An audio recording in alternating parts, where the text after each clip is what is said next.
dinosaurs and dinosaur-like. Well, let's just say that creatures of that era stopped existing, and we started existing in the modern kind of conception of narrative. It's through the process of evolution, right? So obviously, I know with that the narrative extinction events and other things mixed in there.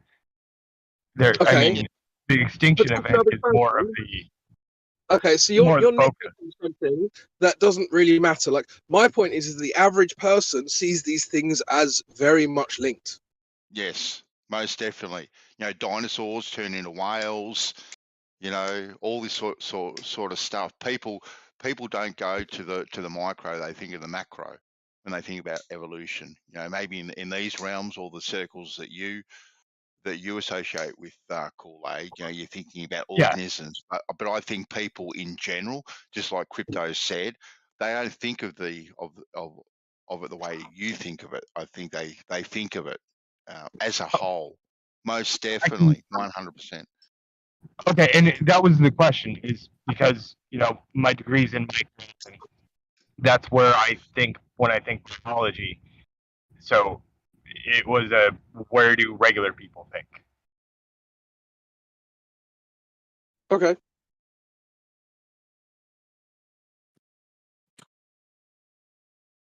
So what did you say your degree was in? I missed that bit. Microbiology with organic chemistry. Oh, cool. Do you have much of a knowledge of genetics at all, or did you? A little. Unfortunately, not enough to do anything except basic genetic profiling. Okay, well, fair enough. It's interesting to talk to people who have done biology because, well, maybe this is a bit of a generalization, but I find that some people who have done biology think that by extension they are experts at talking about the different kinds of genetics fields that exist, which I find quite interesting because they are kind of, I guess they're loosely linked, but they're definitely not the same fields. Right, it's the Dunning-Kruger chart. They have a little bit of information, and they think they have a lot more than they do. But when you look into it, you realize, oh shit, there's a ton here that I don't know. Yeah, for sure, for sure.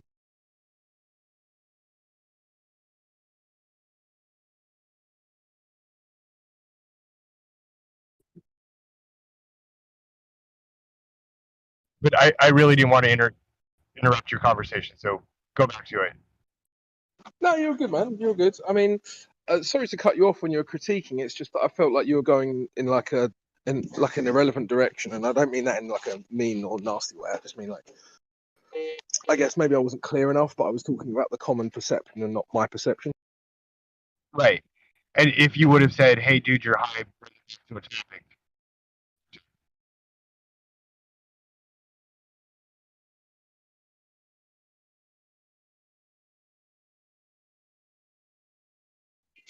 Is he cutting out, or is that me? No, it's Kool-Aid. Sounds like he's got a loose wire on his mic or something. Oh, fair enough. Well, we'll see. Yeah.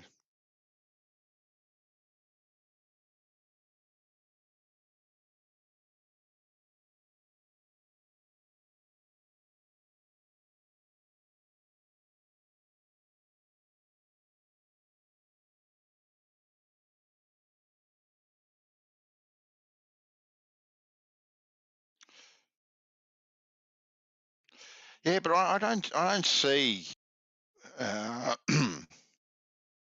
know, the only problems I see with the flat Earth is in these realms, crypto, right? Because like I said, I think people are just too caught up in their own day-to-day lives to really give it too much thought or too much care for that matter. You know, people are quite willing to be pretty much told what to do and what to think. You know, really, you know, they're very complacent. You know, what they're doing for a living, you know, how they're going to pay the bills, raise their families, you know, this and that.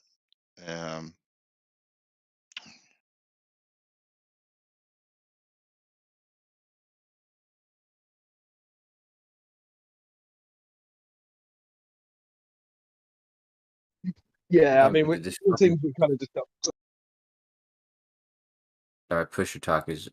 I keep on thinking I'm talking, and no one's responding, but my pusher talk doesn't work very well. But I have a question for you, Mr. Bandsaw, and crypto and others. It's basically about our convictions, right? Because okay, so what I'm asking is, where's the Yo, what's up? where's the cutoff between? Say what? What's up? What's Oh, up? it's this guy.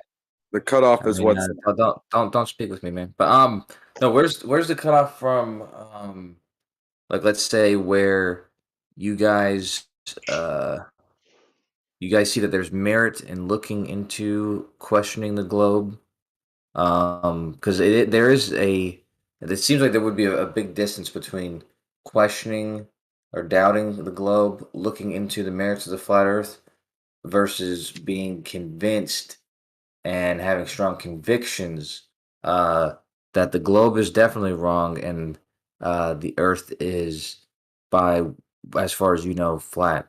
Like, do you understand what I'm asking? Like, where exactly is that line? Like, it seems like more people should be on the fence than should be strongly convicted, or have these strong convictions. I don't agree with that. To be honest, I think I'd agree with Mm-hmm. Yeah, so would I. Actually, I so don't- would I. Both of you guys are kind of in that. Well, not you. Well, we actually both of you, yeah, kind of in that club of, not really that strong of convictions, more doubting and questioning. I think what's happening there is either a misunderstanding or a purposeful misrepresentation of what's going on with people when they're talking about the flat Earth. And I'm not saying by you specifically, Kosho. I just mean like by other people when they talk about it. So like for me, I'm sure that the Earth is not a ball because I haven't been convinced that it is a ball. Okay, the things that have been shown to me, they don't convince me, right? So that's why I'm sure it's not. Just the same way I'm sure unicorns don't exist is because I've never been shown something compelling that would indicate they do exist. The flat Earth part, I think, is probably for a lot of people not a movement towards a thing, but rather a resetting. So we were told one thing for a long time, and now we're thinking that it might not be true. And I think for a lot of people, the starting point or the reset point it is exactly what it looks like to me. It makes a lot of sense, man. Yeah. Mm. And that is what I see most people. Like, there's people who I think wrongfully so, although it happens a lot, but they express their strong convictions and knowing it's flat and all that kind of stuff. And almost kind of like what you just said just now, Bob, because I agreed with what you said and your sentiment, but I disagreed with your path, because you did say you said we know that we've been lied to, or that there's things that are wrong, and so the globe is wrong. But to me, it would seem like having doubt in something is not the same thing as knowing that that thing is wrong. You know what I mean? If that makes any sense. Yeah, I know what you're saying, and I think that particular point is most likely has to do with what you and I think you and I would probably disagree on what the word "no" means. So the way I'm using it, I think that you're probably getting from it something different than what I'm actually saying. And I really do think that that's why. I think there's a lot of people that would hear me say that and they would be like, "Oh, well, you don't know it, you believe it," and I have. Okay. I from conversations I've had with people, I think I have a very different idea of the words "know" and the words "believe" and what they actually mean. Like I think my idea is different than a lot of people, and maybe even most people. So I think that's probably where that's coming in. That's fair. Will you define yours? Because I think I might share. I think I have the same idea of what you're saying. Like, So people say no colloquially, and knowledge. Like Jem Panda says this a lot. He says knowledge is a justified true belief, but honestly, it's just kind of a self-justified belief. You could call that knowing something. I think a lot of people they put knowledge, they put the word know above the word belief in maybe the word is veracity or in value or in usefulness. And I don't do that at all. My thought process on that is that you can't believe something you don't know anything about. Whether the thing that you know is wrong or not doesn't change that you know it. Know is just knowledge. You can have knowledge of an untrue thing, and you can decide to either believe that untrue thing or not. If you know something is true, all you're saying is, to your knowledge, when you sum up all of your knowledge about life, the universe, and everything, you know this. It could be wrong, but you don't have knowledge that's wrong. Otherwise, you wouldn't know it. Okay, I see that, yeah. But to believe something, you have to know something about it. Otherwise, you don't have anything to believe in. You have to know at least that the thing is for you to say, I believe it, because you have to know something. There has to be a starting point for your belief.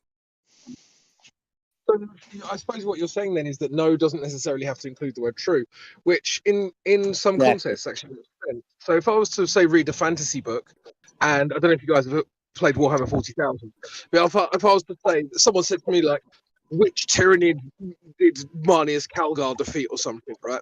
And then I could say, well, I know that Marnius Calgar defeated fucking, I don't know, the three-eyed lizard or whatever. I mean, that would be knowledge of something that never happened. Exactly.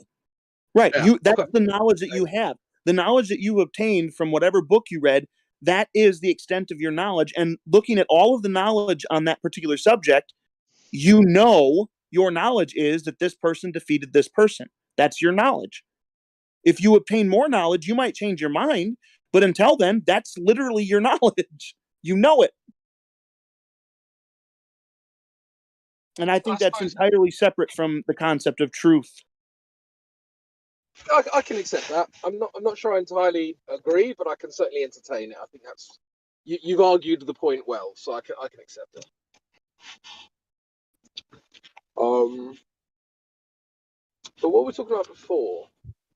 Are you a Tyranids player? No, I was actually an Eldar. Did you play Warhammer 40,000? Sister Sigmar. Sisters of Battle all day. Have you ever heard of a grand tournament? Yeah. I won the grand tournament when I was 21 years old. Nice. Congrats. Thanks, man. I've got like a little plaque at home, and most of, because I used to work for Games Workshop as well, most of the people in the store were very jealous and wouldn't talk to me for about 2 weeks. What kind of game is that? Is it like Dungeons and Dragons or Magic or something? Kind of. It's close enough to Dungeons and Dragons. So Warhammer 40,000 is like, ironically, it's like you get like Space Marines, you get Tyranids, and you know Alien versus Predator, right? Yeah. So you get like futuristic aliens. So Eldar would be like futuristic aliens. You get Tau, they're like futuristic aliens, and then you get the insecty aliens, which would be like Tyranids or Alien. And ironically, it's a game set in space where people kind of try to take over each other's planets and all the rest. So Okay. That's pretty cool. So it's like a massive multiplayer online game, but like not in a game world. Yeah. So basically, have you ever played StarCraft? Yeah. So it's a bit like StarCraft, but you have like little miniatures instead. Oh, okay. And then you roll dice cool. to the outcomes. Well, congrats anyway, yeah. How was Games Workshop to work for? I know they're an awful company. Is that a big deal, that tournament? Sorry? No, sorry, go ahead. You responded to what he said. Yeah. No, I was just saying, to be honest, yeah, they were pretty bad to work for. Yeah, you had to get through an absolutely ridiculous amount of painting, which doesn't sound arduous, but when literally your entire shift every day is 8 hours of painting, it gets very, very arduous very quickly. And then when you get sloppy, which obviously you're going to do because your concentration goes, then the manager's up your ass for not doing it properly and all the rest. Plus, the other problem is one of the main reasons I left Games Workshop is that they turned from kind of a hobbyist's shop, which kind of catered to like nerdy guys, and then they turned it into a really hard sell place. And then suddenly, literally everyone who came through the door, you had to hard sell them. And it just wasn't like I've done sales since, but I didn't think that the culture of Games Workshop suited a hard sell approach. It doesn't. So What do you have to sell? Well, mainly what they would call core box sets. So it would either be like at the time it was Warhammer 3rd or 4th edition when I was working for them. I can't remember which. But you'd have to sell like the core set, and it would have like some high elves and some goblins and some, I don't know, rule book and some other shit, and you'd have to try and sell to a bunch of mums. And I don't know, I was just really uncomfortable with it. I thought it was the wrong culture. Yeah, I can see that. Yeah. Currently, one of the miniatures that I run in my army is $115. Yeah, it's an expensive hobby, and I think the problem is that I actually think that the strategy is wrong anyway, because if people buy something and they regret having bought it, then they're not going to come back. Whereas if they kind of deliberate over it and then they go, oh, I'm going to buy that core set, and then they kind of take a bit longer over it, they're more likely to actually get into it, and then they're going to want to build their armies up over like a long term. And I think that suited them because it was very low pressure. And as soon as they started hard selling, they started like they were getting lots of short term sales of core box sets, but the long term sales of everything else declined. And then most games like that. Yeah, go ahead. Sorry.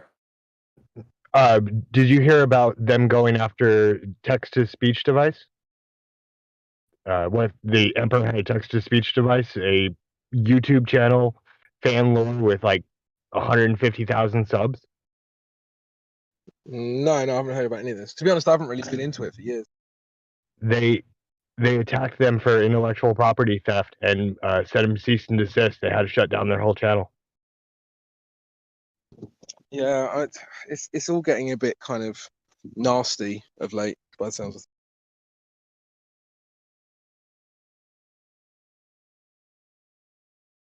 It's a real shame because the hobby itself is actually like basically 99% nice guy nerds.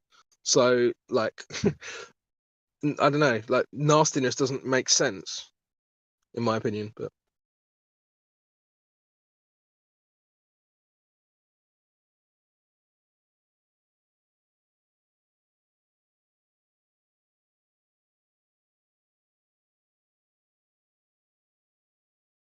Kosho, I think you would actually really enjoy the game. There's enough rules and math for you to sink your teeth into. I don't play games like that anymore because same thing with MMOs online and stuff, and even Grand Theft Auto. I sold my stuff because I can spend too much time in that kind of stuff. So yeah, I think the problem would probably be is that you'd actually enjoy it too much. But it's not a bad hobby when you're younger, but when you get older, it's like it's too much time. Like you can't devote that much time. this depends, This is like a hobby for me, so it's like a real life. It's like a real life game.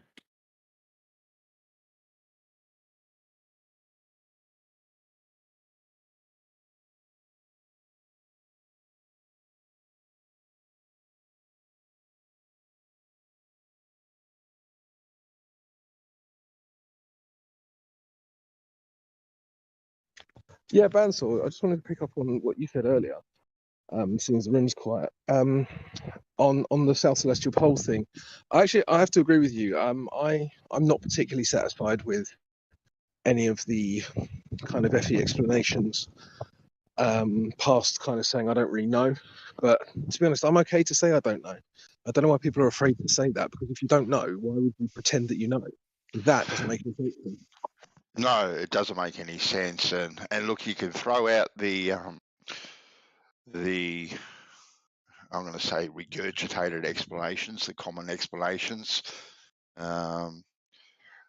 But to me, they really ain't explanations that to me are satisfactory. Crypto, there leaves more answers than there are questions, and that's why I've found it interesting with this with these magnetic fields actually. That just over the last few days, I've actually started looking into, and they seem to, when you see the patterns of them,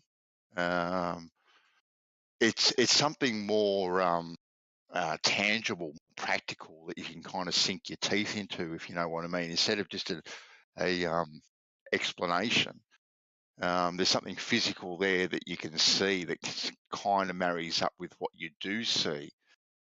I'm not saying that this is what it is, but it is definitely something more tangible that you can sink your teeth into, and kind of leads into the realm of maybe EU, a little bit electric universe or magnetic universe, because I'm definitely not a domer, even though I think that we all see things in our own personal dome. But yeah, I'm not a domer per se. I don't see any evidence of that either myself. Glass domes or whatever the case may be. I'm not gonna die on that hill myself.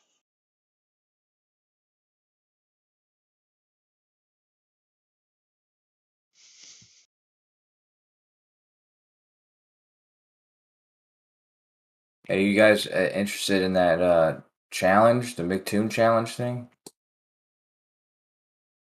I think that one's for Brian Kosho. Maybe. Yeah, maybe.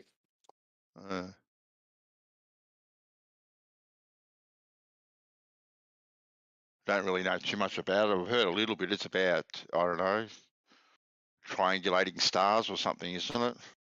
Working out Yeah, where you are. trilateration. Yeah, you can use triangulation. I'm not gonna be Yeah. Anyway, yeah, exactly. Yeah, it is doing that. And I know Bacon had made his thing. It looks real nice. I mean, I did mine in the bot in Gems. Same thing. It just you just put the elevation of 3 stars, and sure enough, it'll tell you where you are. So it's pretty cool. But I guess what's his name? McToon is. I had to look at the stipulations for the bet or whatever the challenge, but $10,000. I guess you just have to make it make sense. I don't know what exactly the stipulation is, but I think what you got to do, he gives you a set of stars, 3 stars or 1 star, whatever right. it is. You got to work it out for that one, and then that's part 1 of the challenge, and then part 2 of the challenge is then revealed, where he'll give you the next ones to see if it works out. Yeah, you use the same method twice, basically. Yeah. Look, I'm sure there's a way of doing it mathematically. Oh, It has to be a way of doing it. I can think of one way, but it involves arbitrary things, and so that's why I was wondering if there's any rules against like using things that don't really have an explanation to use them, but they work. You know what I mean? I don't know if there's anything like that. Because to be honest with you, I could make it work. It just wouldn't make much sense, but it would give you the right answer.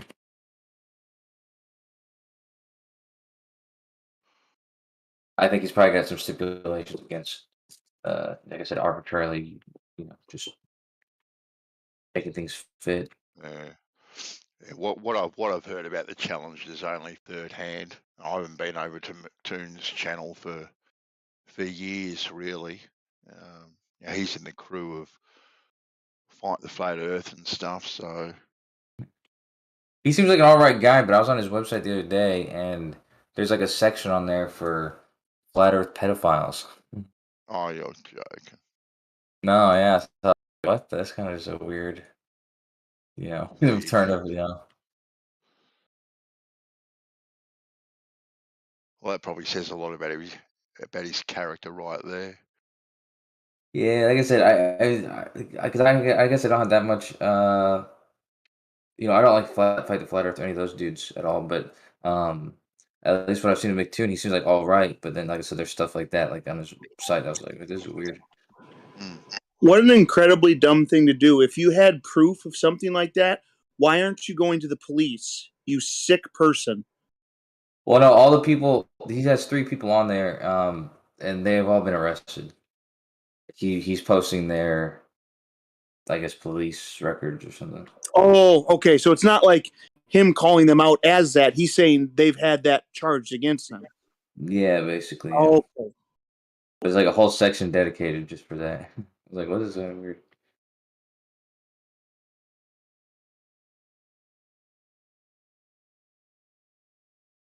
Huh. And what does that have to do with the Earth? Well, Yeah, I don't know. That's why I didn't. It was kind of like a change. It was like a different. There's like it's a stark, change from everything else on his thing, which was all about proof and evidence, and then there was that, and I was like, what the hell? it's almost like it's like this weird type of red herring where it's like, now look at this. Look what happens when you're a flat earther, or something. I don't know. Yeah, It's weird. like that.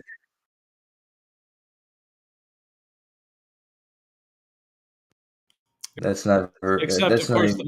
the majority of people that have been arrested or have been, involved in that are globe believers, likely. So, I mean, Of course, that's true. That's redundant. Most of the Nobel Prize winners were globe believers, and most of the people who had sex with Carmen Electra were globe believers, and most of the people who saved Carmen children. Electra. It's I haven't even almost thought like of that things person in aren't years. necessarily useful. Maybe, Yeah. maybe not. Most of the people who saved the president, saved kids from drowning, most of them are globe believers. But it's arbitrary. Or it's redundant. Most people who were able to navigate using the stars were temporary flat Earth believers. How are they? They had to be because they needed to start with a level horizontal line. Yeah, I remember that was one of the first things that came out of this section thing was that claim. They were like, let's just treat the Earth as flat and stationary so that we can navigate, and then we'll go back to the globe after we get to our destination. The funny thing is that's not a part of the it's not a part of the observation or the technique.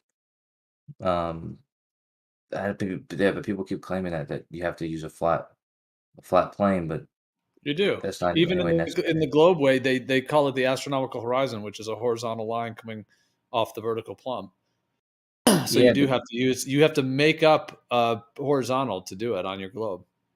No, you can use the vertical just as easy. Like actually, you're But you need supposed the to. horizontal that comes from the vertical. Well, no, you don't need the horizontal. But you do need it. Like you can use the horizontal to establish your vertical and all that kind of stuff. But you can also use like your vertical. You can use like what's it called, a bubble level or a bubble section or whatever. Which is probably like the section I made was basically a version of that, which to me seems better. And if you're using a bubble level or bubble sextant, whatever you want to call it, that is establishing a horizontal. Yeah, perhaps, but you're not using it. Not perhaps. It is. Not Well, perhaps, it's unnecessary. Well, there's no perhaps about it, Kosho. If you're No, using a you're bubble right. level, yeah, I know I am. You're right, but there is a horizontal that can be established from that, but it's not necessary because it's not used. You're not using the horizon. If you're using a bubble sextant, then you're already set up, to take the angle to the star.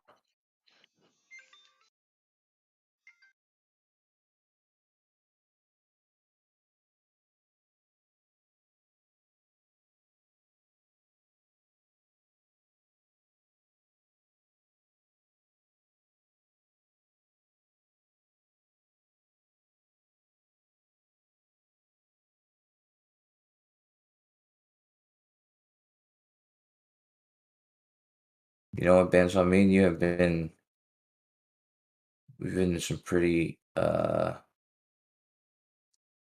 some long arguments in the past couple of days. What we argued about the other day, the pull or the pressure?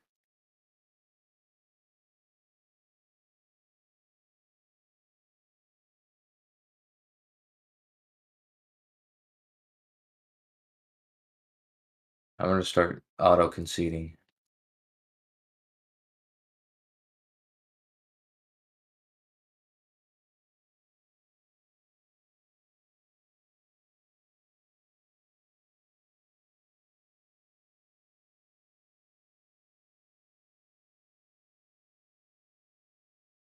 So what do you think is the next big thing in Flat Earth? There's not really been any news or anything. Stories or big events or anything.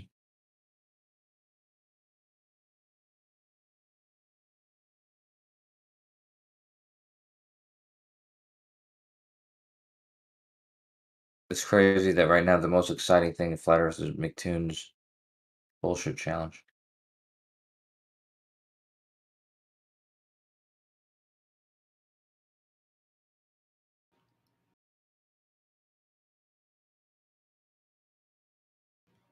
What makes you categorize him as in flat Earth, whatever that even means? Him in Flat Earth? I mean, Yeah, what does he have to do with flat Earth? well, that challenge is specifically pertaining to Flat Earth. I just mean this entire community. I'm considering, everybody, even adjacent to it. It just seems like this year, past few months, there's not been any new, I guess arguments or excitement or anything like that. Like we've been noticing that for a few weeks, but it's probably just a kind of, there's no new observations or big. It's crazy how long the Black Swan was, in everyone's mouth for. You know what I mean? Like there's nothing like that right now. That's my bet. Is we go back to a refracted image that supposedly lets you see too far or not see far enough or whatever it is. Oh, Wait till White does his little observation, experiment, measurement, and that's it'll be right. on again. It'll be on again, like Donkey Kong. Yeah, perhaps. Because I was excited about that one, but I talked to some people in Gems, and I can't remember. I had done a lot of thinking about it, and I realized the entire task. And it'll be found out. I mean, I hope he definitely goes through with it because he'll find out in it. But the entire task is nearly impossible to come up with anything conclusive because of the the tension that you're going to require and the tensile strength. Yes, well, I can understand there is a lot of naysayers over in Gem, Kosho. I understand that. No, no naysaying. I was excited, but like I said, I was disappointed when I came. I was actually trying to convince you, and then I even told them I was even though there's this thing and possibility that you come across when you think about it long enough, you're going to come across it when you do it, and I think that it should be attempted, so you can because you'll learn something from doing that. Yeah, most definitely. And I'm sure, like any measurement, experiment, whatever you want to call it, we'll call it measurement, right? Especially on such a magnitude. I'm sure there are going to be bugs and hiccups and stuff the first time, but you got to do it to practically see what they're going to be, Kosho. So then perhaps you can work your way around them, work a solution out. The only way you can do that, it's all very well and good to go, oh yeah, this is going to happen and that is going to happen, but unless you actually do it, you're not going to know it all.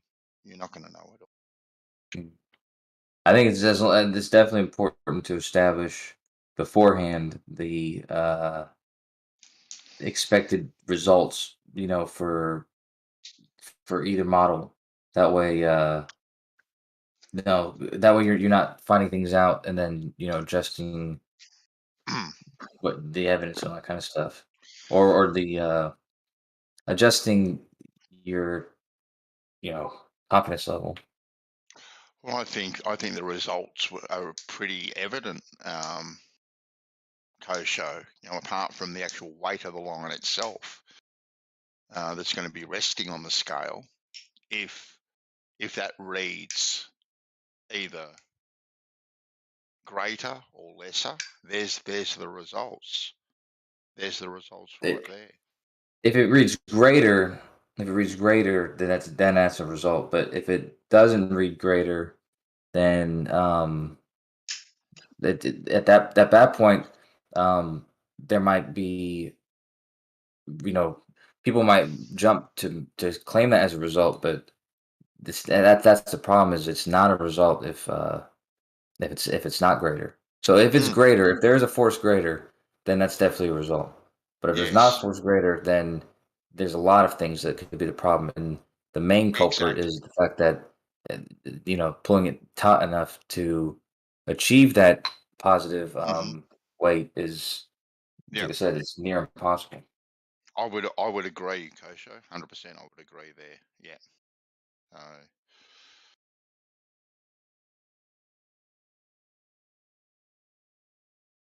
But yeah, and in that case, it still is a good test then, because you will you have you have the opportunity to, like, there is an avenue towards a result, as long as you don't, like I said, claim the opposite result. You'd have to either claim it inconclusive or it's a globe.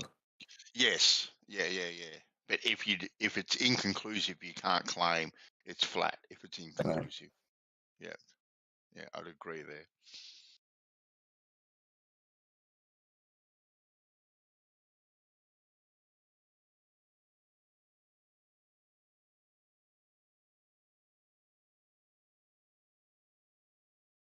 Somebody said that he spent $10,000 already or something like that. Is that true? I think it was about $5,000.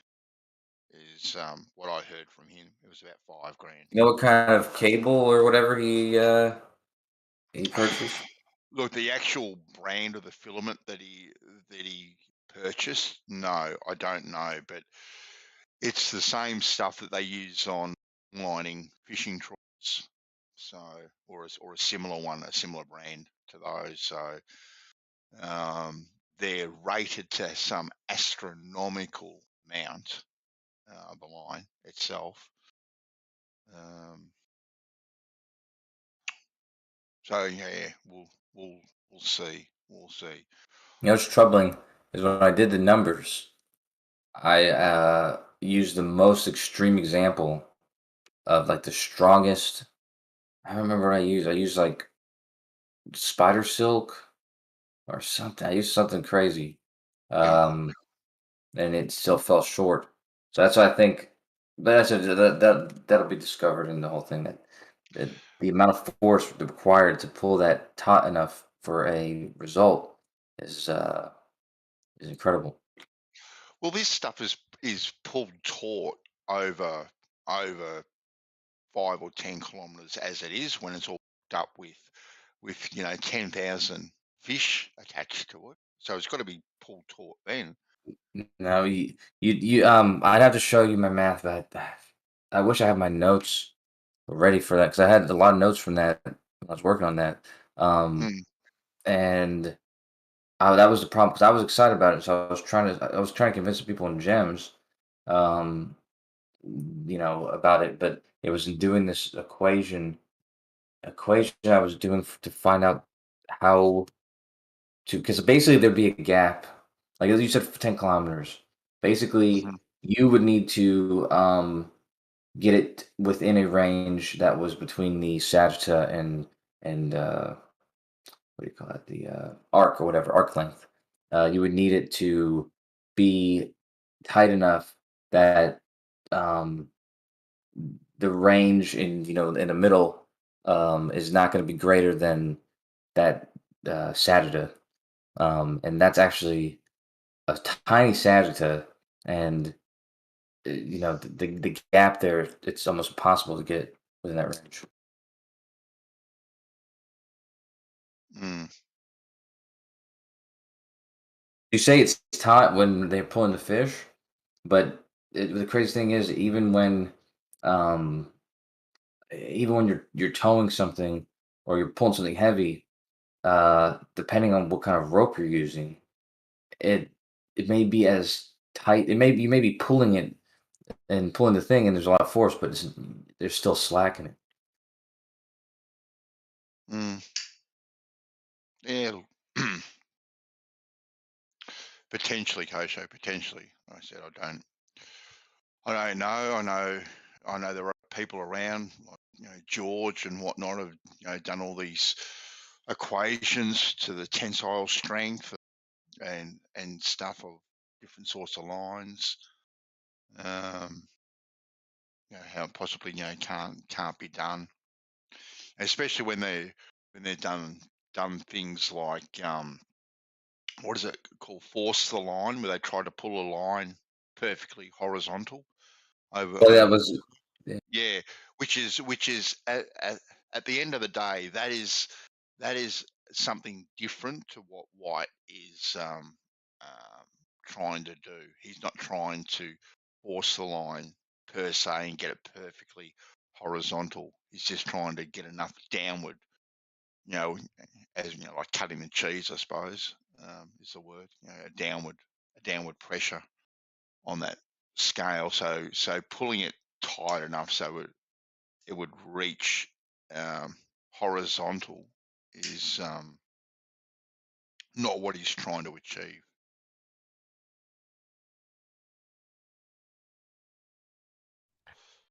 Do we have an ETA on when this test observation will occur? It's supposed to be done in Australia's winter time, so we're looking at a few months, because that's when the beaches are going to be pretty much closed and available to do it. Van. So you say that because you're right, it's like a cousin to force the line, and it's not the same thing as pulling it horizontal. Like you're Yeah, not attempting to do that; you're attempting to do something different. But hmm that's what I'm saying. The more you think about it, the more you realize that you have to achieve that in order to achieve a result in that test. Like you have to achieve basically the same thing as a force line. Otherwise, um, there's nothing, you wouldn't expect anything to read on the scale. I guess if Yeah, the so sagitta was big enough, then you could overcome that. But that's it's not going to happen. so do you think, Kosho, that to be conclusive, um, not only do you have to register a downward pressure, you also have to read a negative pressure as well to be 100% conclusive. No, if this test was designed in a way to where it would have to, like it would definitely um add the extra weight if it was a globe, and hmm if it didn't, then it wasn't. That would be conclusive. But Yep. unfortunately, the parameters of the test as it is isn't that, and that's not limit. That's not because of who's doing it or anything like that. It's because of the material and forces needed hmm as of hmm now. But I mean that could be overcome, I'm sure. Uh, it just hasn't yet to be seen. Yeah.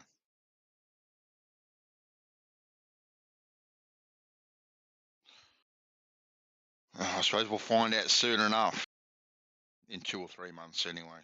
We'll find out. I'm Crazy is when I was, if I remember correctly, on top of my head, the numbers, it was either 500 million or 500,000. Let's just say 500,000 to be, you know, liberal, hmm conservative. But yeah, so 500,000 psi is the strength required to get the this line within the range of that Sagitta for a 10 kilometer range, hmm if I remember correctly. It's like that number that had me thinking like, wow, it's a lot to overcome. hmm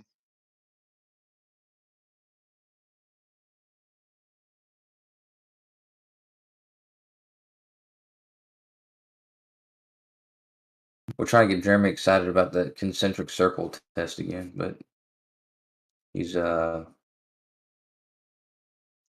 a crisis. And he's having nightmares, but he says he's having nightmares about it. So he keeps saying. He keeps saying, "Yeah, it must give me nightmares about this." I'm like, okay, dude.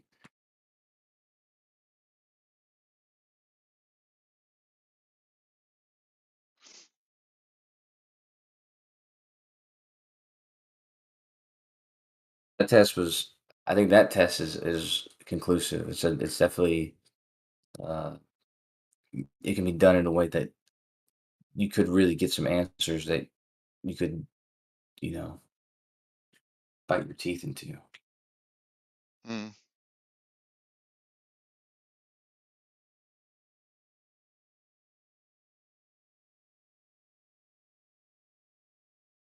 Is it a measurement though? That one, that's a measurement. Yeah, it's a measurement, but it's a measurement in the purpose of answering a question. Conducting a test.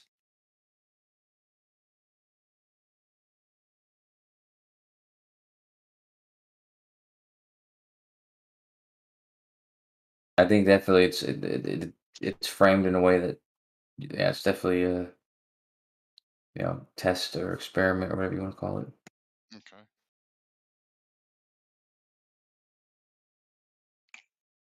No, I don't know too much about that one. Well, That you was- volunteered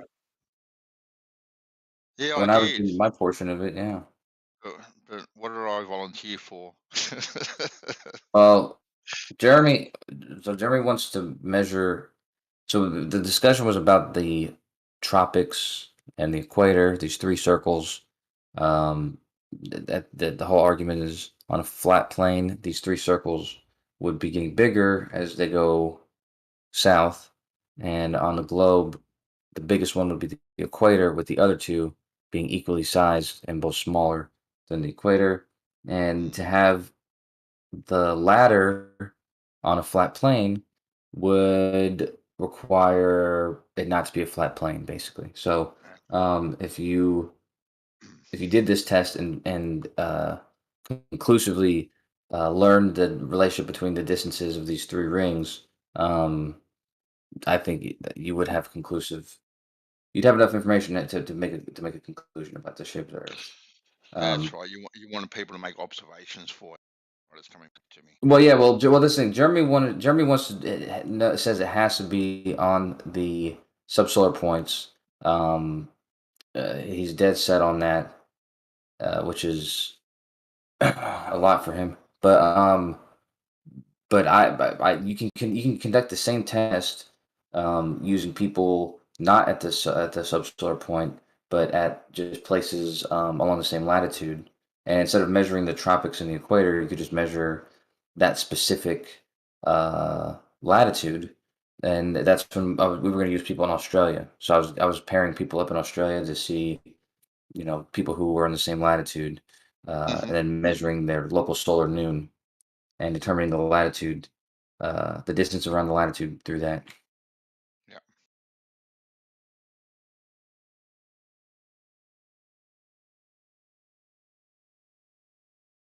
I'm Well, just giving in German. I'm sure he's got reasons why he thinks it has to be done the way he has it imagined.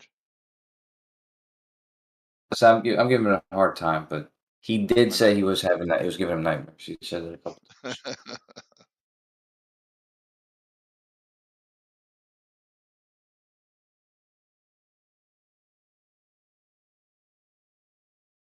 Don't let Kosho troll you guys. I'm in my nightmares asking Freddy if he's seen Jason. You're telling me that you're not having nightmares about it, dude. You keep saying that. So one word you use when you bring up that test, you say, "I'm having nightmares." He calls the test. He says that the test is a nightmare. It's a It's a logistical nightmare, logistical nightmare. Yes. and he can't sleep, and it's bugging him. No, I never said anything about sleep. But it's really not it's a logistical challenge that can easily be overcome and has been. It's already been overcome. Like I said, Bacon lives in the region, and he speaks Portuguese. And all we have to do is solicit, Brazilians, jungle people, right? To for $5, $5 American, take a quick Pygmies. observation. Can we At get a few pygmies, exactly. pygmies? Yeah. You guys have those over there, right? Oh, just up the road. Yeah. Hmm.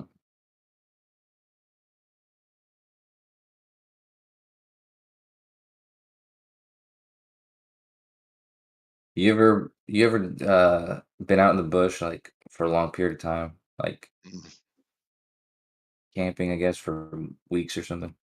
most definitely, I have. Most definitely. Most definitely, yeah. What was the occasion? The duration. Well, I worked on a cattle station in the Northern Territory for it would have been about 4 months thereabouts. Mm. And there was a period there that we went, one of a better word, out bush for 5 weeks. Wow. How's that like? Yeah, that was really good. But we had people flying or choppering, helicoptering supplies to us. Okay. You guys had it made pretty much. That's cool. Yeah. Beers, Pretty 100%. Fosters, all the Fosters you could drink, right? No, bugger the Hmm. Fosters. We're the good stuff back then. But yeah, that was an experience when you That's cool. 400 or 500 kilometers from the dead set stuck in the middle of nowhere. And one thing it really does make you aware of is being careful physically, like because injuring yourself is a pretty high possibility. So yeah, the way you walk around, way you just think twice about where you're putting your feet, these sorts of things. You are definitely aware of. So how was the women, or did you guys kind of do the whole like gay for the stay thing? Yeah, look, unfortunately, it was yeah, no. Yeah, the kind of women who would go out and do that with a bunch of dudes, probably not the kind of woman you'd want to. I'm not making any dispersions one way or the other about what sort of women. No, I'm just saying. I'm not saying that there's anything wrong with the woman. I'm just saying that by the time she's been out there that long, like you've been out there, and then you know I don't know. I guess it depends on the woman. I guess there's probably people who could stay clean and classy, and but there's definitely people who get like all dirty. I was in boot camp, and I was in my division. There was half of them were girls, and on picture day they all put on their makeup and stuff, but they looked like completely different people before that. You know what I mean? Like yeah, it just did. It's just so strange when certain kinds of women are not, in their everyday like society. I can just imagine out in the woods for a week with certain women would not be very appealing. Well, put it this way, Kosho, the cattle start to look pretty Maybe they did. after a while. No shit. Yeah. So you were like Hugh Jackman in that movie Australia. Oh, look, I wouldn't say Hugh Jackman type of thing, but yeah, Oh, God, you it were was a long Nicole time. Kidman then. It was a long time ago. A long time ago. Good experience, though. Good experience, I say. Bandsaw reminds me more of like a Mick. You ever see Wolf Creek?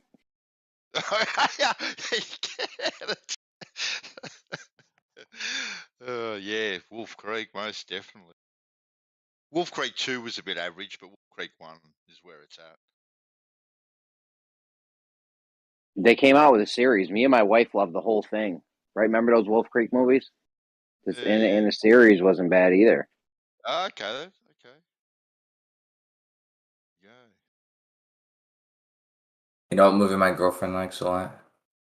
Bad Grandpa. She loves that movie. It's a funny movie though. I'm surprised after Wolf Creek that anyone would holiday in Australia after that. Yeah, I don't imagine it'll be a thing, too far in the future. Probably be I think the appeal has reached its extent, and people learn their lesson. Mm. I'm surprised actually with the amount of things that can actually kill you here. The people even come here in the first place. And that's only the women. Yeah.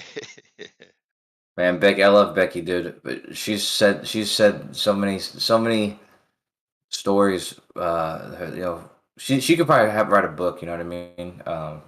She had a lot of crazy stories, but I just imagine a lot of Becky's. Mm. I don't know if I could survive. I don't know if I would have grown up there. I don't know if I would be alive still.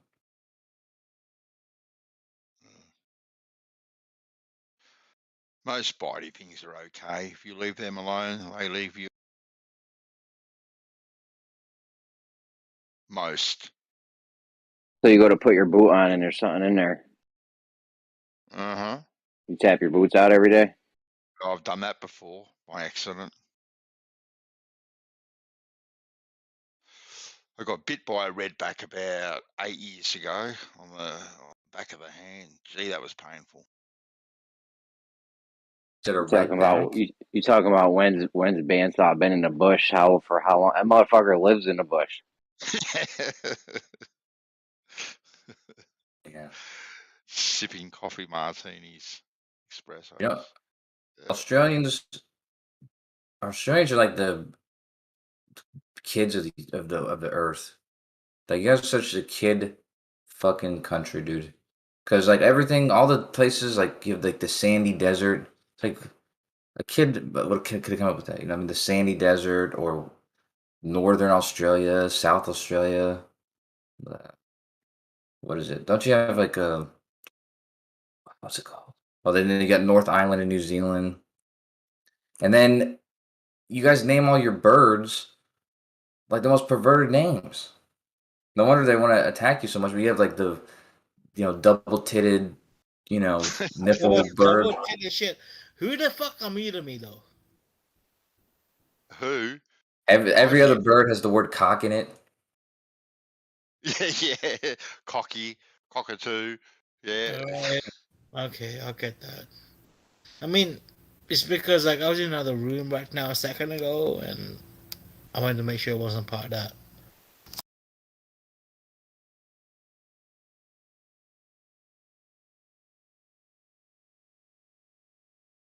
I want to finally do that show branch, that fifth wheel show. I need you to be the lead producer, man, because Hey, me be a lead producer, motherfucker Kosho. yeah. I need some motherfuckers to do the shit I don't want to do. That's me. I ain't Okay. no lead producer. I'm the director. Well then, yeah, then you can show me what you showed Jem and what you know about OBS and all that kind of stuff, because I know that you. Well, I don't really. I ain't show Gem shit. That's fine, man. That's fine. But I know that you know a thing or two about it. And if I were to do like a show like that, I wouldn't want it to be. You show my brother, bro. I won't even fucking. I will show you everything I fucking know. Right? I will fucking Stuff, help man. you out. I'll show you how to fucking create fucking. Bro, you're my fucking brother. I don't fucking mind that shit. That's right, man. It's I'm not probably. like seriously, my man. Like I will show you how to fucking start up. What the fuck you need? There's no fucking negativity. Like I will just show you what the fuck's up. That's what's up, man. That would be weird if that was part of the thing, the negativity. So that's good. That won't be there. I'm down to do it, dude. And also, Yeah, so you know what we gotta do. We gotta work with Jeremy's little shit that he's doing for 50 cents. Oh yeah, 50 cents, man. Yeah, that's his favorite rapper. Now he doesn't even like his music. He just likes. But you know, fucking- honestly, bro, the reason I'm not into it, like 50 cents a fucking week ain't fucking enough for me to fucking Oh, want to smart. fuck with it. You know what I'm saying? Exactly.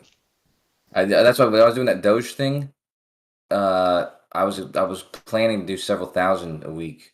It Right, just but I swear to God, bro, like the moment you told me that you didn't actually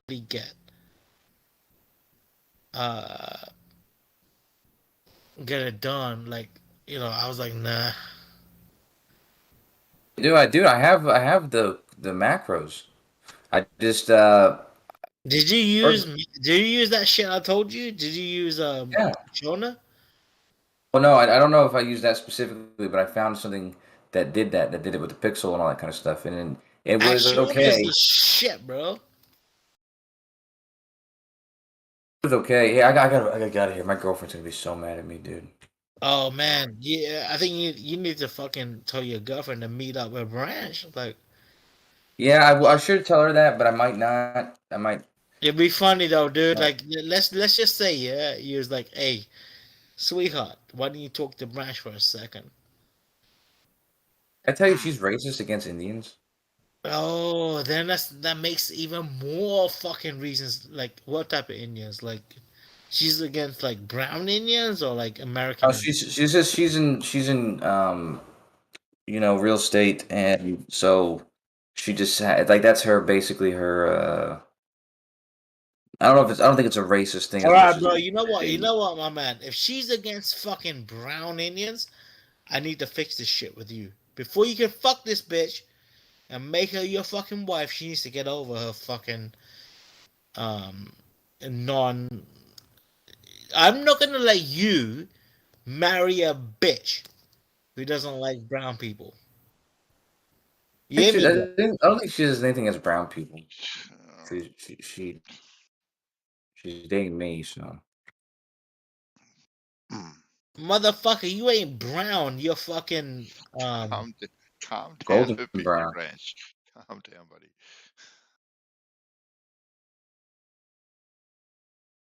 golden brown, man. I also have I have the range of Michael Jackson as far as skin tone, right? So I can go from extremes, one extreme to the other.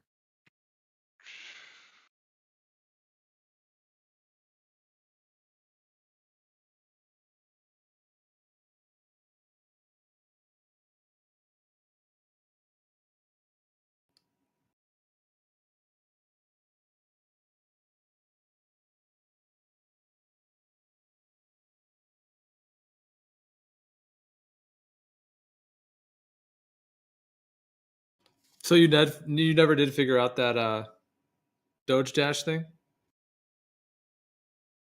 No, I did. I just got caught up with other stuff. And Did it ever work? Did you ever get it to work? Yeah, it worked. It worked. The macros were working, but the entire project would have. It just was too involved, and I had like a real job I need to focus on.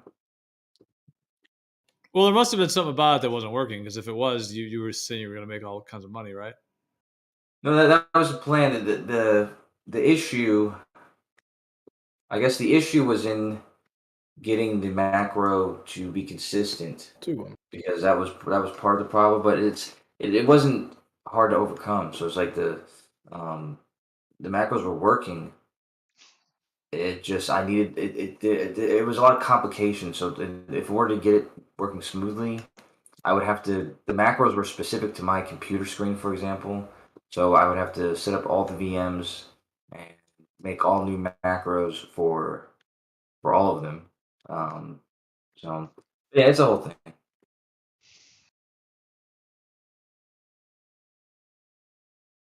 I got you. Yeah, it seemed like kind of a complicated thing to be able to do. I mean, it would only work if the software allowed for it to happen. But if not, then Oh, it did. I mean, it's like, is it crackable? Like, so something could be really, really hard to crack, but it actually there's something to it, meaning that all you got to do is actually get it cracked. Whereas other things just can't be cracked. This was crackable. Their hedge against it was just to change up the maps. And I'm sure if someone was winning consistently, they probably were looking for people who. Exactly. That's kind of what I said. Like that. Right. They would just be able to see what you're doing and then make a block for it. Well, yeah, exactly. But no, but I was already correcting for that stuff. I was doing like random, and so I didn't have the same macros every time, and also I didn't yeah, I mean that's basically it. But that's how they were trying to defend from it by just changing the maps up little by little. So they would change them every couple days to something slightly different. But that was easy you just have to change the macro. You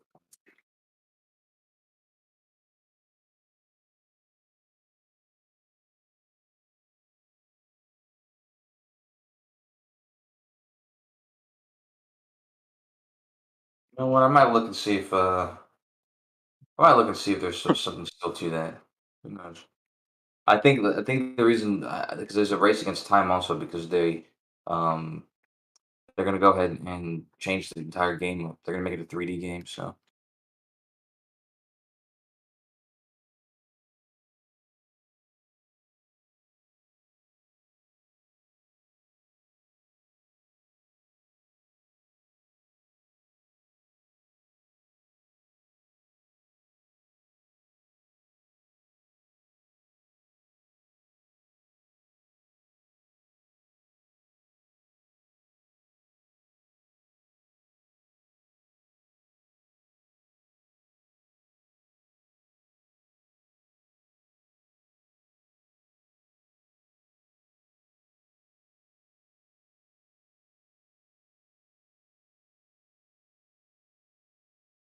So Kosho, in your like heart of hearts, like ultimately, you really truly do think the Earth is an actual globe spinning in a vacuum? Like, would you say you kind of more like defend it, or do you really, really think it's the case, truly? Because I think there's kind of a difference. Some people might like intellectually kind of want to defend something, or like, in that sense, but maybe not even. I mean, that wouldn't really be fully honest if that's not what they fully think. But I'm just saying, some people could see it as a sport where they just want to kind of argue from one side or the other. But so, do you think you fall into that category at all, or do you really, truly think this is the case that we're actually on the globe? I don't think that I have any urge to defend it. I truly believe it. Yeah, absolutely. If I had 5 hearts, they'd all believe it. If you had 5 hearts, they all would. All my heart of hearts, yeah. Wow. Yeah, absolutely. So even with like the cartoon ass photo, like images of the Earth and like all the inconsistencies and all the space fakery, like really, you think it's all like tip top job, or do you think a lot of that shit is fake and that they're hiding something else? No, I think that it's I think almost none of that is fake, and the stuff that is fake is obviously and admittedly fake. But the stuff that's not fake is yeah, it doesn't seem fake to me. So then how do you reconcile that other people think it's all completely fake? How do you reconcile that? There's people who believe all sorts of stuff. I mean, like that doesn't compel me. That could actually was the first thing that compelled me to, look into this whole community, into this whole idea, and look for the evidence and see if it was actually there. That there was people who believed it, but it doesn't compel me, at this point. No. I mean, like I said, there's people that even on your side, even on the other side, that believe in outrageous, unbelievable things. So it's just happens. Did you yourself, Kosho, ever have any doubt at first? Did you ever really question, or you were just more curious, and you were then self-satisfied with the answers? Yeah, there was never any doubt, but there was curiosity and there was honest, what do you call that? Inquiry, because I thought that I thought two things, that there were people who were seriously um, convinced about it. So, and I already believed in a bunch of conspiracy theories, and so obviously I was thinking that the people could be wrong, or maybe there might be something there. And what I was looking for was to find what evidences they were all convinced by.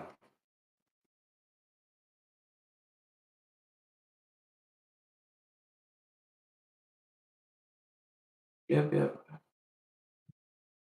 was 4 years ago. Well, yeah, I mean, it's just interesting, such a wide range of people's experiences when thinking about this. I mean, because I would say, like, for myself, it's just, very different. I think for other people, it's different too. So what do you think make up those variations? Like if you're attracted to a group of a bunch of people that are, either saying the Earth absolutely is not a globe and or that it's a stationary planar surface, but you've never thought that it is that, then what is the kind of core energy that's driving your consistent attraction to working this all out? Well, I gotta tell you, it's not so much that I'm attracted to people, but no, that is partially true. But this conversation allows for it allows for the environment for the kind of conversations and discussions that I like to have, and with a lot of the people that I've met a lot of interesting people. So I think about all the time how rewarding this community has been, but not for the reasons not for the same reasons it might have been for you or for other people. Um, I do think that there's different personalities and there's a wide range, and obviously that's going to be determined by your personality or your motivation for being in this community. So, and there's a wide range of that too. So.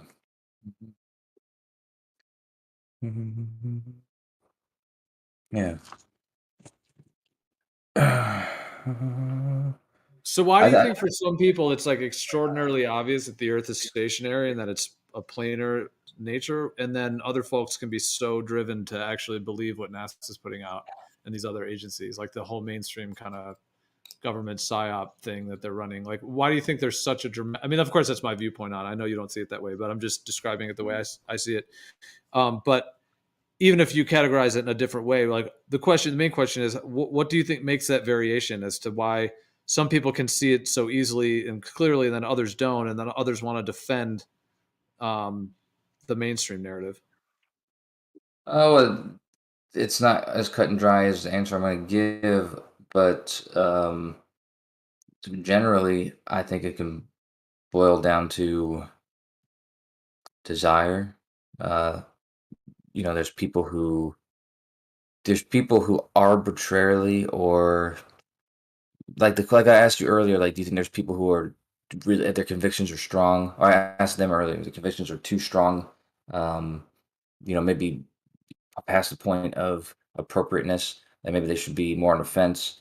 So the truth is that those people don't have an honest reason for those convictions. They kind of chosen, or they've become a part of them more than anything. I think it's. So you don't think it's possible it to know what the Earth is? No, absolutely it is. When I speak of that, I'm talking about on the flat side, for that the choice thing. I think that explains a lot of the strong diehard flat earthers. It's just a choice thing. But the Globers, there's a wide range of them, and unfortunately for a lot of them, what attracts them is the fact that it's like low hanging fruit, or at least seemingly to them. So they see it as low hanging fruit, and you know what I'm talking about.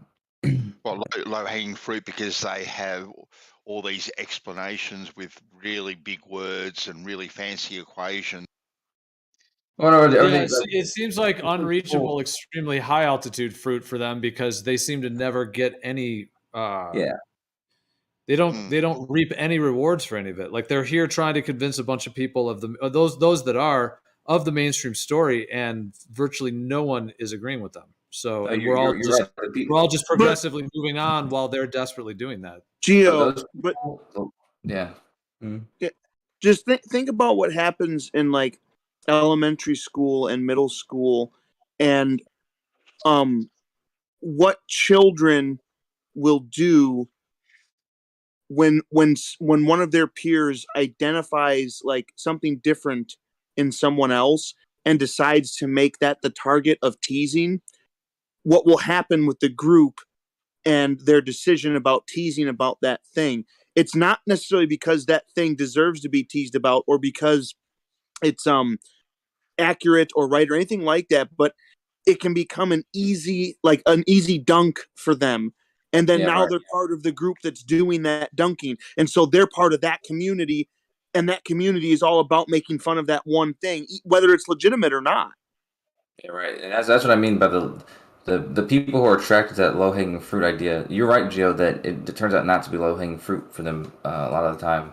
But they're the same kinds of people who spent time debating like religious people, as a practice almost. And it's just because it's like it's kind of like they seek out arguments that are for sure wins from their perspective.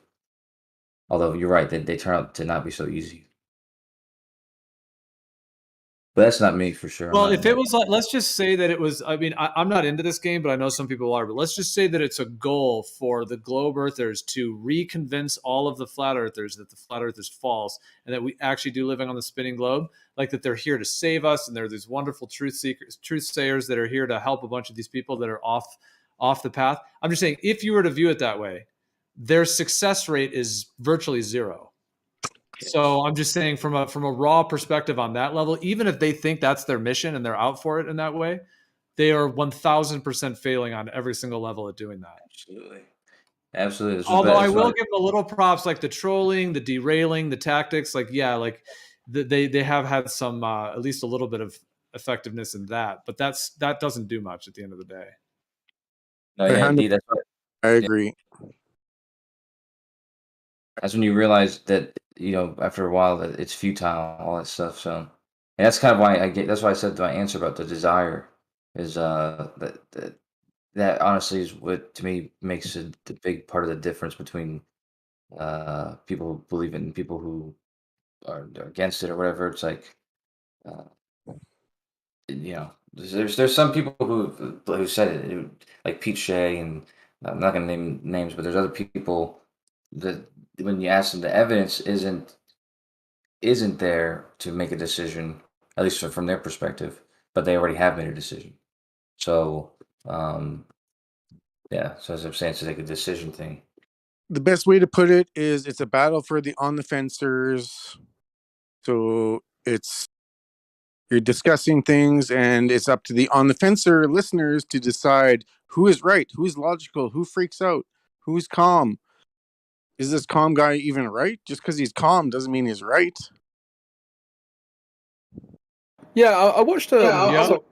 I watched something on what was it, The Art of Persuasion, and some guy was saying, "Oh, when a guy gets annoyed, then he's losing the argument." And I just remember thinking, No, no, I mean, there's 2 or 3 different reasons why someone might get annoyed. One is, yeah, that you are losing the argument. The second might be that you're well aware of the kind of rhetorical tricks that your opponent is using to waste your time. The third might be that he said the same wrong thing 6 or 7 times that you've already rebutted. I mean, there are many others I could possibly come up with. They're just 3 off the top of my head.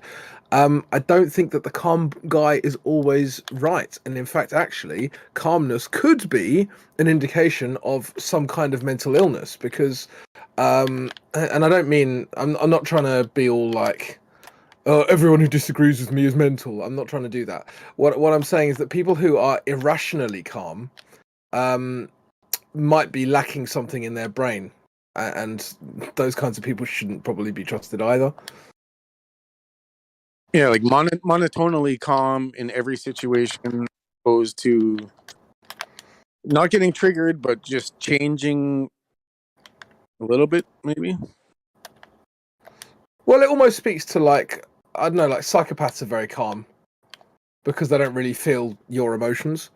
So, like, does that mean they're winning the argument because they don't give a shit about your emotions? Like, no. And I think it's probably really easy to stay calm about something that you really don't care about at all.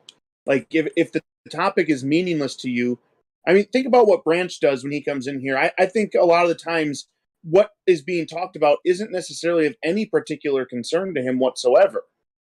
Like, that's probably really easy to stay calm about that. Whereas on the other side, if somebody they think the topic is of importance, then it makes sense for them to be more like emotionally invested in it.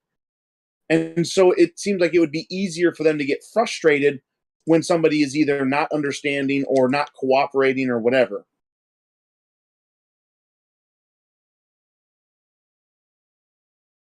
I 100% agree with all of that.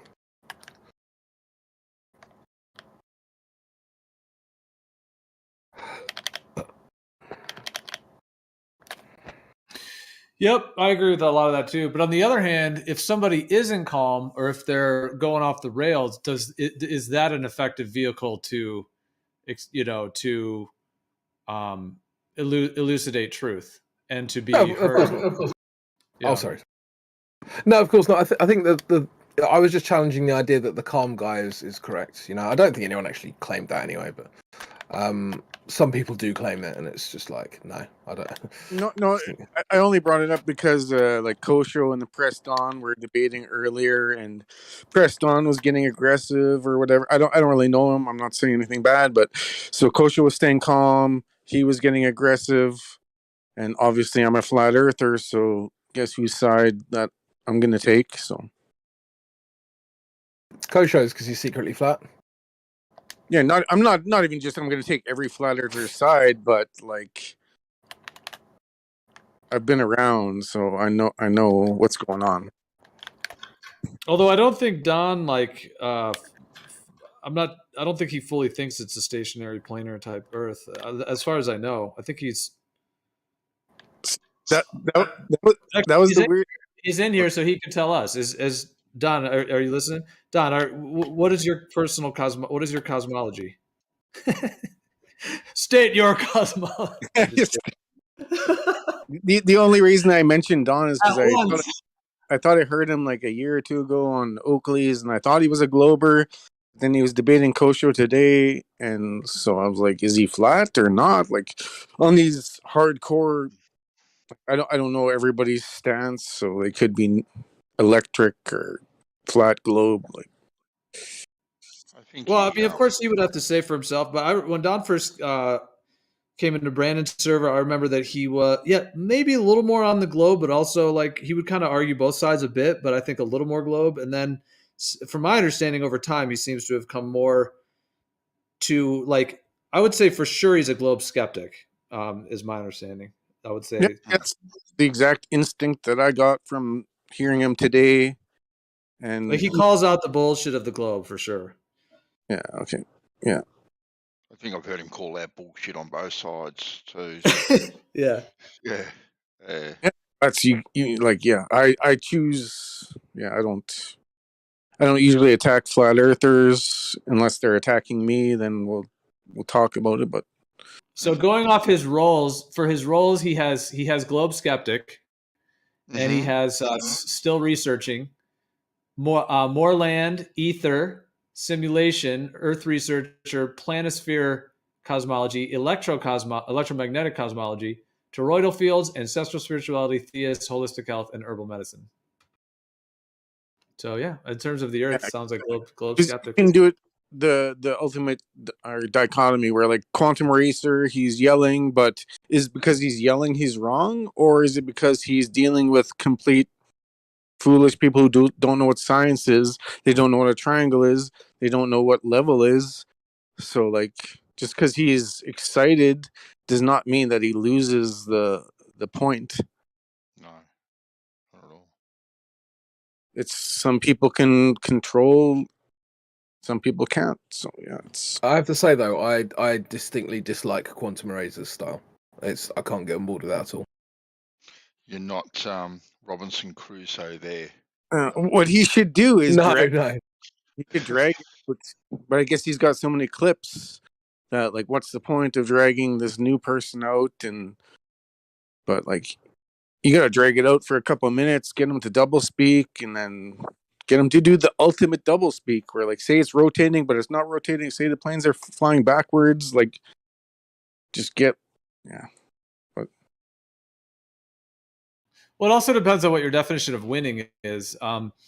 If or being right in those ideas, or like winning as well, meaning that in that type of thing, like I would say there's two general categories. One would be if he's correct in what he's saying, like the actual information he's saying, and then the other would be, is he effectively transmitting that information to an audience that is able to receive it?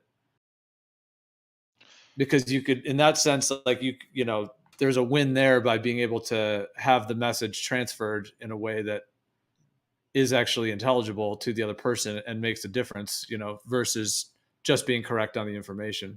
Because those could go both ways. You could be really correct on the information, but at the end of the day, nobody's listening to you. At the end of the day, nobody's actually integrating it.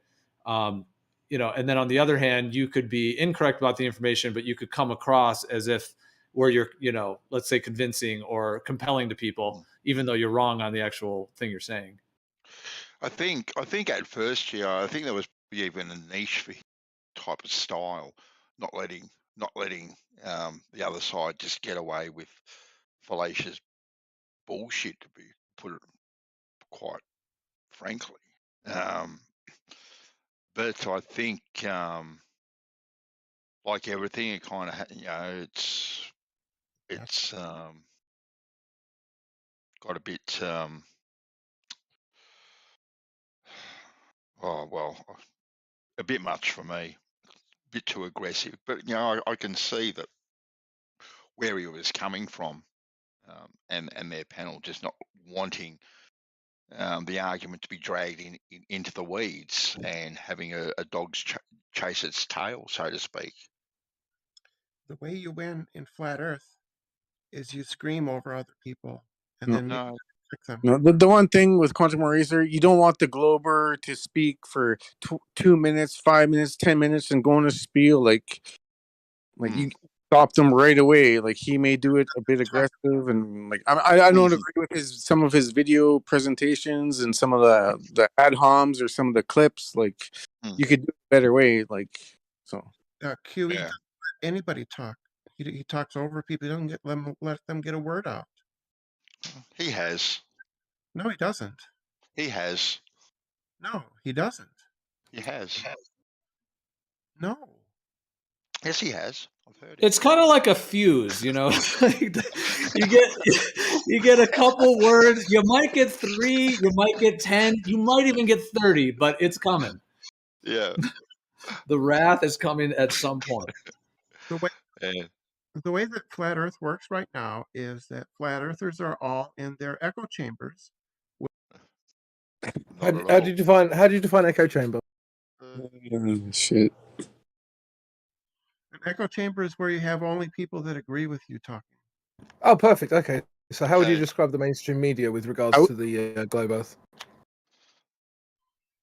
Echo, echo. It's like you go up on a mountaintop and you scream echo, and it echoes back to you. That's what the globe Earth is in the mainstream. Exactly.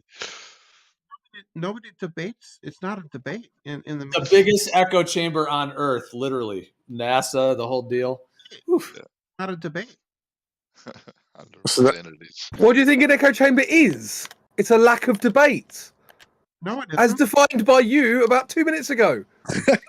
Not what Are you serious? I said it's a place where only people that you allow only people that agree with you to talk. Okay, can debate happen if everyone agrees? Yes. What? What would they debate if they agreed on everything? Debate if people have general agreements, of course you can. If they all agree, what would they debate? They would debate something about which they have questions about. You can raise questions. What? Oh my god! Do you hear how you're double speaking at the moment, Brenda? Double speaking. Yeah, Brenda has to double speak because Brenda cannot be living in the echo chamber that that Brenda just defined. Exactly. You can raise questions. Well, I actually will agree with part of what Brenda's saying, at least through one lens, which is that I won't name any particulars, but there certainly are platforms out there who do that, who basically force a particular narrative, and if you don't abide by that, they don't allow for an actual free, open discussion or debate, and it is a muting, banning, screaming, whatever it is in these different areas. So I actually could agree with what Brenda's saying, that does happen in particular areas. In terms of this particular server. Sorry to interrupt you. No one challenged that. But on, say, for instance, a Earth channel, debate them. You broke up a bit. You're Brenda. cut out there. Yeah. Yeah. You're breaking up, Brenda. Say that again. I'm on my phone. Anybody can go to a Globe Earth YouTube channel and debate them. Well, I mean, if we're going to talk about that kind of behavior we're talking about before, that happens if you want to say on the, if you want to call it a side, the globe Earth. I mean, that even happens even more so. I mean, it's out of control what they do in a lot of those channels in terms of the muting, the talking over, all the rest of it. So, yeah, it happens. That can't really be put on any particular side if you want to call them sides. And on the reverse side of that, any globe earther can come here and debate as well.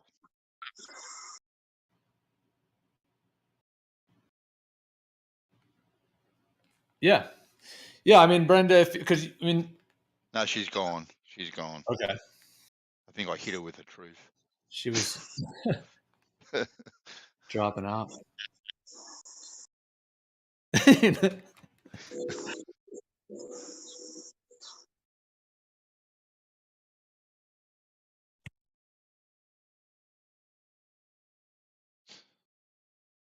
You can have debate when everyone agrees.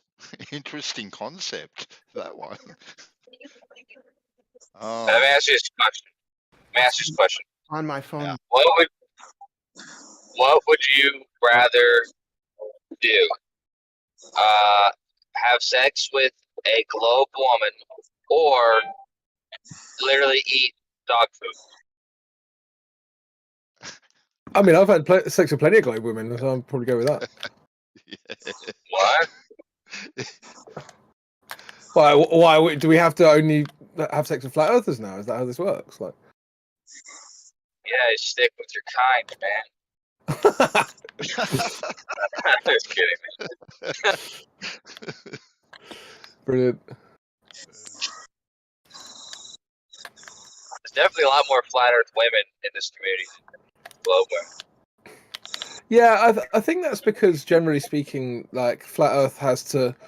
I'm not saying this is like entirely true, but I think flat Earth has a large spiritual element to it, which I don't really subscribe to, but it seems to be like a general theme amongst flat Earthers is that they have some kind of spirituality, and that's not to say the Globers don't, but I would say it's more a key aspect of the flat Earth community, and I would say that women are generally more attracted to spirituality than men are. Obviously, again, not exclusive or whatever, but I think that those two are just kind of dovetailing in that statistic, really. Yeah, I see your assessment. I agree. I just I think that also it has to do with the fact that there's not that many women in this community to begin with, and the ones who are going to be ones who have reason to be. So there's some women who stick around long time, and they're cool. But there's other women who are here. You know, you have to have kind of a desire. You know, and obviously if you're a flat earther, you have more of a desire to be part of this community than as a It's probably person hanging out with Glovers. Probably also because of the sexual predators that are in the flat Earth.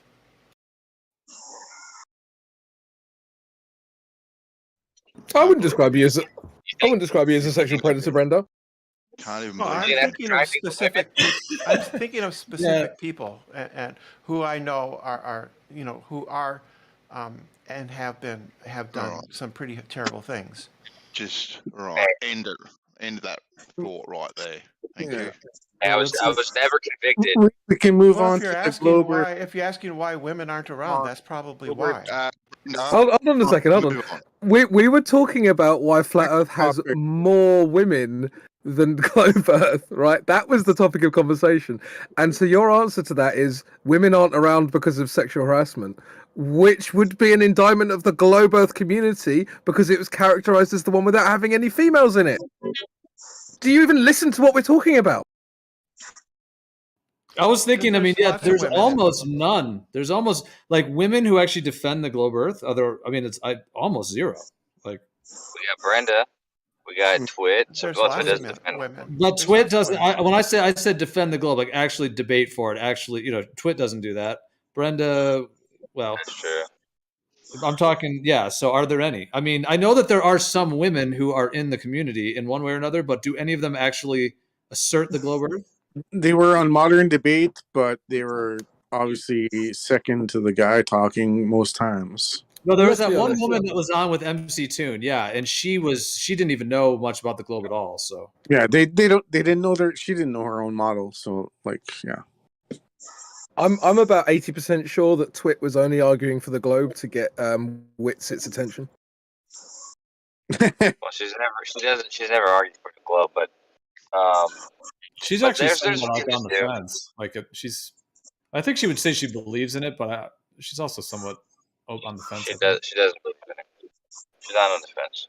She's kind of like me, where she believes in some other conspiracy theories and stuff, and she thinks that the energy in this community is probably more to her. Like she agrees with a lot of stuff you guys agree with, but I don't think about the shape of the Earth. And I agree even with you guys on some things. and even the number of women who would sort of assert a flat Earth, there's not many, but there's many more than the globe side, as it were.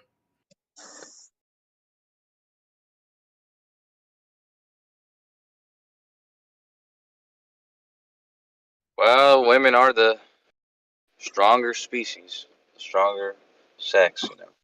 Well, I think what it is like to be really. Well, that's okay. That's a different way if he's going to go that direction. But I was just going to say that I think it's because like Mother Earth, there's something about that Mother Earth, and so the globe, in my opinion, is just such a falsity that women are connected to Mother Earth in a unique way, just their biology, the fact they give birth, and so many other factors. to where to defend a lie about Mother Earth is just like not in their nature. So virtually none of them are doing it. But the women who are, asserting or defending a flat Earth, since it's true, they can stand up for Mother Earth and bring that to the table. That's why there's so many more women on the flat Earth side and virtually none on the globe Earth. I would say that's one of the reasons. So that's Whereas a pretty the strong men are the claim. ones. The men are the ones that are really defending the globe lie. It seems. So that's a pretty strong claim. Can you actually back that up, or are you just saying things? Well, I mean, I could name 30 women right now that I've known who have asserted a flat Earth, and I don't think we could. Name I don't like think the as a top group we globe could Earth even women name. defenders. Name the top globe Earth women defenders. Brenda. I was just gonna say, Brenda, I could name at least 30 women who have asserted a flat Earth, as it were, over the years. And if I think of how many women have asserted the globe, I'm not even sure in this whole room we could come up with one. Wait, what? Say again? Now, there's millions of them, millions of women who believe in the globe. No, I didn't say believe in it. I'm saying assert it, like fight for it, as it were, like assert it, debate it, however words you want to use. Really stand up for it, as it were. There's a few of them. Is there even one? Brenda, name There's the top plenty of them. female globe defender right now. There's no need for globe Kosho, defenders. name the top You guys are female you're saying globe it like defender globe right now. defenders. There's proponents of the globe model who work professionally, in NASA and all over the place.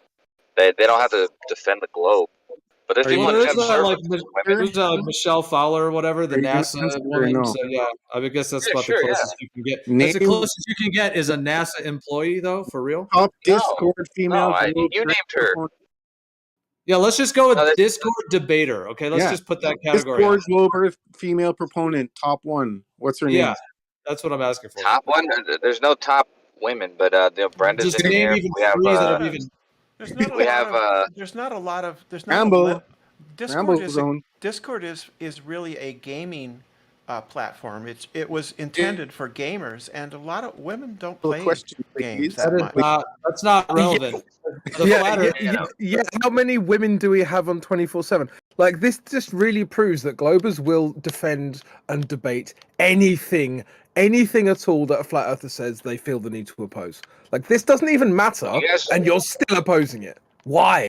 You guys are asking us questions. I mean, I'm not even opposing what you're saying. There's women in the flat Earth community, but it's not.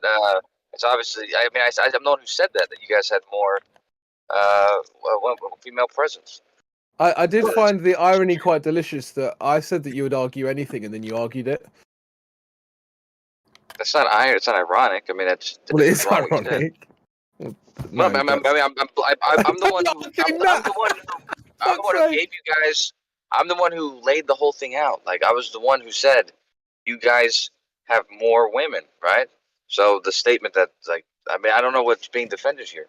I mean, it's true there's women in the globe side, but it's also true that there's more on the flat side. Sure. Self-suicide.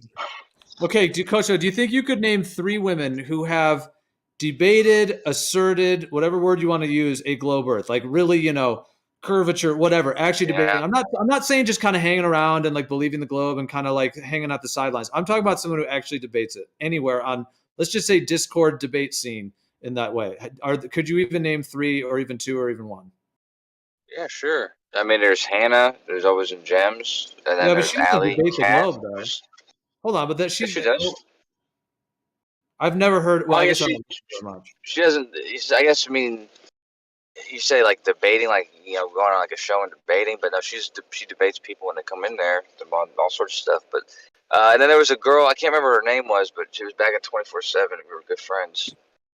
So you're saying she jumps in and posts commentary? What you're saying? No. She debates people and argues with them. But like they talk about vaccines and stuff lately in there. There's not so much flat Earth conversation. That's mostly what she talks about. If you're talking about Hannah, because she actually gives vaccines to people. She's like a nurse or something, right? So I've heard her do that. But I'm saying like a woman who has been like in the midst of a flat Earth, globe Earth discussion or debate in a way that is like, that's what I'm referring to, where they're actually like, no, there's curvature because of this, and like actually defending as it were, or asserting the globe Earth. Yeah. But you're talking about debates. Like, there's not that many people that come to mind as far as women now. That's what I'm saying. I mean, there was that one girl, that girl that I'm thinking of. Thank you. That girl that I'm thinking about. She actually was in the debate with me, and Pete Link, and I forget who else. But I just don't remember her name was. She's not in the community anymore. Yeah, there's not that many of them. Right, but there's pretty much zero though. That's what No, I'm there's saying. like I said, I was in a debate with the woman. Okay, right. No, there. I can't. I guess I can't say completely zero. The only one I really know of is the one with MC Toon. They did a debate with Witsit and Kai, and that I forget her name, but and actually Cassandra or something. there was two. There was two actually. I think women on there that were, but both of them didn't really defend the globe though. Like the one girl was just like literally Googling and saying a couple things and getting flustered, and then the other girl was like actually on the flat side. Like she was saying stuff like that was like completely like.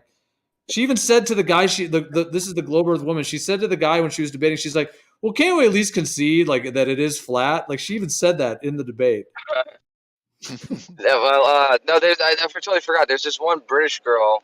She's like in the American military. I forget what her name is. She's got like a long ass name, but she's in a gem server. She's pretty aggressively argues the globe. Okay, I have heard her. I have heard her. Yeah, she might be one that. Yeah, I haven't heard a lot of her, but I do think I know who you're talking about. She's like very like. There's a few far between. Yeah. All right, so maybe there's 3 or 4 or 5, but women. Right, but women asserting a flat Earth would be 50, 80. I don't know. I mean, that number would be hard, but a lot. 80. Yeah, there's definitely women in the community, but like I said, I mean, it goes back to what I said before about there's less women in general in this entire community, and the fact that the people who are going to be the women are going to have less reason to be attracted to being a part of this community and not believing in it, as opposed to somebody who has a tie to the actual, belief in a reason for being here. I think that'll probably make up a majority of the women who actually are in this community. But in general, there's not a lot of women in this community in general because it's not attractive to most people, women included. Also, women Well, can see the community itself is lowering the numbers. It's getting smaller and smaller. What community? Sure. Flat Earth. Do you have anything to back it up at all? Yeah, Google Trends. So Google Trends isn't a direct measurement of the size of a community. People are searching for it. That could just as easily mean that more people are convinced, so they stop searching for it.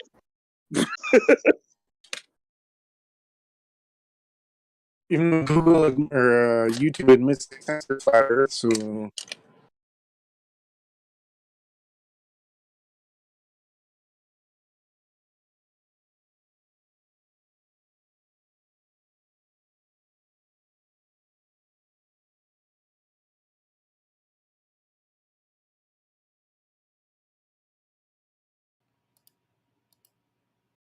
Well, I don't think, Brenda, it really matters in terms of.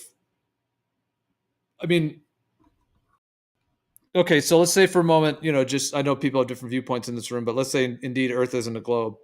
That means that will be revealed to, in my opinion, everybody eventually, whether it's now or 100 years from now or however it may be, because the truth can't be suppressed forever. And if it happens in our lifetime, then it makes sense that there isn't a tipping point yet. If what happens in our lifetime? It makes sense that we're not at the tipping point yet, is what I was trying to say. Like we're only in, like, let's say if this is I've often said this before, if this is like a 10-phase process, a 10-stage process of humanity realizing the Earth isn't a globe, then we're really perhaps only in like stage 2 out of 10 right now. So we're really just in the beginning. It isn't going to happen, Gio, ever. This is just gaslighting. We have people in orbit right now. Mm-hmm. Interesting. Sure, you do. And the fact that you asserted it has convinced everyone. Mm-hmm. Hasn't it, Crypto? Those words are. Is the orbit in the room with you right now, Brenda? It's sort of like if there's a big group of people and then there's another group that are doing some crime on that group. It's not that everybody has to be aware of it instantly. I mean, yeah, that might be ideal, but it's always like this. There's always organically, there's 3 people that start talking, 10, 15, 20. People start figuring out what's going on, and then that truth is revealed in time. So it completely makes sense the way that this is unfolding so far. Yeah, but then you have to incorporate propaganda into it. And that spread is, is being fought against. It's like being limited by all this, this reinforcement of propaganda and new people that, are being born and raised into the system. They are coming with this dogmatic doctrine that's, been placed into them because of propaganda, and it's outweighing any sort of truth spreading effect. Words don't make things true. So propaganda doesn't matter. So when you said 30 seconds ago there are people in orbit, was that true because you said it? No, it's because a lot of people say it. That's why it's true, you see. Like, how many times are you going to... I'm just wondering, Brenda, how many times are you going to shoot yourself in the face today? Yeah, not trying to call you out, Brenda, but it kind of has been fallacy after fallacy. And I'm not trying to attack you for that. I'm just saying it's just kind of... Because every time it happens, it kind of throws off the combo into like a fallacy. Wait, guys, maybe there is proof that these guys are in orbit. That's not what I said. I said there are people in orbit right now. Where's the proof, though? Well, you don't accept any proof. That's not true. Yeah, no, you don't.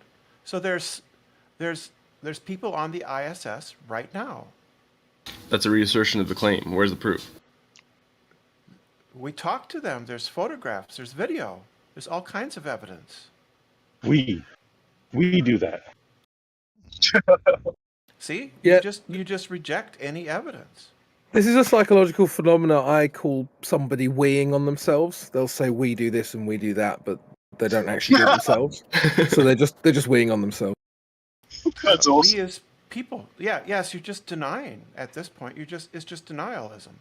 Well, that would be like me saying, well, I saw James Rayner on the TV. Clearly, he's in space fighting the Zerg.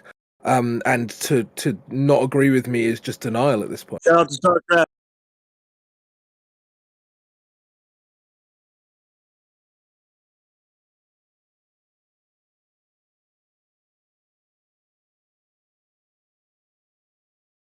You ever been Zerg rushed, Brenda? So it wasn't a fallacy, was it? Right?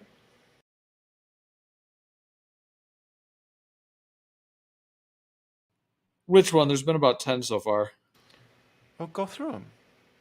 Proof by assertion. That was the most recent one. Did I claim proof? Yeah, you're saying it's true. Yeah. And it's only true because it's constantly reasserted, right? Yeah. It's not true because I reasserted it. Well, can you provide proof aside from just reasserting? I gave you evidence. No, you didn't. You said there are pictures, videos, blah blah blah blah. You didn't present anything. You can easily get Google and get. Okay, that's another fallacy. Excuse me, Shifting of the just a burden minute, of proof just a fallacy. minute. Stop talking over me. You can easily Google any of the latest images from the ISS, right? Shifting of the burden of proof fallacy. That's not burden of proof. You asked for evidence. That's the evidence.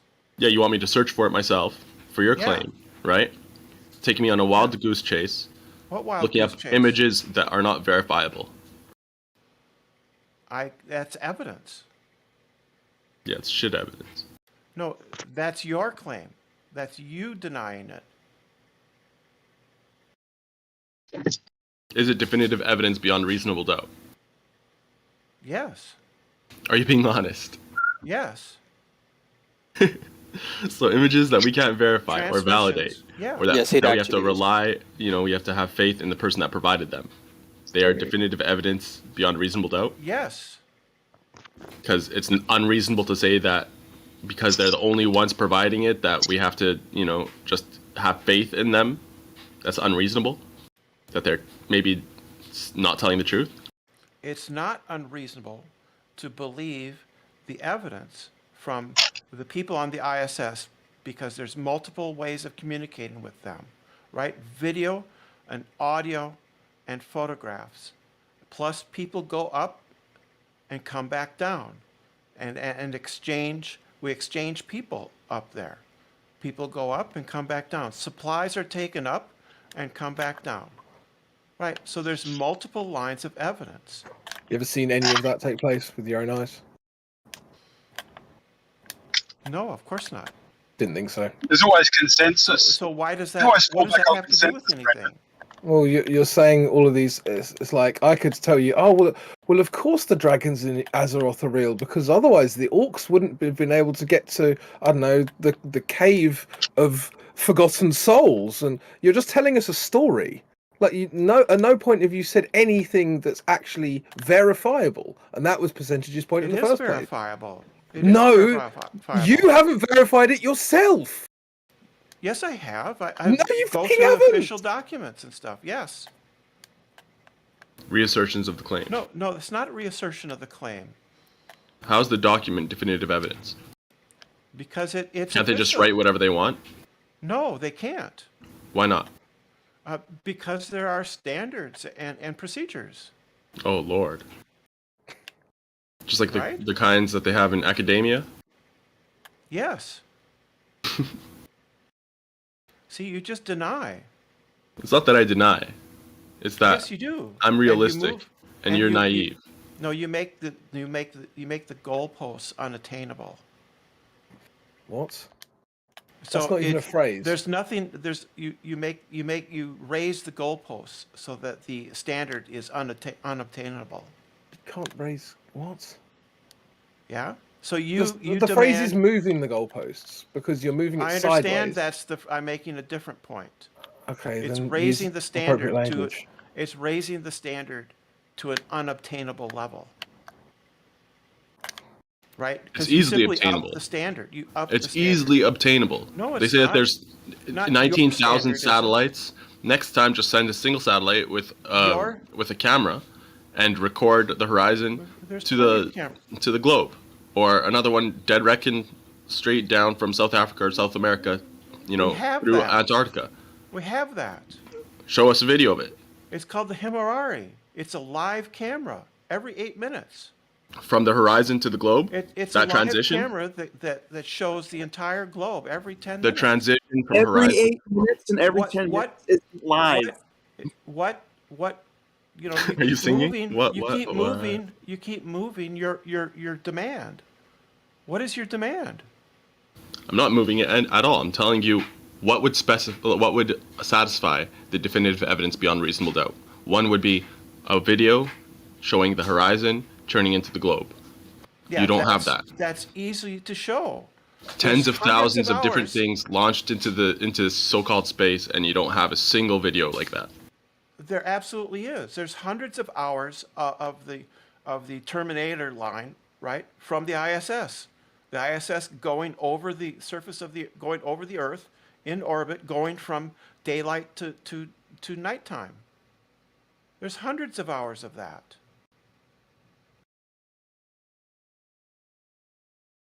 Right? You can admit that, or you can move the goalposts again. So I was talking to someone in real life. You're gonna move the goalposts again now? Did you hear what I just said? So you didn't listen. I couldn't listen. I was talking to someone Yeah, in so real life. why do I even talk to you? Right? So we Why have do you even hundreds of hours, right, of video footage of the ISS from orbit going around the Earth, going from daylit to nighttime. That was your standard, right? You wanted to see the Earth go from daylight to nighttime. Is it independently verifiable? So now you're moving the goalpost again? I'm not. No. If you can only admonish yourself because you didn't ask me for my criteria. Okay? I said definitive evidence. You could have asked what makes evidence definitive. I would have said, in terms of video, if it was, there's different criteria that you can apply. If it's live streamed, uncut, high resolution, multiple angles, all of those can increase the confidence level. Yeah, those are all out there. Live, there were live streams from the ISS. I don't know if there is right now, but there has been.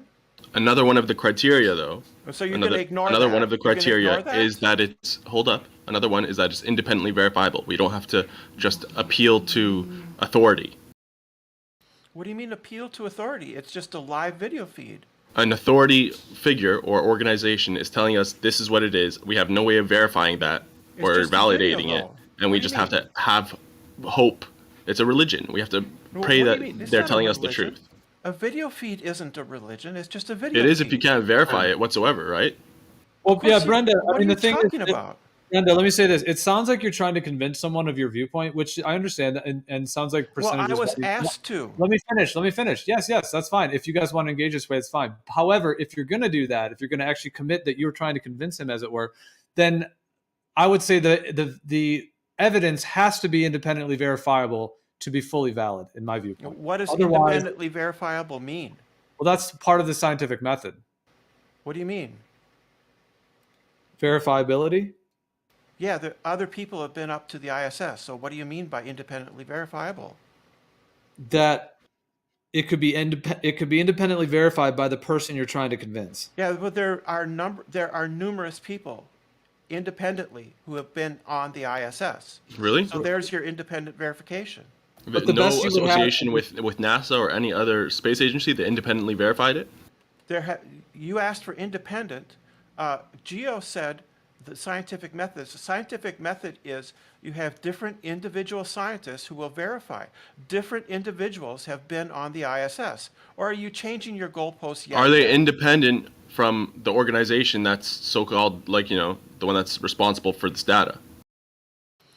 Many of them are scientists. That doesn't answer my question. Individual They're is not independent. Yeah, they are. So you need to No. show that there's some kind of Do you know what collusion conflict of going on. interest is? There's no conflict. What conflict of interest?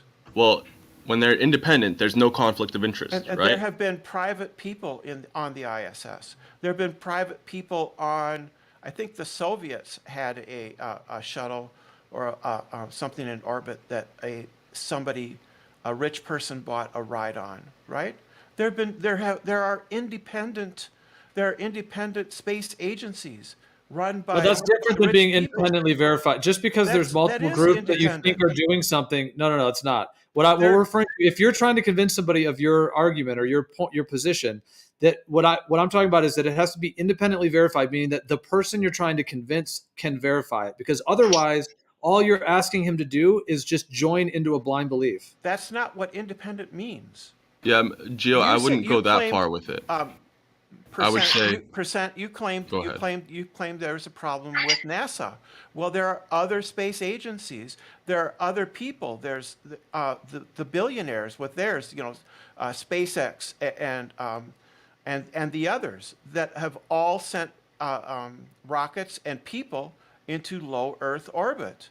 So that's independent of NASA. So that meets your criteria, or are you going to move your goalposts again? No, that's not by the meeting my government. criteria, because I'm not just saying NASA. I'm saying I don't trust the government. So it have to be private individuals They are able to private. verify this stuff. SpaceX and SpaceX and the is others- not private. Yes, they are. No, not after they got like yes, it is. what was it? It's A privately $12 owned. billion injection from the government. They're basically Yeah, they government. got money, but that doesn't. They are private. It's a privately owned space company. Please. as with the others. Elon Okay, Musk is let's see actually their conflict of interest page. It's Elon Musk privately owned. is on video saying near the beginning when they really started teaming up with NASA, he literally said on an interview that they gave all of their central computer systems and server systems access to over 200 government employees. Yeah, through so NASA. what? So, When you're hugely government subsidized, you're basically part of the government at that point. No, you're not. So you're just moving the goalposts yet again. They What are does it not- mean? What does it mean for the government to subsidize a company? Means that they give them money Why? because they feel that this is a worthwhile activity. they're partnered. Actually, I think NASA uses SpaceX to deliver their satellites and stuff, It's and their all part of people the same to the cabal. mission. So It's not that they're giving them money for just shits and giggles. They're hiring them just like everybody else does. Yeah, Everybody they're who hiring them. launches Well, SpaceX, they have to pay for the whole ordeal. You know. it's just another arm of the same system to push the propaganda. No, that's a lie. That's not true. It's not just another arm. They are private individuals that are privately traded on the stock market. Okay, I'll repeat my question from like 2 minutes ago. Do you understand conflict of interest? Yeah, of course I do. Okay, so if this company, this private company as you called it, is getting billions of dollars of funding from the government, and then they claim the same thing the government does, would you suspect that at all? Would you trust their judgment wholesale, given the fact that they're getting billions of dollars from supporting this thing that's supporting them financially? They're getting money because the government, the politicians, have decided that we should move space exploration and space technology into the private sector because it was in the public sector for many years. And so then we should make it we should move it into the private sector so that competition, right, can help to lower the cost of getting into space. That's the reason why. So the government has funded a number of people. So we have several different private space agencies competing with each other for lucrative contracts from the government, from NASA, the government, right, in order to get money from them.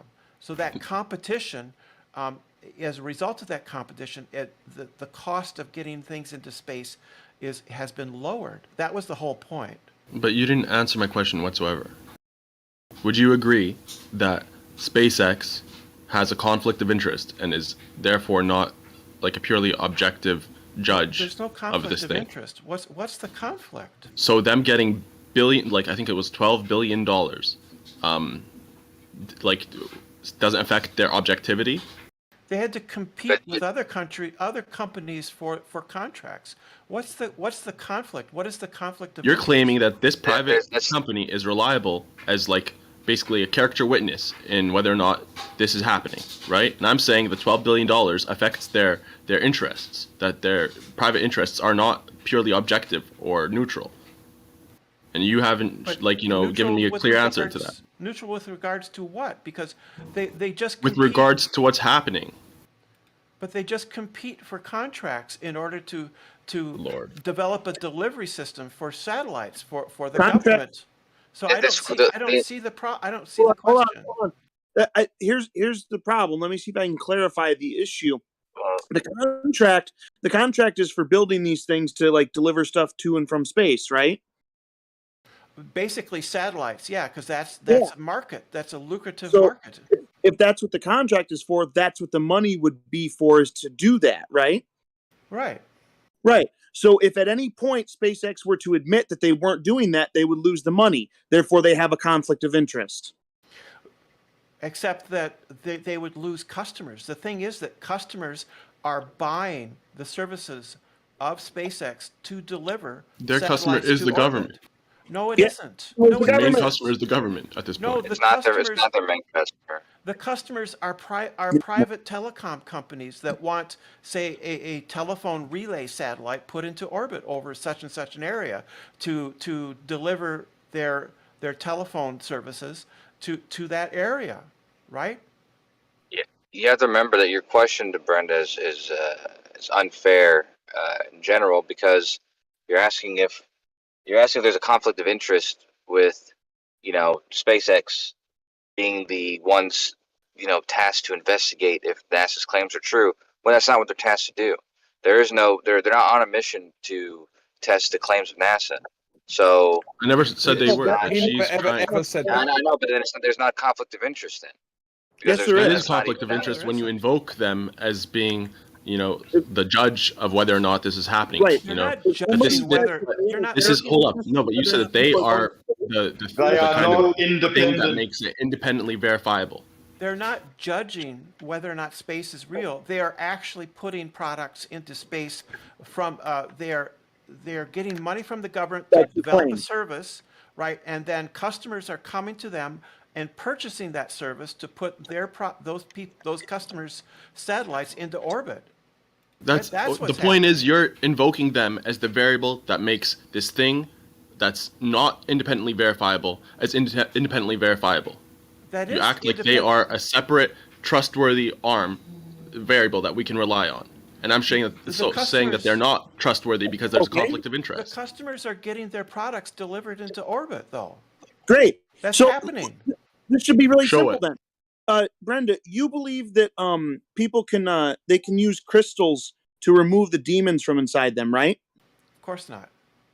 Okay, but these people that are selling these crystals to do that, they have customers. And according to you, that means that they are reliable. They are actually selling a product to real people who are using the crystals for that purpose. So you believe it's true, right? No, I don't. Good point. Well, there you go. No, because I have other evidence that would There confirm you go. or disconfirm, right? Exactly. There you go. Right. And we have other Exactly. evidence that would confirm or disconfirm. You're asking a question that nobody really thinks is a serious Well, question. I think the Nobody point is thinks that the Earth is. Nobody That's thinks another that the Earth fallacy right is there. flat. Well, that's Appeal to true. majority. No, it's not. It's a consensus. And well of the done, Bob scientific Dole. community. It's a scientific Appeal to Consensus. Fucking hell. Back to sleep, Brendan. We started off with independent verification. Well, you can verify that the Earth is a globe yourself. All right, let's have it. How do we do by it? asking SpaceX? You could reproduce the Eratosthenes experiment yourself. Doesn't prove Okay. anything. And Is what's this your that going first day? That's going to give you the curvature of the Earth. If you assume it in the first place. Or divergent light rays, as we observe, and a flat Earth. There's So no divergent. They're parallel. They're not divergent. are they now? Yeah. Good luck proving that one. So if we were to do that and come to the conclusion that the sun is local, then what? Then it proved nothing, right? In terms of your globe Earth.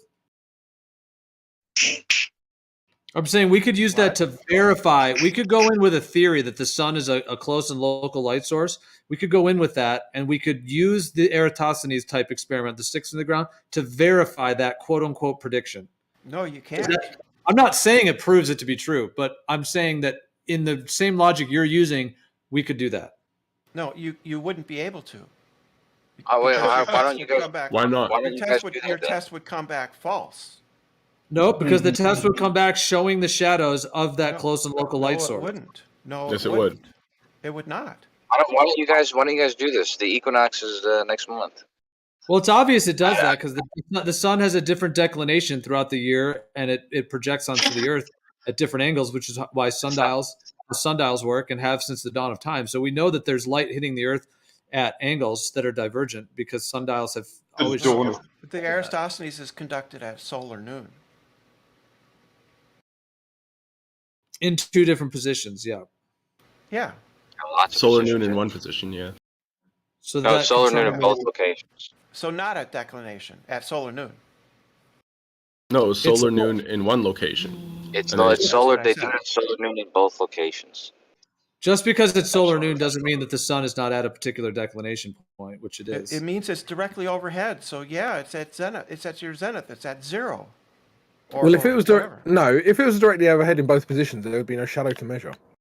I think Kosho That's means to right. say at any given time it was solar noon at one location, but they did it at both different times. Yeah. Like No, for each but I mean, location. Yeah, from they what did it. Brenda just said. They didn't Hold on. I did it. No, They wait did it a at second. location. I just said if it was solar noon in both locations, there would be no shadow. Brenda said that's right. Like what? Then there's no shadow to measure, is there? That's a measurement. There's no shadow. I think solar noon. Solar noon doesn't mean the sun is at zenith. There's no I shadow. know. There's Try no telling her shadow. that. There's no shadow. There's no shadow at the one location, and there is one at the other. And you measure that. Sub-solar point is the one at zenith. Yeah, there's no shadow at one. At say for instance, the pole, and then you go to the well inside. Well, there is a shadow, but the shadow is directly underneath whatever it is. So hold up, the you light guys said shadows solar noon are- doesn't mean the sun's at its zenith? That doesn't make sense No, to me. No. She said that, and then somebody corrected and said it was sub-solar point. But I think we all know what everybody means. Global solar Isn't noon solar is- noon is the sun still at its zenith? No. No, Even if it's not south of solar point? Not necessarily. Everywhere has a solar noon, but when it's solar noon, the sun is only at zenith in certain places. Yeah. Well, it's Solar only noon in is it's only zenith in in that certain position. places all the time. But yeah, your local solar noon is when the sun is directly north or south of you, and the subsolar point is when the sun is directly above you. But I think we all know what everybody means. But can you have the sun like the same distance north or south or whatever, but not highest in the sky? Oh, what do you mean? Yeah, so Highest whenever in it's the a sky- solar noon, it's highest in the at the sky highest point in the means- sky, the zenith. Yeah, but highest in the sky, that phrase means like wherever you're standing, the highest point it gets in the sky for you, which Yeah, doesn't we're talking mean, about- which doesn't necessarily mean overhead. So in Cyrene, right, the sun is directly overhead, and then in Alexandria, right, there's an angle to the shadow of the pillar, right, and then Right, so if we- you measure that shadow, and that's an angle. Right. So if we went into it with an assumption that the sun is close and local, let's say anywhere between 1,000 to 5,000 miles above the Earth, just in a general range, that type of locality. And if we were to go in with a pre-assumption that that's what the sun is, and we went out and we were expecting to measure shadows that were divergent, just as they are in that, and we were to go and to then mark those shadows to be the case, then would we then be proving the original prediction that the sun is that close and local light source? You'd be wrong because the rays of light from the sun are parallel. Okay, so you're just using a different set of assumptions. And using It's the not one an that's- assumption. It is an assumption. No, it's not. It's an observation. The rays of light from the sun are parallel. That's an You observation, do not an not assumption. observe that. You don't It's observe not. that. We do We know actually that. observe the No, opposite. you don't. Yes, we do. And We do you're know weeing on yourself again. You No, don't know that. We do know that. Yes, we do. You're weeing on yourself No, again. I don't care want. with your little meme. We do It's know not that. a meme. You're It is a talking meme. about. You're talking about a Time to bunch get of people, smelly, Brenda. and none of them are anything to do with you. You personally have never seen that. Yeah, that's a genetic fallacy. That's a genetic fallacy. The Actually, fact that- isn't a genetic fallacy. It is a genetic fallacy. No, because it isn't. You're I attacking. will define a genetic fallacy, and then everyone in the room will know that you don't know what it Genetic is. fallacy is that the argument is false because of who it comes from. That's The not origin, what I said the at all. origin. I didn't say that at all. That's what the genetic fallacy is. That's what you're saying. You're saying that because it doesn't come from me, therefore it's false. That's a genetic No, fallacy. I never said that at all. I That's what you said said, you. because I No, didn't do it. I didn't. For about the 8th time. Now, what I did Jesus, say boys. is that you are unable Girls. to verify that, and that you're claiming that other people did it, which isn't actually valid. That's the That is problem. the genetic fallacy. No, Claiming it that isn't. I didn't do it is the genetic fallacy. Okay, Kosho, do you think that that's a genetic fallacy? I did it. I don't care. I don't care about that. No, I don't care if you don't that- care. that- I want you that- to answer the that- question. That's too long, man. We're not arguing about fallacies. It's a yes or no But, question. It's the shortest of answers.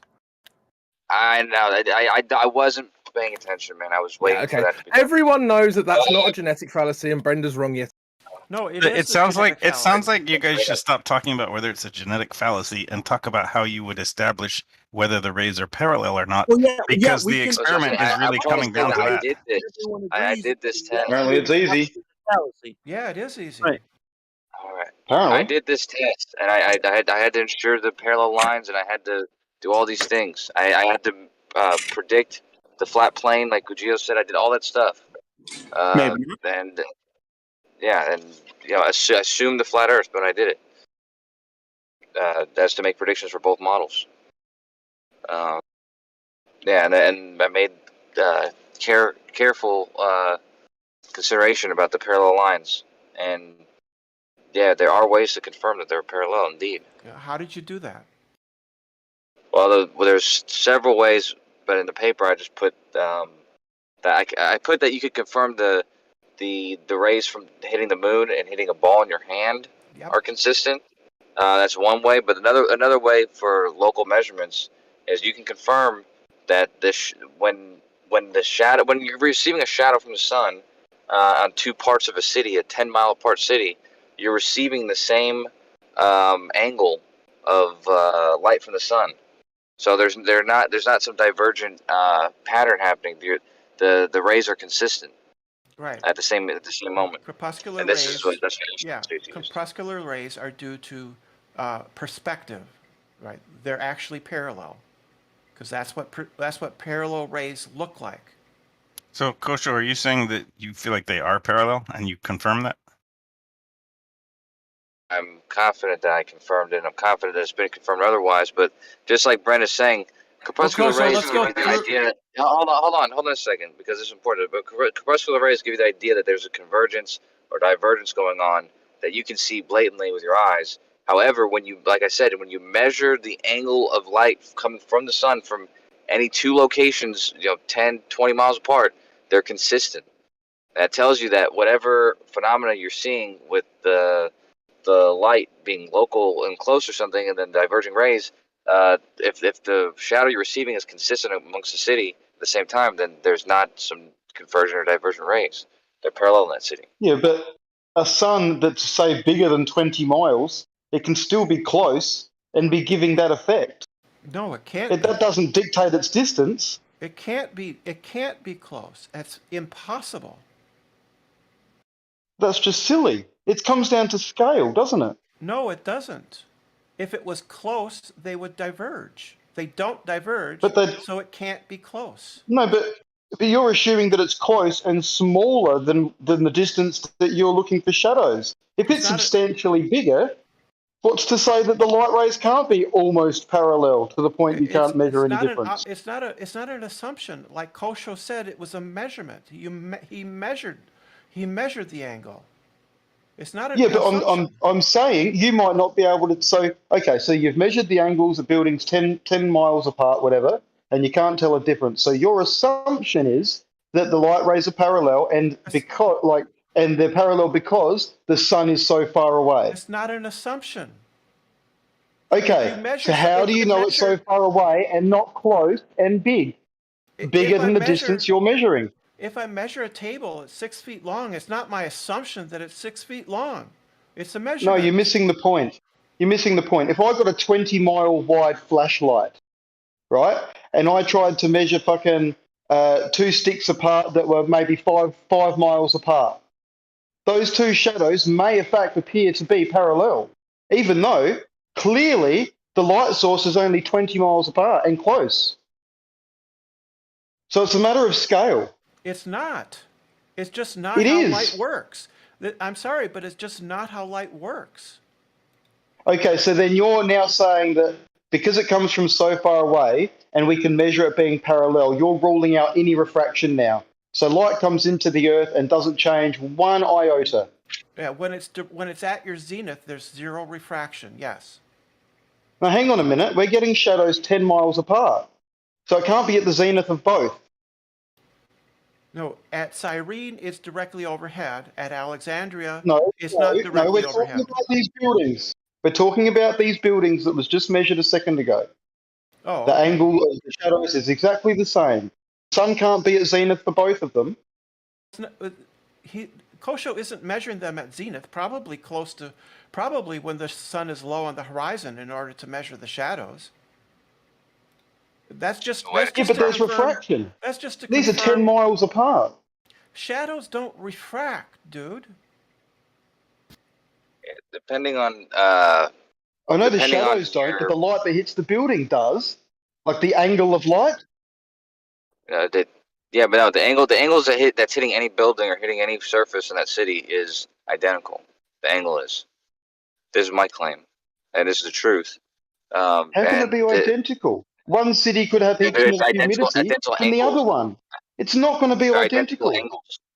Yeah, they are. It depends on your precision and The angle of incidence into the atmosphere might be the same. Yeah, but and also the angle that it strikes upon anything that's standing straight or whatever. It's going to be doing the identical for everything. Like if there's buildings, the bell is going to be the same angular displacement or whatever, or the same size displacement due to the angle of the light. Like you can actually measure the height of a building by doing this. So it's just pressure. Can you sketch the counterexample that you're talking about? Because I'm having trouble visualizing it. I don't know what you mean. Me myself.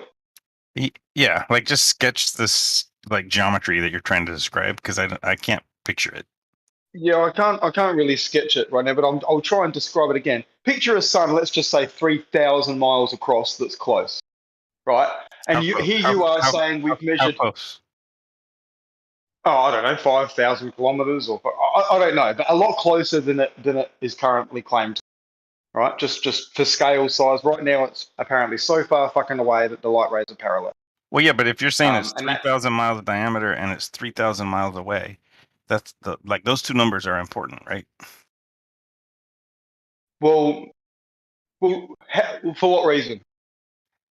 Like making sure that it matches what I see when I walk outside. To tell, or for what you want to say? Making sure it's in any way consistent with what I see when I walk outside. Yeah, but there's no reference to scale. You wouldn't know. You've got no idea what you see because there's no reference to scale with the sun up in the sky. It could be whatever size. It's just what it is. You don't know. Yeah, that's not true. It can be whatever size at some distance. They're tangled together. I agree with that. But if you tell me both of them, then we can know whether that's reasonable or not. 3,000 mile diameter sun. Well, whatever needs to be reasonable in your mind is going to look like a certain thing. Whatever needs to be reasonable, choose that. But I want you to. I'm asking you to explain. This. Yeah. Okay. Well, you're putting a counterexample out there, and I want to hear it. I just want to understand it.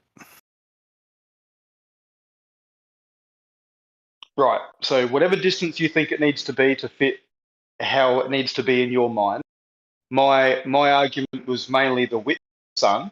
If the sun was so wide and you're measuring shadows at buildings 10 miles apart, and the sun is fucking much, much, much bigger than that 10 miles, then why would you expect to see diverging rays essentially coming from the middle of the sun?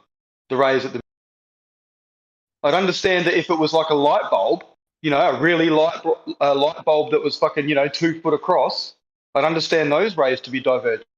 But if the sun is substantially wider and bigger than the spot you're measuring shadows, why would you expect the shadows to actually be different? Well, let me ask it like this. Maybe I could construct a counterexample that does exactly what you're saying. But do you agree that we can all see the angular size of the sun? Like from where we're standing, it's got a perceptible angular size, right? Yeah, for what we view. I mean, we've got no idea what we're looking at is the physical sun itself. Of course. But then that angular size comes from how wide it is and how far away it is. Like those are the two things that tell you that. Yeah, but in our visible spectrum. Visible spectrum. Well, that's the shadows, fortunately, are also in the visible spectrum. So I'm saying that the counterexample has to have the right angular size, right? Yeah, but what I'm saying is the hot spot we see up in there in the sky isn't not necessarily representative of the size of the sun. Going back to the personal atmospheric dome. I don't understand. I don't know about that. Yeah, well, that's fair enough, but it all relates back to that. We see through what we see through, and what we see isn't necessarily what is actually out there. But you think you see something different than what I see? No, God no. No, we both see the same thing. Okay, so my only point is when we do this geometry to get the shadows to do whatever they do, then the width of the sun and the distance away has to match the observed angular size. We can't make a counterexample that cheats and uses a sun that has a different angular size than what we see, right? Okay, but then I'm looking at the sun and I go, shit, how the fuck does that light up the whole globe? It looks tiny. I mean, a tiny light bulb will light up a whole room. It's light does that. No, but it looks small, and yet you say the light, like it is, you're saying it is so big that and so far away, which is why the light rays come to this tiny little Earth being parallel. But it looks like it's fucking tiny to me. It does not look like it could be anywhere near bigger than this. It looks substantially smaller than the Earth. Yet your story says that it is much, much bigger and so far away. That is why all light rays on the Earth appear to be parallel. No, I actually am more interested in what you're saying. I just want to make sure we agree that in the counterexample, the angular size has to match observation. We can't construct a counterexample that uses a sun that is in no way what you would see if you walked outside. Like it at least has to have the right angular size. Look, obviously, what we see won't change. What we see is what we see. I'm just telling you what we see, or I'm suggesting what we see isn't necessarily what's behind it. Your side of it says what we see is what it is. No, I want to hear more about your counterexample. I've said it. It's about scale. Like, let's just say the sun, again, however distance you want to say, but let's just say it's 3,000 kilometers or miles wide, and we're on a flat plane, for example, and we're going to measure shadows at 50,000 kilometers wide. I personally would expect those shadows to diverge. But trying to measure shadows at 10 miles apart when you've got a sun that's, say, 3,000 miles across, I wouldn't expect divergent shadows there. Do you get my point? Like, it comes down to scale. If you want to talk about distance so it appears a bit more normal in your mind for what we see out there, that's fine. Choose the distance.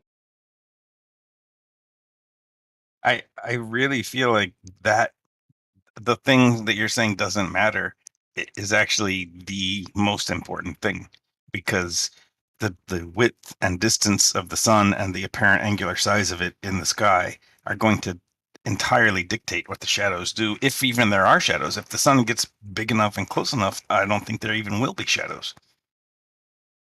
Yeah, but going by that logic, I look at the sun and it looks small, right? But obviously the story is that it's fucking substantially much bigger than Earth and it's a long way away. But that's counterintuitive, isn't it? It looks like it's small and just up there, which goes with the personal atmospheric dome, where it looks like it's just there, even though it may just be a not a projection, that's not counterintuitive to me. Everything looks smaller the farther away it is. So, I mean, that doesn't feel counterintuitive. Well, fair enough. Fair enough. It appears as though, to me, that when we look at the sun the way it is, it should have diverging shadows. That's what we should see. It looks small compared to the area. Like if we were going to measure something 10 kilometers apart, it looks to me like there should be diverging shadows. Parallel shadows is an interesting thing. It suggests that what we see is very different to the actual reality. So on a clear day, with like really not too many clouds in the sky or anything, midday, like noon, 1 o'clock in the afternoon, do you feel like the sun looks close as well?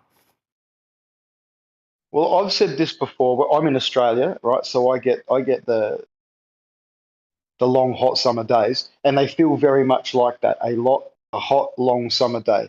The sun rises and it appears to rise a lot slower than it seems to scoot over the top of your head, and then it sets slower. Now, I appreciate there's refraction and causes sort of this sort of stuff, but that's definitely the feeling. Do I think it's closer? Look, it definitely fucking burns you a lot more when it's, more directly above. Like, it feels much more intense, like significantly, to the point where it sort of does feel like it's closer, but I wouldn't suggest it ever looks closer, no.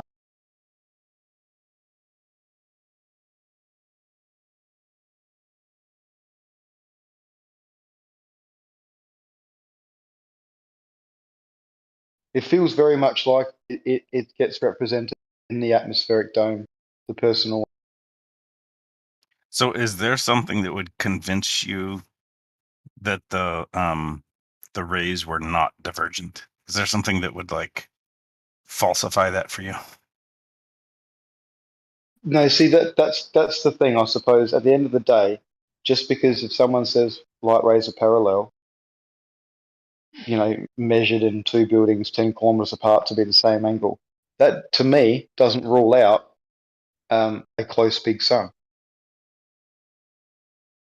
And if the Earth is curved, then you're never going to be able to really try and get parallel angles of any, any further distance apart to verify anything. So it's one of those things that can't be verified either way. Could be both.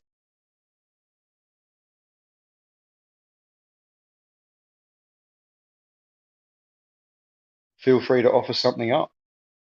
Definitive, without question. Yeah, I don't know if I have any such thing right now. I'm thinking about it. It's a tricky one. All of these things are tricky, which is why there's even a fucking server discussion.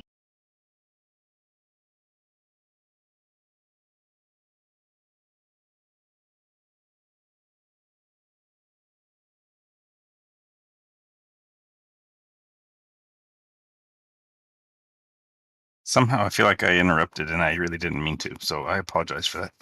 No, man, it's an open forum. You want to talk? If you want to talk, go ahead. Oh yeah, they were having this whole thing about genetic fallacies and stuff, and Oh no, that was Brenda just not knowing what. Like a genetic fallacy has a very definite. Brenda doesn't know clearly the use of the fallacy. It's an issue.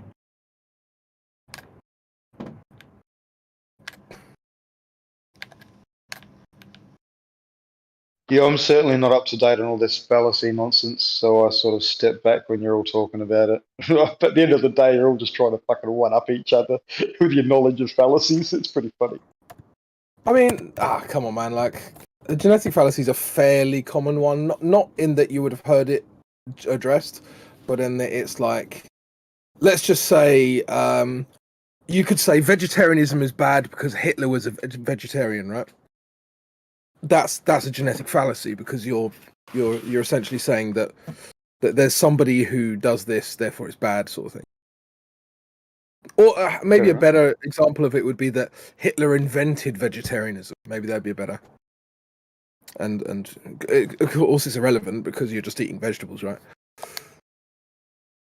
Sounds like great propaganda, though, doesn't it?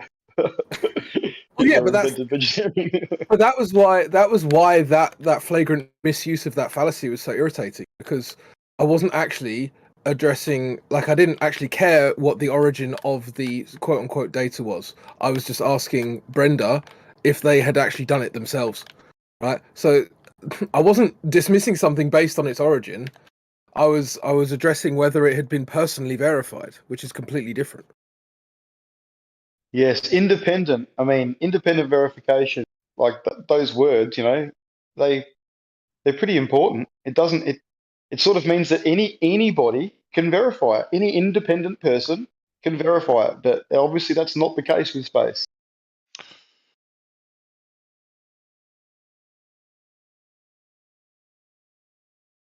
And I think also what's happened is that a lot of these Globe guys, I'm not including Kosho, and I don't really know Rolling My Boulder in this, but a lot of them, and I would say probably the worst example of this is Fight the Flat Earth. Like, they started getting blown the fuck out by their kind of bad logic, people calling out their fallacy every 5 seconds. And then they started thinking, oh, well, it's a game of saying things, right? Rather than actually trying to understand what was going on. And this was key in like a Fight the Flat Earth debate with Nathan Oakley. Like, Nathan Oakley would call out a fallacy, and then Fight the Flat Earth would just go, fallacy, not knowing what it meant. He would just kind of think, oh, well, you've activated my trap card kind of thing. He thought he was playing Yu-Gi-Oh! And of course, most people don't know what fallacy even is. So, like, using it in a debate is stupid anyway, because you're not convincing anyone of anything. But he was misusing it, which made it even worse. It was just a waste of time for everyone. It does get frustrating in any debate or discussion or whatever when the substance of the debate just moves to who has committed a fallacy and trying to argue about the definitions of fallacies. I get very frustrated with that. The thing is, though, Boulder, is if the premise is logically fallacious, you have no reason to accept it. And if they are knowingly perpetuating fallacies, they shouldn't be doing so. So really, I think it's actually quite important. And the problem is, if you let it slide, then you're just allowing fallacious logic, and then what's the point of the debate in the first place? So But unfortunately, it's I don't dispute what you're saying, but take straw man for example. Straw man is a really common thing that I hear people do a lot. They try to offer a metaphor or an analogy. They try to paraphrase something, and they do it in a way that is going to help their argument and doesn't really characterize the thing they're arguing against. And but then it becomes a matter of degree, right? Did they like do a tenth of a straw man or a like straw man 100? And yeah, I some get what people you get hair triggered, like, yeah, that wasn't word for word what I said, so you're straw manning me. And I was like, oh, Yeah, come on, dude. but the problem with the straw man is that it can actually change very significantly the meaning of what you've said. And so if it does so, then you have to challenge it, because it would be like saying, I don't know, I could say I like children's programs, and then someone goes to me, like, why do you like sitting with children while they're watching programs? Right? Now there's this insinuation of being like a pedo or something, right? I don't know, I'm just coming up with a silly example to try and show you how like a subtle change in words can actually have a massive difference in the meaning of what's been said. And that's why straw man is so important to identify, because if you let that slip, then the rest of the debate is based on nothing. You're arguing over something someone didn't say, something that isn't their position. But I see what you're saying. When it's like really minor, it shouldn't really matter. Yeah, that's the thing. That's the thing that gets sometimes lost, is that it's a matter of degree. Everybody's imperfect, and you know, like, okay, fine.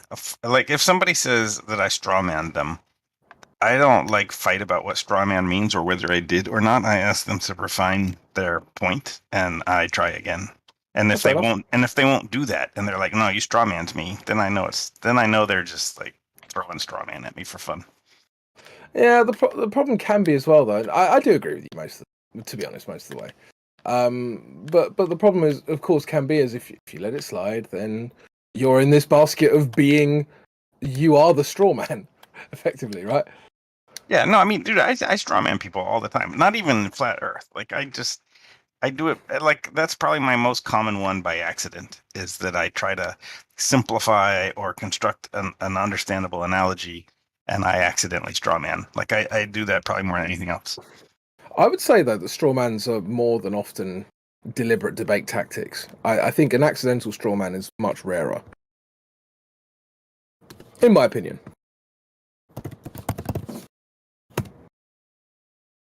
And then sometimes people throw at me the, like, you committed an ad suplex hawk Hodman Juplo fallacy, and I'm like, what in the world are you talking about, man? Sure, okay. Yeah, I know. Sometimes I feel like the fallacy thing goes way too far. I mean, sure, but you have to be having a debate based in logic, or you're not talking about anything that means anything. Right? It's true, but the rules of logic are pedantic, and I feel like they're I agree with you. Flagrant violations should be called out, and if you're purposefully obfuscating, purposefully misdirecting, you've been talking for 10 minutes and haven't said anything, you've totally misrepresented my argument so you could tear it down.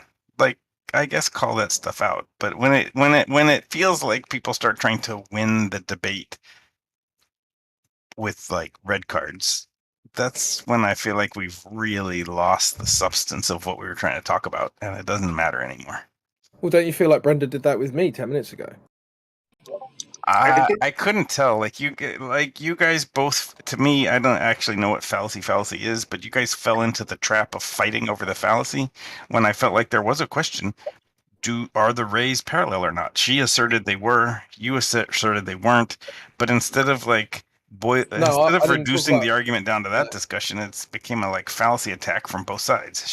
I didn't. No, hold on. I didn't talk about the rays at all. We were actually talking about the verifiability of what Brenda was claiming, right? And so then when I said, well, have you verified this yourself? Brenda was like, oh, it's a genetic fallacy, which it fundamentally isn't. But regardless, that's actually what Brenda's done, is what you're accusing both of us of having done. Like, Brenda brought in a fallacy that was, ironically, a fallacy of irrelevance that was irrelevant to what I'd said, right? So there's a level of irony to that. But regardless, I just wanted to talk about whether Brenda had personally verified it, and the answer is obviously no. And they could have just said no, right? Yeah, So I wanted to I interrupt. wanted a simple discussion, and Brenda didn't want one. So yeah, whatever. I wanted to interrupt her several times because she kept saying that I'm not assuming that, or that's not an assumption. And in the context of the discussion, it was an assumption, and I didn't understand why that was up for dispute. I mean, and like the easy way out was to say it's not an assumption because of these facts and like establish it. You raised it as an assumption, and she didn't address that. She just said it's not an assumption, but it's far better to address it. You think it's an assumption? Well, okay, fine. Here is how I establish it so that we can be on the same page. Or I can't establish it, and you're right. It is an assumption. I don't know. It seems addressable, but she failed to do that. I would just whole- wanted. I will finish Sorry, in a second. sorry. I promise. Sorry, Banter. I'll Yeah, shut up in a sec. you're right, buddy. I just No, wanted to mention to Roll in the Boulder. I didn't actually say anything about assumptions. Someone else was having that discussion before. I just leapt in to ask about the personal verification. Anyway. And just quickly on that, Crypto, that the whole personal verification point that I quite often hear, I almost find that bordering on silliness. It's like the Kimberleys here in Australia, right, exist, right? I've seen pictures of them.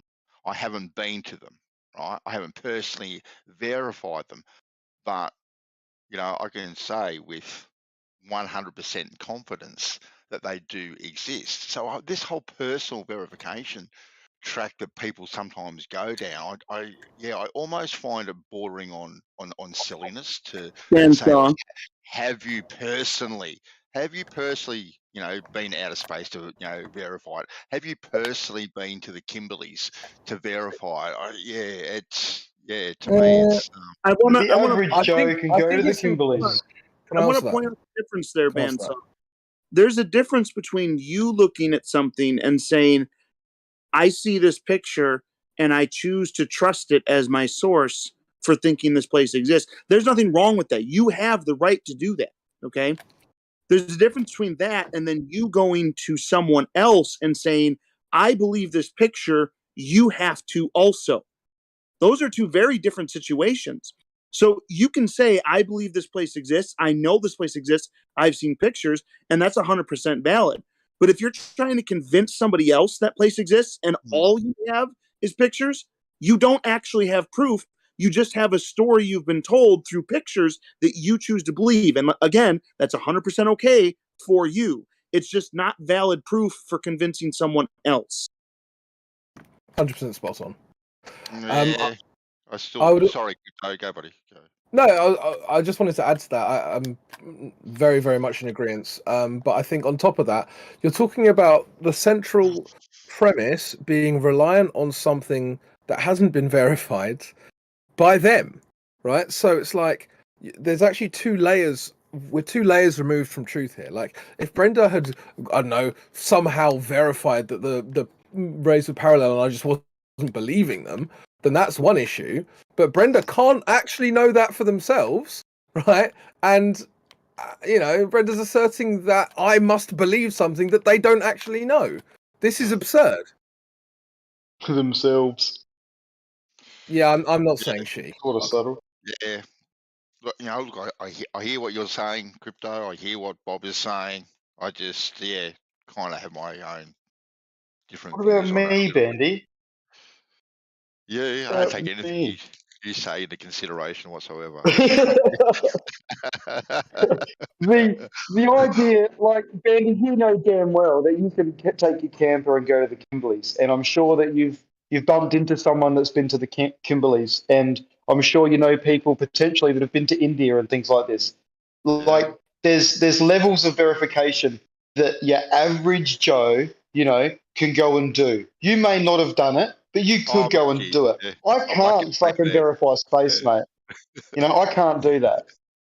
Like, can I jump in and say, unless you're in a club, got to be in the club. Can I say the asymmetry of the verify thing is really frustrating as well?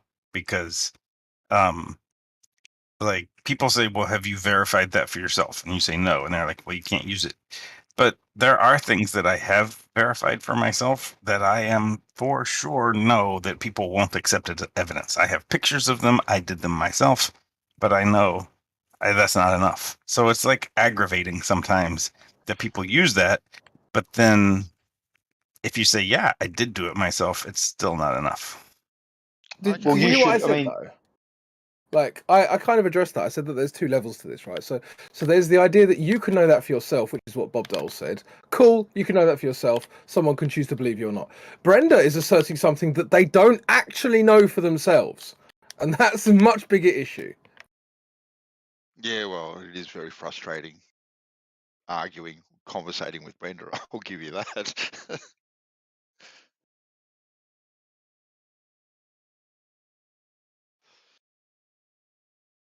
But I can verify that the Kimberleys do exist. So rest assured, everyone. well, good on you. You Hey, can take Beautiful. you can take my word for it. I realized that I was muted and I was trying to talk to you. What are the Kimberleys? Oh, it's a range. It's a part of Australia that is that is actually quite beautiful. Okay. Quite beautiful. What's a Google it? I- Google it quickly. I wanted to make a point about that. The claim whenever you're talking about something like this, because they'll use the argument like, oh well, you've never been to China, so you don't believe China exists. But there's a Yes. problem with that argument, okay? And that is that China, you could describe China as several things. You could say China's a people, China's a nation, China's a country. It doesn't really matter which one of those you pick. You can pick all of them. That's not a claim that needs to have a separate verification. I've already verified that countries can exist because I'm in one. I've verified that nations can exist because I'm part of one. I've verified that people can exist. I am one. Those are not claims that are outside of things that I've experienced in my life.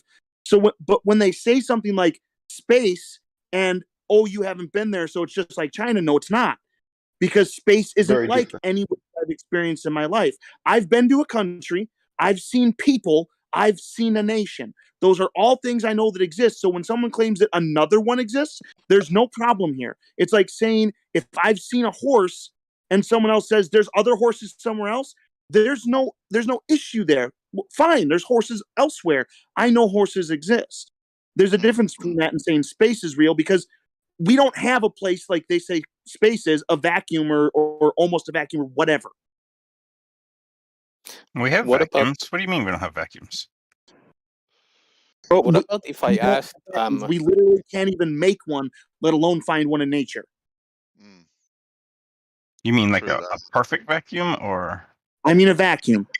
Anywhere close to what they say the vacuum of space is. We can't even make one anywhere close to it. Well, I don't know what you mean by close. Close. Not even remotely close. A I vacuum mean, is a you place can where probably nothing is. make one that was within 10% close in your No, house. no, not even close. Not even close. And how much? Not effort- even if within 10%. And No. even if you could get to 10%, how much more effort would it require to get to 100%? We can't even get there. We're not even close to it. Not even close. Well, what is it that you're trying to get close to? Well, I the think you can, conditions that we're told that this so-called area has, right, where one would presume that you would want to test things in before you sent things out into them. Because that's what most people do. They have the conditions of which they want to put something in, they make models that are representative to it, and they test it. Sure, to but make, like what to make things? sure things are going to work. What things do you feel like we can't even get close to? What they Well, do you tell know? us. Yeah, Sorry. do you know what the? No, sorry, I cut you off. Go on. No. I was just going to say what we're told that the outer regions of the universe are 10 to the negative 17 tall, thereabouts, let alone what they tell us around the moon is or anywhere else. Does anyone know the claimed maximum or minimum pressure of NASA's vacuum chamber? The claimed the claimed minimum pressure of a vacuum chamber on Earth? Of NASA's vacuum chamber that they have. They Is have that the a, one in They Ohio? have, Is that one, Crypto? I actually don't know exactly where it's based. I know more about it than where it is, which is weird. Have a look. Okay. I'm kind of also playing FIFA, so I'm only 90% listening. Let me what just do you double guys check. think is the difference between 10 to the minus 17 torr and 10 to the minus 10 torr and 10 to the minus 4 torr? What, like, do you feel like I it's a don't know, big about difference? 7 particles. 7 particles. It doesn't really matter what the difference is. A vacuum is a place where there is nothing there. We can't make that, therefore we can't make a vacuum. It's pretty simple. No, we can create low pressure areas or low, like no one says we can create a perfect vacuum. I don't think anyone asserts that a perfect vacuum exists out in the nether regions of space either. Yeah, no one does. It has to. It has to. Why? A perfect vacuum must exist. If there's distance between particles and the particles are so fucking far apart, then any spot between those particles where there are no particles must be an absolute vacuum. You could put a pressure device in there, that's fine. and it would but by measure zero. By that argument, the vacuum exists right in front of your face right now because there's space between the gas particles. Well, yeah, there's technically an absolute. So there you go. There's a vacuum. vacuum. There's a perfect vacuum right That's a next to you. claim. You can't show it. You can claim that all day long. I don't have any problem with necessarily with you claiming that if you say that's what you claim, but that's not proof of a vacuum. That's you saying there's a vacuum.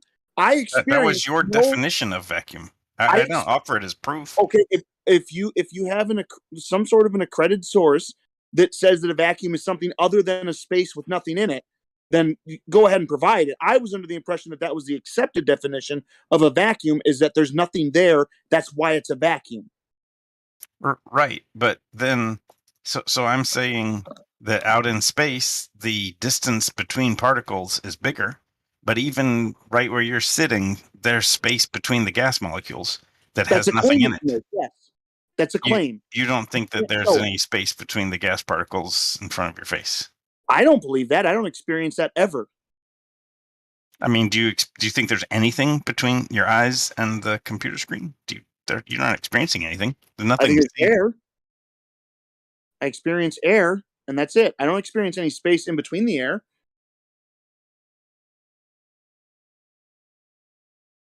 I don't know why you would assume that there's any space there at all. We have the air. It seems to fill the entire space. I don't in any way detect any space between air and me or air and anything else. It's just me and the air and then the other stuff that exists in the world. Why would you assume that there's space there that's empty? Same reason you assumed that there was space between the particles out in space. I didn't assume that. Somebody else assumed that and then asserted it as true. And I'm saying we can't demonstrate that at all in a lab, let alone find it naturally. Well, that's the story. Right, that's the it's story. Asserted by the narrative. It's asserted by the narrative. On one hand, they say there's no absolute vacuum. On the other hand, they say there's these massive distances between particles, which means there has to be an absolute vacuum between them. So it's more just double speak and bullshit. Yeah, this seems to be like an argument about the definitions of words, which is not that interesting to me. No, it is. Words arguing about the definition of it's an argument of what logically has to be if one claim is true. If the claim is there's distance between particles out in space, then what must be true is that there's nothing between those particles because all that's there is distance. That would necessitate vacuum, which would be that space that has nothing in it between the particles. That's all that is. There's no argument over definition of words other than you asserting that vacuum doesn't mean what it means. And these words make up the facts too. So I don't dispute that. The frustration lies in that we can make a vacuum chamber. You can lower the pressure in the vacuum chamber. So there is much less gas in the chamber than there was before. Right. We can now we're in this like pissing contest about like somehow that doesn't mean anything and that I can't prove to you that there's space between gas particles. And like I just accept that. Like you're right. I can't prove that to you. Right. You can mislabel a vacuum chamber, even though it's not making a vacuum. You can absolutely do that, but you still can't make. Call it a low pressure chamber if you want. You did remove a significant amount of air from it, and so I would say there's more space between those particles. And you're saying that the space between particles is a perfect vacuum, and like, okay, yeah, exactly. But that space exists on Earth too. It's just not as big as it is in other places. So what? All you've done is shown a container with less air in it. You haven't shown any space in between the air particles. Yeah, that's where I like, sure, fine. If that's the argument, I lose. And by the way, looking at the definitions of vacuum from One Look Dictionary, which gives me access to Merriam-Webster, Lexico.com, American Heritage Dictionary, and all of these, like each has several different meanings, but all of them have a meaning like here in Merriam-Webster, where it says a space partially exhausted by artificial means such as an air pump. So before that it says a space absolutely devoid of matter, and then it says a space partially exhausted by artificial means. Partially devoid of matter. Yes. Something is still left over. So that's absolutely one of the meanings that the word is used in. I would say maybe an atom or two along with the background ether, the background field that flows in and out and around everything. The thing that gives space structure, activity, resonance, fields, waves, stuff. Lemon, can you hold on? Just it's fine if you want to say that vacuum can also mean a place with some things in it. If you want to do that, it makes the word worthless for that though, because that's literally everywhere. Then that's all it means. It's talking about everywhere. So the word is worthless then if you're going to go with that definition. No, it actually, for example, American Heritage Dictionary says a space relatively empty of matter. Well, if there are things that are completely empty, then there are things that are relatively empty, and then there are things that are quite full, and you wouldn't call those things that are quite full things that are relatively empty. So yes, even if it's relatively empty, it still means something.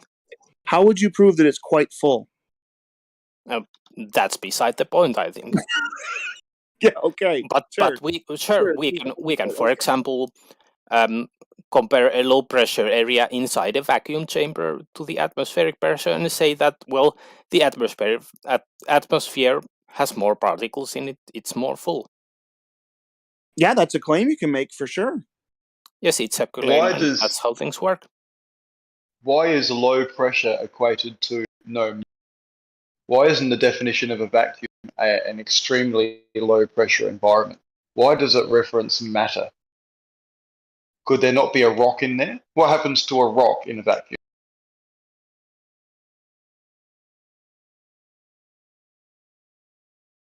I think it rocks the vacuum. I think it rocks the vacuum. Yeah. Interesting. No, I think the definitions are very fucking important, and things need to be written properly. Because back to vacuums aren't empty, and the whole light traveling through a vacuum, therefore light requires no medium. And just testing the vacuum with an air pressure gauge, not a fucking matter detecting device or whatever the situation. It's lots of double speak. Right. Just because you can't breathe in low pressure doesn't mean that there's nothing there. It just means that you can't it could breathe. be full of rocks, couldn't it? Couldn't it be full of rocks and you still couldn't breathe? Couldn't it? Like, is anyone going to answer that? Could the vacuum be full of rocks, but you still couldn't breathe with zero pressure or very low pressure? Or do rocks sublimate with some shit and turn into gas? Like, I'm asking an honest question. No one can answer. Wow. No one knows what a rock does in a vacuum. Cool. How would we? We have no way to test it or experience it. Well, fucking, I don't know. I'm asking an honest question. Well, I'm saying that I agree with you that there's no such thing as, emptiness. There's always something there. Yeah, but It's we like just when heard you're various definitions mentioning no matter. They didn't make any reference to air pressure at all. It was based on matter, which is just weird, isn't it? it is. Yeah. It's like when you're in the ocean, you're really deep. There's really high pressure, and when you go up higher in the water, there's less, but there's still water. So there's always Yeah, and some it's kind of still medium. all around you. Exactly. Right. There's always some kind of medium. So I've just Not like googled. there's gaps. I've Sorry, just go on. googled what happens to rocks in a vacuum, and according to scienceline.ucsb.edu, in putting it in a vacuum, the pressure change could transform this rock into a liquid or gas. However, assuming the moon rock is made of some mixture of earthly metals like silicon, iron, and magnesium, this most likely will not occur. So what they're basically saying is, yeah, it's probably not going to change. Awesome. So you can have a vacuum full of fucking matter. And that goes against all of the fucking definitions that we just heard before. How retarded. It'll only do the cool stuff if you have special magic space rocks. Space crack. I think you could just deal the area around the rock as vacuum and then consider the rock as not vacuum. Yeah, but it's all in a vacuum. Sure. By the way, I was looking at the definitions from One Look Dictionary. I have 5 definitions here, and all but one also mention, so 4 of 5 mention something, all pressure.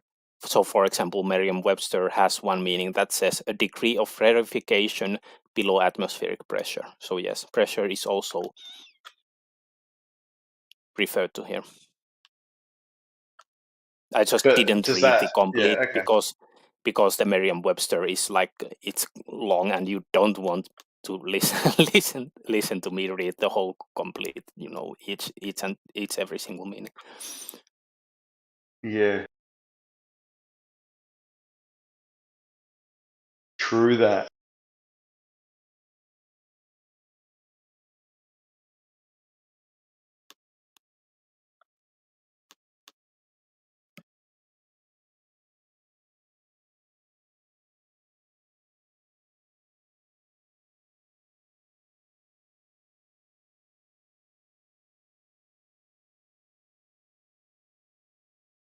I've got a 46-year-old brother who's just recently his first child. So you can imagine how that's going. Very much set in your ways by 46, I can tell you. And now you've got this thing that just dominates your life. Why such a late start? Oh, just how it happened, mate. Lots of different girlfriends. Finally found the right one that was willing and able. Huh. He can use his walking sticks as the goals later on when he's playing footy. Yeah. It's the first fucking thing I said, mate. I said, geez, how old are you going to be when he's 21? Fuck, you know, you might not even be around. He doesn't look after himself either, so he's fucking, No. you know. It's funny, but yeah. Got to head over there shortly and make sure everything's still together and he hasn't destroyed the house.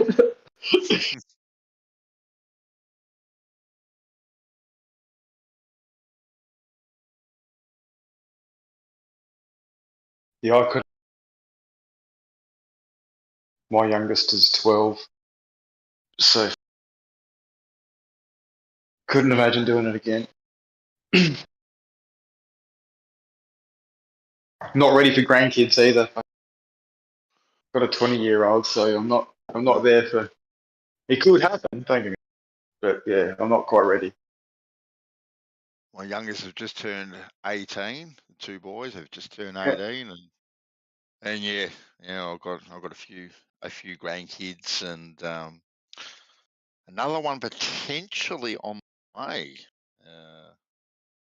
my son is trying at the moment. Okay, nice. Yeah. And both those 18-year-olds, I bet you they were fucking super against each other. Two boys. Sorry, say that again. I missed the start of it. Were the two 18-year-olds super competitive growing up? They still are. They still Yeah. are. Okay. Cool. Yeah. Still are. That's always good if they're sporting. If they're like into the sports, that usually provides for some pretty good skills. Yeah, they're competitive with everything, right? Whether it's sport or academia or whatever. Yeah, good on them. Yeah, but they're as thick as thieves at the same time. Thick as thieves, which is good. Learn by doing, hey? Yeah. Yes. As long as you learn the lesson once, that's all right. Everyone needs to do that. It's when you find yourself repeating that same fucking stupid mistake 3 times and other people start looking at you and go, really? Again?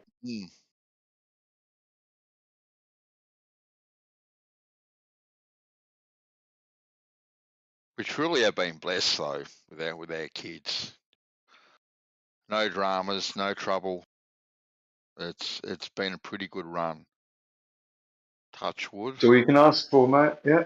Yeah. Health-wise as well. That's even a bonus. Yeah. Yeah,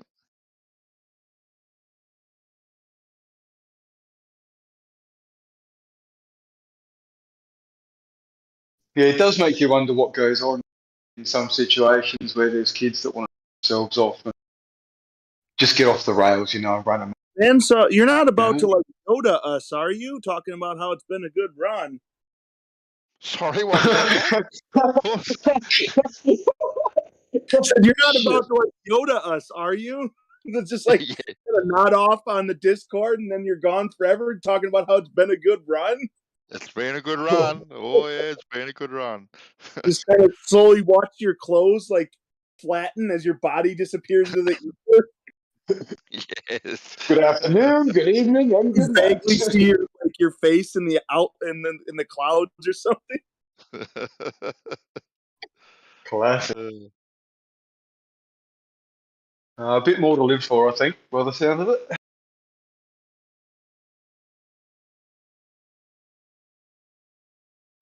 I'll tell you what though, it is an absolute hoot spending time with the grandkids and being able to fill them up on red jelly beans and hand them back at the end of the day. Awesome. Yeah, that's funny.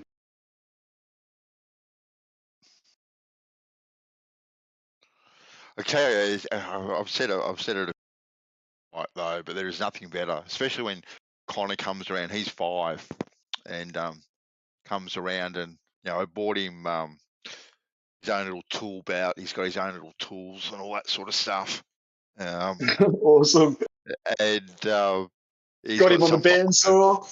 Yeah, he's got some for home, and he's got some here as well. And I'll come over, and he jumps out of the car, and he runs up to the house. Does not even say not a hello, Grandpa, nothing. Just grabs me by the hand and is pulling me, literally dragging me down to the garage, wanting to get stuck into it. It was quite amusing one day when I did have him up with one of the tools. Can't remember if it was the table saw or the bandsaw, and he's kind of just sitting on my lap, and showing him the what's for about it, and my daughter walks in, and the look on her face was absolutely priceless. Absolutely priceless. I said, "Don't worry, sweetheart. He's got 10 fingers. He can afford to lose a couple." Yeah, that's awesome. You'll have to get him. You'll have to get him knocking up like a racing car bed or something, like do a project. Oh, sleep yeah, in mate, it. Or maybe he might be a bit old for that. Yeah. Maybe No, bunk beds or something. We're always making stuff. Together. I bet. We made a plane about about a month ago. Yeah, a little wooden plane, and we made all the wheels for it, and all. It took us pretty much all day to knock it up, which was fantastic. But we're in there, and he's helping. He's got his own little coping saw that I bought for him, and I just give him a piece of wood, and he'll saw that away and whatnot, and I end up cutting out the bits and pieces, the jigsaw puzzle, so to speak, and he helps put it together, and we pull out the I hope when paint. there's no one else watching, just you two together, you've got Earth Awakening lightly playing in the background. Just a little bit of influence, Yeah. Don't you worry about those little sound bites. Most definitely, I won't be whispering something in the ear and whatnot. What do the kids think about that? Sorry? What do your kids think about you dropping little seeds to the grandkids? They got absolutely no dramas with it whatsoever. No that's dramas. awesome. Yep. They've got their own thoughts and all that sort of stuff. But as they know themselves, White, to them it's just a belief, right? That's all it is. So they go along with it, but they don't acknowledge that. Yes. Oh, yeah. Most definitely. Most definitely. Especially my youngest boys will have some vigorous discussion about it, and at the end of the day, it always comes down to being inconclusive. It's inconclusive. So there's no victor one way or the other. So at least they are honest enough to acknowledge that, which is good. I was about to say that. That's the honest conclusion, isn't it, really? Exactly right. Whereas my middle daughter thinks that we're in a matrix. Right, a matrix. Oh, okay. Yeah. So she's She's taken the blue pill. Or red pill. Fuck, I forget now. It's been too long since I watched that movie. Yeah, one of them. Yeah. But you take both. You got to encourage their individual, because like I said to them, and I've said to them many a times, that's the only thing no one can ever take away from you. It's your individuality. So you treasure that and you hold on to it, and you don't ever give it up for no one. For no one. Good advice. Don't try and be like anyone else. No. And, protect you at all costs. It was actually quite funny. Just before this latest couple of years came by, just prior to that, my boys were heavily involved in the debate team at school, and they had convinced their teacher actually to hold a debate on flat v globe at their school, which unfortunately all this hit, and they were doing homeschooling for so long, and it kind of just went by the wayside. But they'd actually got their school, their debate teacher to agree with the idea. Yeah. You've just revealed why they fucking actually launched COVID. Oh, I mean, enchilada. Yeah. They did that to stop that debate. That would have been viral high school. Is it high school or university? No, high school. They're in HSC at the moment. Yeah. Right. Still, fucking hell. That's why fucking Wuhan got launched. I was actually quite chuffed, actually, that they'd even got it past their teacher. I thought this is no way, because I did suggest it to them. And I thought, yeah, this ain't going to go anywhere. And anyway, they put forward some valid arguments why it should be, and why it should evoke some sort of debate. And they got it across the line, and the big enchilada hit and never kind of eventuated. I'll take it to the town hall. Next council meeting.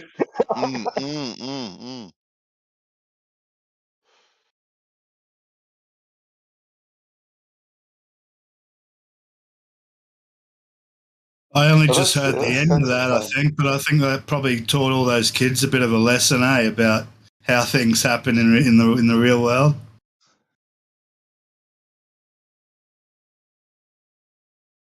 Well, the last couple of years. What? That's what Bandsaw was saying.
Yeah, back to the sun thing. It's fucking, it's so convenient the way everything goes, or such a coincidence how everything fucking fits. Well, I think like you pointed out, White, it's all a matter of scale, ain't it? Really. Well, that does fucking change shit, definitely. And how convenient, like, how they say when you get to a certain distance, like if you're measuring shadows, obviously they start diverging, and that's the curvature. It's like, well, fucking hell, that could also be because we're on a flat plane and we're starting to get wider than the actual sun. Therefore, it's going to diverge. Like, oh, no, it's not because we can, but again, bullshit. Bullshit. It's either flat or curved, we don't know. Have you noticed how, like, the globe, a lot of the globe arguments are predicated upon things necessarily, absolutely existing that we've never observed? And another one of them would be, of course, parallel light. Has anyone ever seen a light not diverge? Does that happen in reality? No. So why would we believe that it's true? Even lasers diverge. There's beam divergence on a laser. So, like, and then oh no, there's no divergence in this one specific example, which just happens to be the only way they can prove that it's a globe. It's nonsense. Yeah, well, I mean, theoretically, from going by the science, theoretically, only one particle of light coming out of a light emitting thing could truly be coming straight at you. Every other little photon must be coming at a slightly different angle, surely, in their narrative, whether it's a wave or a particle or fucking whatever.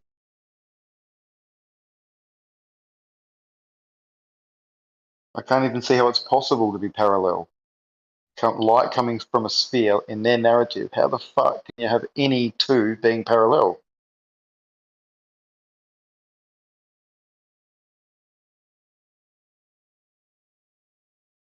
It's the same thing on here on the globe. No two plumb lines are parallel. And yet apparently from the sun, light rays are coming to us parallel. What the fuck?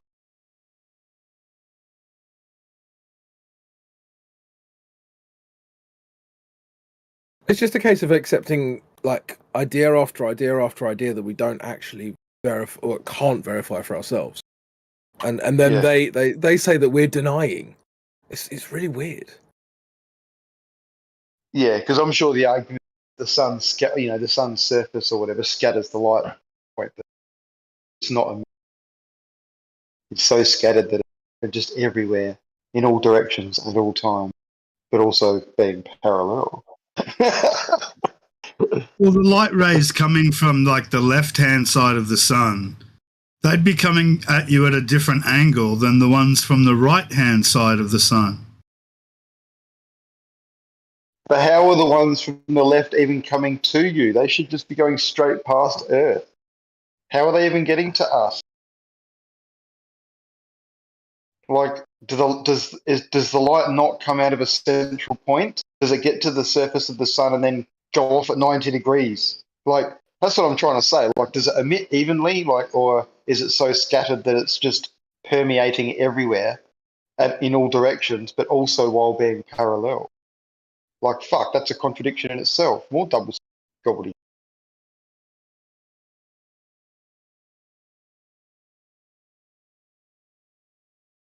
Yeah, I think it's from any spot on the sun, it's sending out photons in every direction.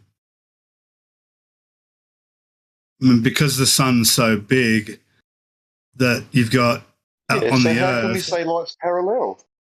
How can we say that? Well, because the difference in the angle between the light rays coming from the left-hand side of the sun than the ones coming from the right-hand side of the sun is only like 1 degree, if that. So it's easier for them to just treat it as parallel. That's the gist. That's the way I hear it. They gotta say that the sun is like friggin' huge. So that's how all the rays are coming parallel, because it's gigantic. Yeah. Yeah, it's sort of like I was saying before with the scale, if there was a close sun and whatever. But as we know, like the further, take a laser for example. You try and get a laser, to point at something that's 10 meters away, and you can do it pretty easily with your hand, right? And if you want to try and get something, say, a kilometer away, you're not going to fucking use your hand. You're going to have a tripod and a very steady device, and you have to be millimeter accurate, or you're going to be so far off at a mile away or whatever that it's not funny. So given that their sun is so fucking far away, I know that it's big, but given that it's so far away, as those light rays or whatever spread out, and they obviously do diverge because it's a point source of light. We just happen to be so small and at such a point that the light rays that hit us apparently hit us and appear to be parallel. But obviously, the light rays from the sun diverge, and that has to be that, doesn't it? Surely. Well, from your position on Earth, the light rays from the sun, they're coming from the whole surface of the sun. So some of them are diverging and crossing paths with one another as they hit you, but they're all just heading out in all directions from all points. But then how can they also be parallel to one another? That suggests that light is just completely scattered.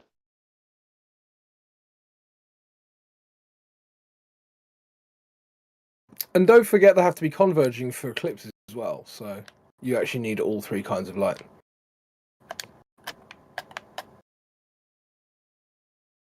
True. Which again suggests that it is coming at all angles from the sun. So the light from the right-hand side of the sun is cutting across the left-hand side of the planet as well as the right-hand side, as well as through the guts of it. So that is suggestive of that. But again, that's counterintuitive to a point source of light where every light beam or photon or whatever should be emanating in a straight line from the point source, and diverging out all the way from each other to the point where if we went to infinitum, there'd be points in between those photons or whatever where you'd appear to see no light. but you should move yourself around a little bit and then hit, potentially one of the paths of one of the photons or whatever, light rays, whatever the fucking things they are, and boom, oh, look, there's a light over there. Move down a bit. Oh, you can't see a light because none of those rays are hitting you. You know what I mean? Like, they have to diverge on the big scale of things. Unless we're talking about an ether field, which is a whole different thing where it all just, light is just permeating and like stimulating all the areas that are around it. That's a whole different.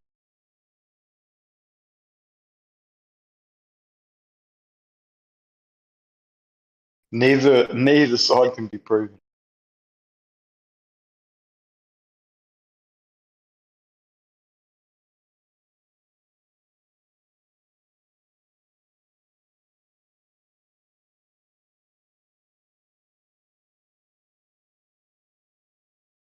So how can it be scattered and parallel? How does that work? Someone explain that to me. Ballers, where are you? Who's a baller? Explain scattered light and parallel light at the same time. Dude, they don't know what the Sure, fuck there's a light story. is. Such bullshit. They don't know what light is. The explanation definitely sounds a little bit scattered. What is it, Bandy? What is the explanation?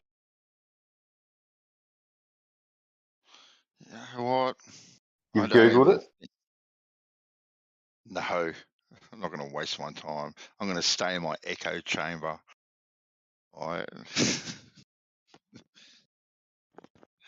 As Brenda puts it.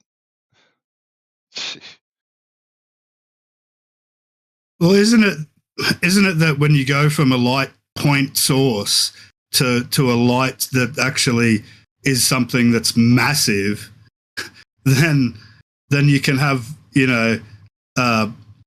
rays from the left-hand side of the sun crossing paths with rays from the right-hand side of the sun shining on the same area.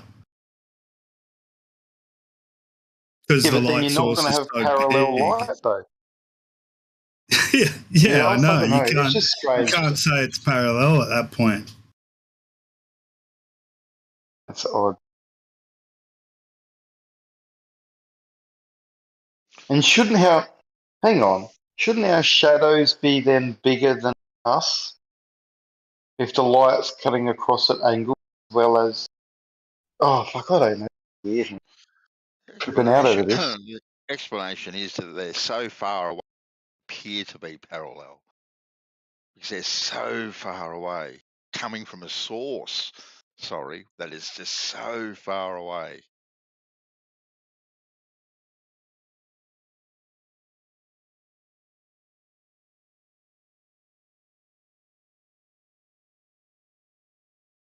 So you can just consider them as parallel.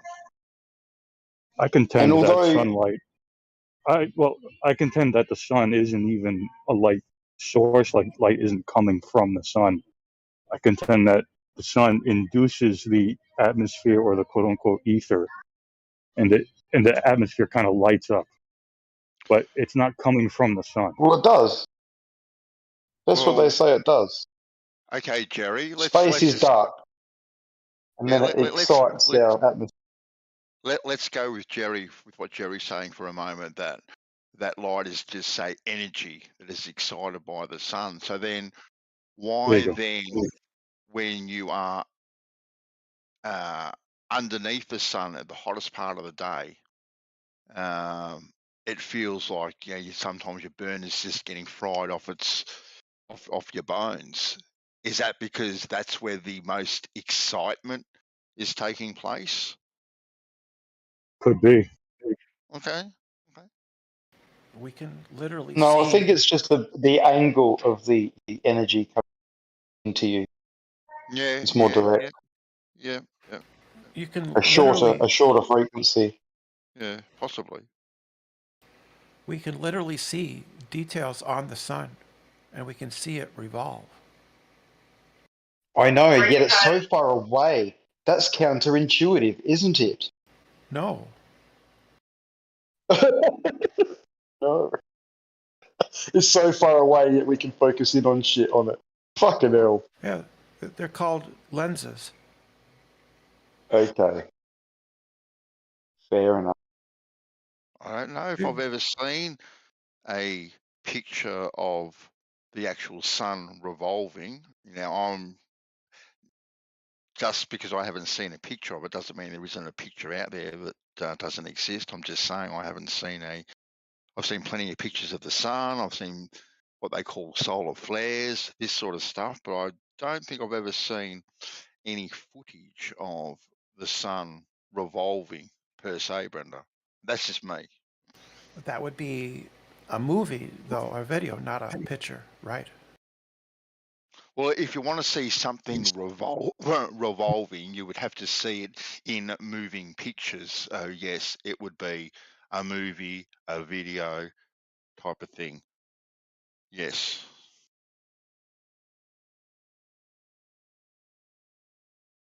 Motion picture.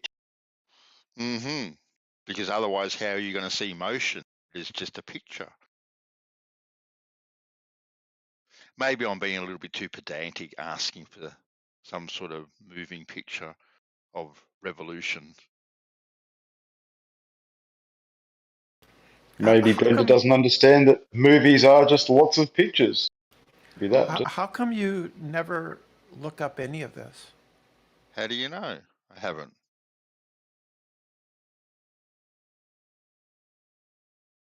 I've seen plenty of moving pictures of the sun, like I said, when they are showing things like solar flare and whatnot. But like I said, I've never seen any moving pictures of the revolution of the sun. Yeah, that was my question. That was my question. Why don't you ever look any of these things up? Have you seen some? I did it as we were talking. It took me literally 10 seconds. Cool. 10 seconds. Drop it then. No, you get off your lazy butt and do something. I'm not going to feed you. Why not? Right? Why not? Why not? Yeah. Because you show no curiosity. Really? Yes. You'd be surprised what I do and don't Google, Brenda. But you don't show any curiosity about this. Really? Just now, I just showed that. You haven't shown anything. It's all just a story. Because you guys were just talking just now. Literally took me seconds to look it up.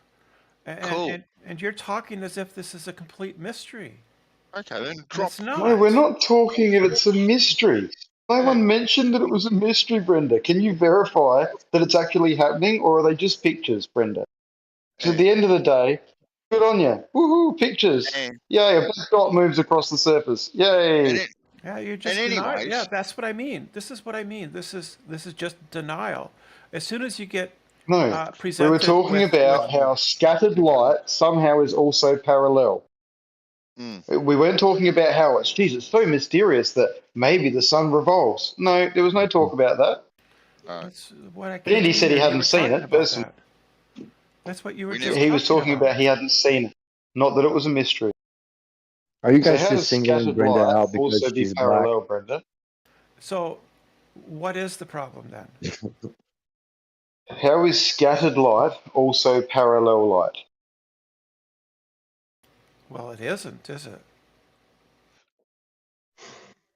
So if we've got scattered light from the sun that's hitting us, so there's light from the left side of the sun, there's light from the right side of the sun, there's light from the middle of the sun, and it's all hitting us.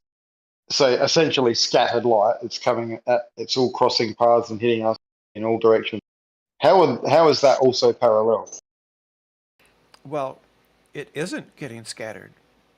It's coherent, and it can be treated as coherent light. It's not coherent. The sun is not coherent light. That would be a laser. The sun is not a laser. Yo, I know that. So it's not scattered? That's right. Okay. There's a small amount of scattering, of course. So it is scattered?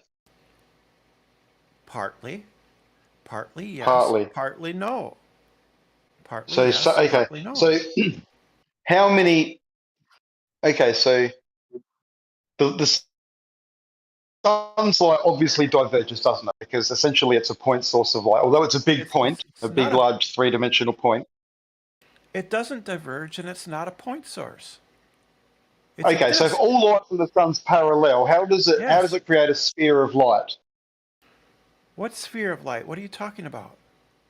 Okay, so does the sun radiate in all 360 degrees around the sphere of the sun? Or is it all parallel?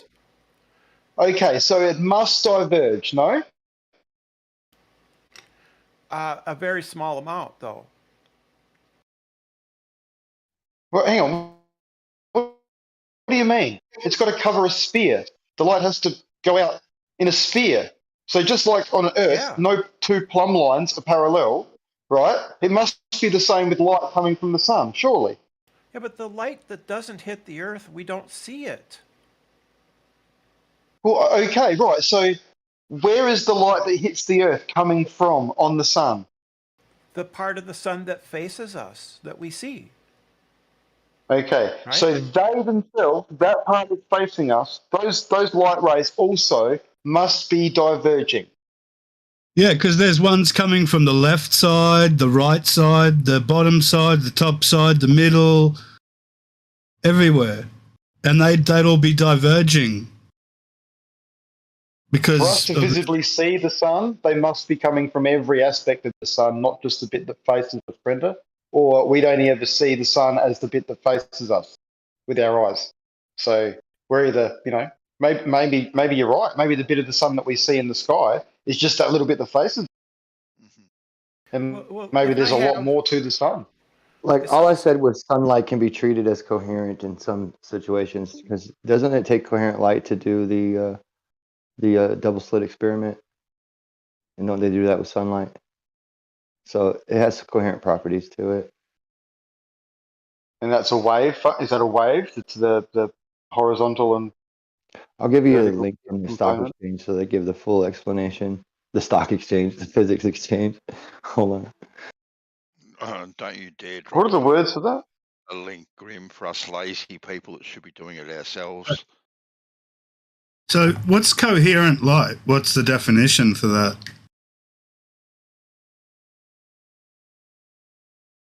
Does anybody know the definition? Or do I have to look it up? Basically, it basically means that the wavelengths are in phase with each other. And incoherent light is when they're just all over the place. Okay. Okay, but that assumes obviously a wave, a particle, and a wave, and each. Yeah. Okay.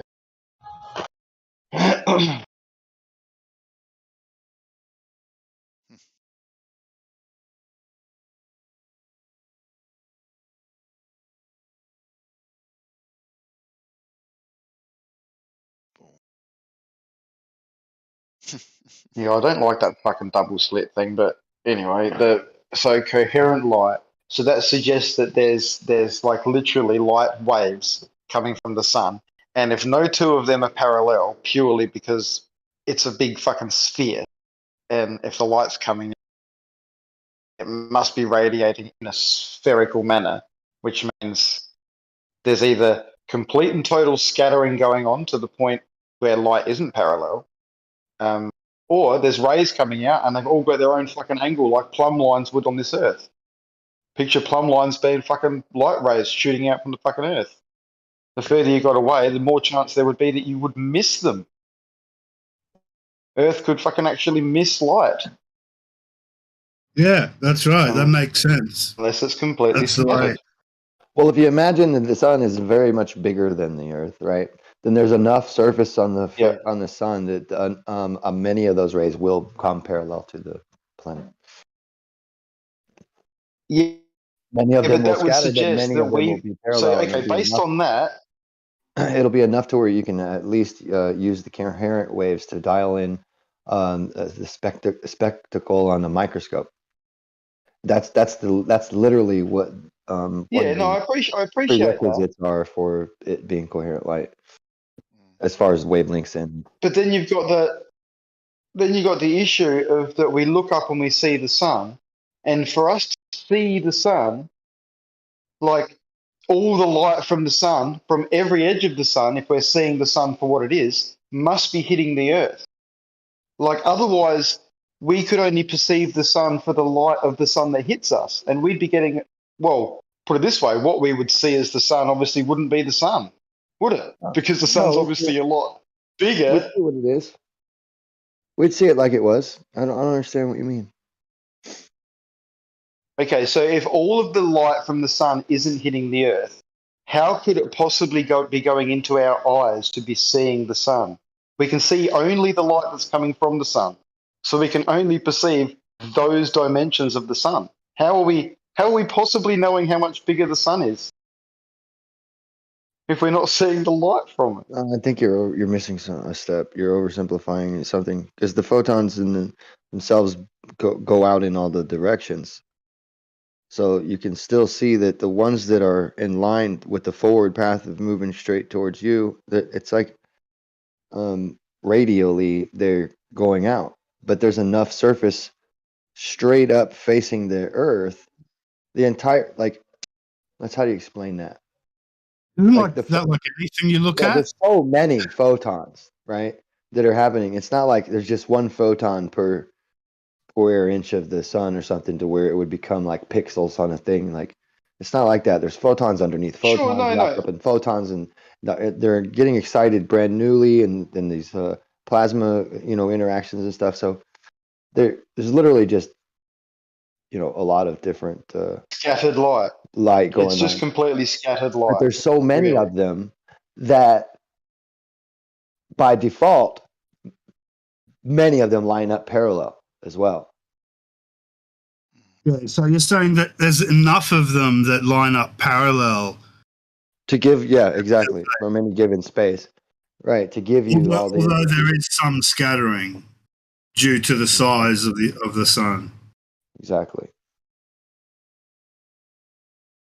But for us to visually perceive the sun, we must be getting light from every point of the sun. Right.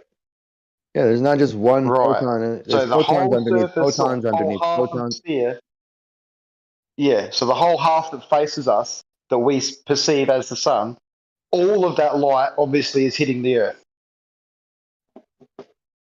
Well, enough to light up the earth. I mean, a lot of the light's hitting a lot of other different things. You can see Venus lit up. You can see all kinds of other planets that are being lit up from the light from the sun. You can see the crescent shape of the moons on Saturn. You can see all kinds of fun stuff. Oh, yeah. Obviously, it's going to other places, but I'm just saying, for us to perceive the sun as what we see it is, and to think what we see is the sun, every surface of the half of the sphere that's pointing to us must be sending photons, not just in every other direction, but also in our direction. That's right. It just has to be that way, yeah. Okay, all right. So that would, to me, suggest an immense amount of scattering. So some come parallel and some are scattered. So, well, you got an immense amount of surface area and depth too.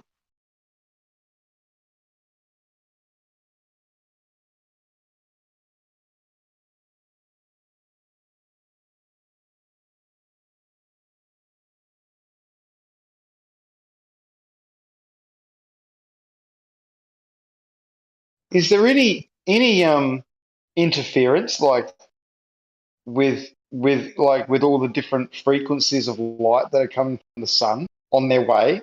Like, surely they would interfere with each other and create different frequencies. And how does the spectrum stay so pristine, traveling all that distance with all the scattering that's going on?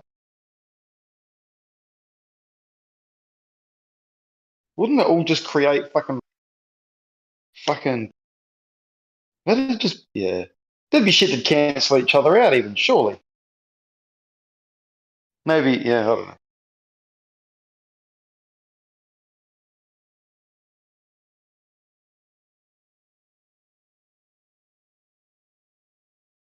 Light is still the most mysterious thing, man, in the world that we don't know much about.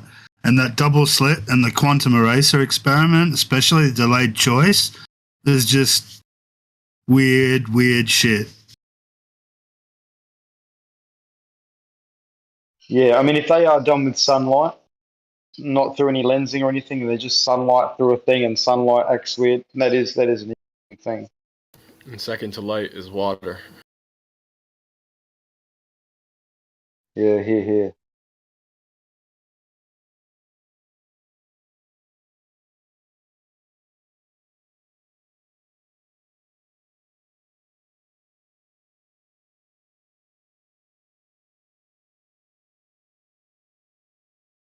See, then there's Bandy's idea where you just see things because they're illuminated.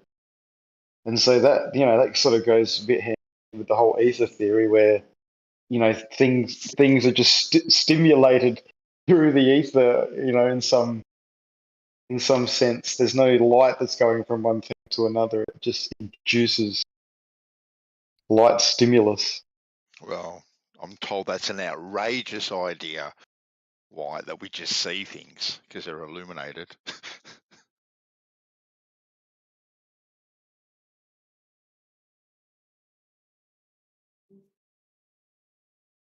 Yeah, well, it's a crazy notion, but it goes, I don't know. It's one of those things that if you believe that there is some sort of background field, it's possible, obviously. Really high frequencies can travel fucking amazingly through different mediums. So, it's just not out of the realm of possibility. Mm-hmm. Well, I think it's a pretty big leap, personally myself, to say that because we can do things with a double slit experiment, tracing these waves of light, to then go from that sort of notion to light is now bouncing off these objects, right, in photons, carrying this image, right, all the way through the atmosphere to my eyeball. Now, I find that a leap of faith. Yeah, I've explained to you before, though, that's not really how it works. It's not carrying the image. But anyway, yes, I'll go with that. You're right. It's crazy. It's crazy. Well, it kind of is. It's just a frequency. It's just a frequency. It is carrying the image, right? Now, whether or not you want to call it image or color or whatever you want to call it, is carrying something. Frequency. Right? It is carrying a frequency of color, right? Of light, through the air. Yeah, through the air, right? And it gets absorbed by my eyeball, right? So we've got all these little colors going zing, zing, zing, zing, zing, zing all over the place, and they get to my eyeball. Yeah, nah. Show me a picture of this happening in real life. You're roboting so funnily. You just roboted, and your just went for so long. I was like, yeah, that was so funny. Anyway, look, I agree, because at the end of the day, I was just talking about the sun, and with all the different scattering and shit like that, it's like, how can it be coherent, like in terms of the same frequencies that leave the sun arrive at Earth? They should just be a whole bunch of different fucking frequencies because of all the interactions along the way and the scattering, but they somehow maintain their individuality to arrive here and do what they do. And obviously, in the theory, it's the same for the light that comes off of the plants and the leaves and the trees and the, everything that we see, nature. Mm-hmm. It's scattered, like you just said. It must be going through the atmosphere and getting scattered to fuck, but somehow it just gets all reassembled beautifully within our heads. Yeah, exactly. Like we know different color light is absorbed by different things. I don't know, you shine a blue light at a blue object and it shows up a different color or something like that, whatever the case may be. But it doesn't necessarily mean there that all the other colors are then bouncing back into your eyeball. It's just illuminated a different way. That you can't resolve Yeah, well, that's the blueness, that you can't resolve the blueness anymore. Okay, the illumination is different. Yeah, well, I mean, look, that goes towards the scattering, because if things are scattering, it's possible that things only look blue because the wavelengths that made it to your eye are those that represent the blue spectrum, even though what you're looking at may indeed not even be blue, but that's just what made it to your eye. So I get what you're saying, that it's possible that everything that we're looking at isn't exactly what it actually truly is. Like, I'm looking at a bunch of trees now, and all the leaves, have got their own unique type of green, but that could just be the fucking light that hits us. They may actually be fucking orange for all we know. And I'll grant you that there is a percentage of reflection. No, but hang on, we do know. Right. I'll grant you that there is a We do percentage. know. Well, you may. I don't. Right, you may. No, but we can get a leaf. We can get a leaf from a tree and put it right under a microscope without any scattering coming from it whatsoever, and we can actually see the color of it. So we do actually know the colors of things. Therefore, what we see is actually pretty accurate to the colors. Therefore, there mustn't be much scattering, which goes back to the whole premise. How the fuck can't there be scattering? There must be scattering. Oh, I'm fucking confused. I'm going to have another pie. You scatter brain. I'm sure that'll help. I'm sure that'll help.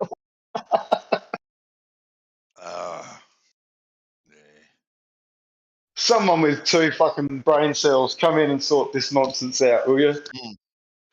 It's like how they say light travels forever, too.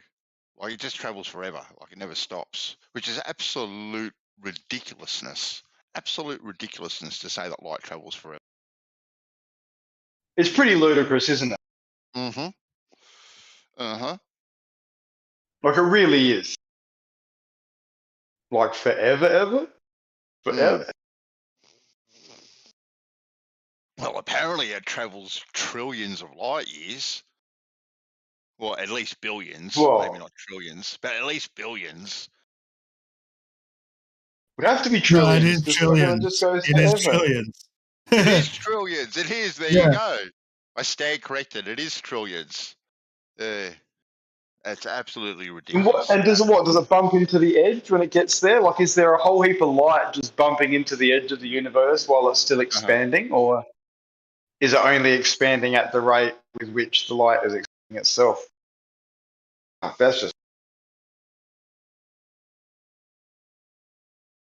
And then, of course, time is going along for the ride. So time is just being created as well, right out there at the boundary. Time, fucking space. Obviously, the amount of energy something has determines how much it can press through that medium and make forward momentum. But what if it's not getting? What if it's not getting any resistance whatsoever? Then it can go forever. Well, but can it? We don't have this this hypothetical mind thought of experiment medium, do we? Because no, we don't. Even their nothingness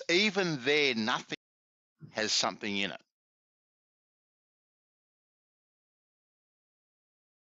And even in the vacuums that we've created here on Earth, where there's low friction environments to test things, we can't just send something off in a 3D space in that environment where it doesn't get to touch anything, see if it just go forever. Because obviously the container's too small, even if it's a massive building that they've depressurized. But for the fact that we still have gravity or whatever it is that makes things have to fall to the ground. So any experiment where you try and, put an input into it will have friction, and of course it'll slow down. So there's no way to even test it. Exactly. It's all up in Narnia. I wonder how they do service those. Do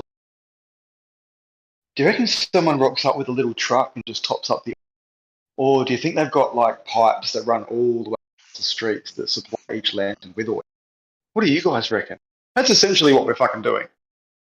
No, everything's powered by unicorn parts. That's what happens. That's what's happening. No, but I have evidence that unicorns fart ice cream. That can't be true. Yeah.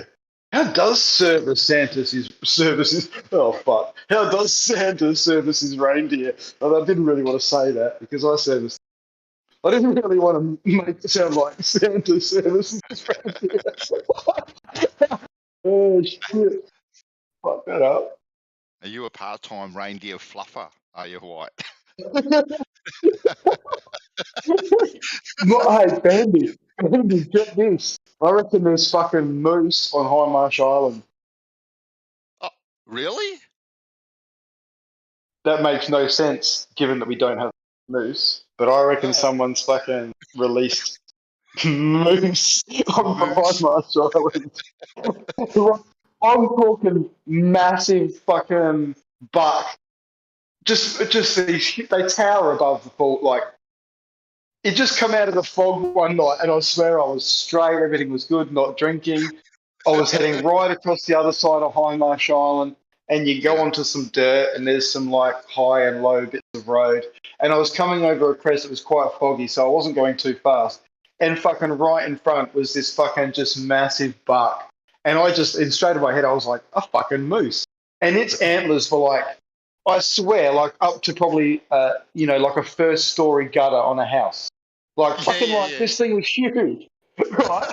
And I was just like, get fucked. And anyway, I got to my destination, and I fucking spent the next hour telling people about my fucking encounter, and they just flat out refused to believe me. And I was just like, I was disgusted with them, because I just had this experience that fucking, it was near death, and it was like almost extra fucking terrestrial. And they just outright refused to believe me. And then about 10 years later, having beers in a pub, I was telling someone else about a story. And this was in the Cryo Hotel in Goa. And someone come over and went, get fucked. I have seen the same thing. And like, since then, I kept in touch with that bloke. And so I'm not screwed. And fucking, I'm not crazy. Yeah, there's moose on High Marsh Island. So there you go. You can tell your friends. There we go. Moose confirmed. Fucking oath. You should head over there. Don't go shooting, though, because I reckon it's probably a good idea to leave them. Someone will probably get killed by it one day. It'd fucking do some damage to you. Excuse. Oh, yeah. Oh, yeah.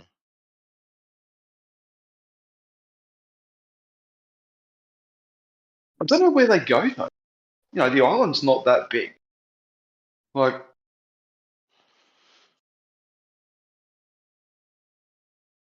maybe we should put it on Facebook. There'd be someone out there with a drone who'd be able to just go out hunting. Go hunting. Go moose droning. If it's still. It's not like I saw a family on. It's not like one buck can produce more on his own. Poor fella. No.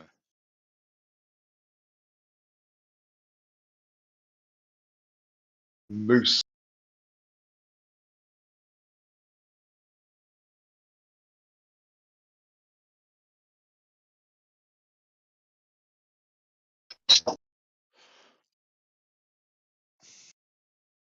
Yourself a moose, eh?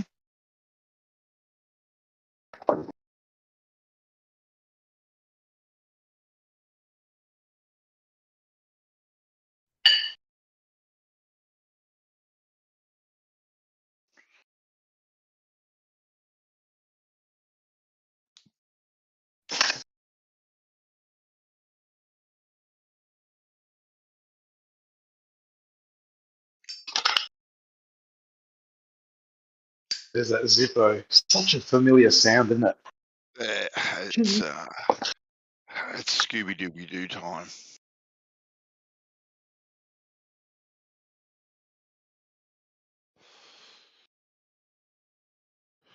Have you got a fancy Zippo, mate? Something you've had for 20 years or whatever, or what? Oh, this one would probably be 12 years old. No, it's not fancy. It's a good old traditional Zippo. Nothing fancy. Yeah, fair enough. So yeah, I was just thinking you might have got a gift from one of the boys or daughters. A fancy one, you know? No. Engraved or leather bound or something. Yeah, no. it's done a bit of work, I can assure you. I've never had to replace the wick I though. like this. You know. Yeah. Yeah. Shit.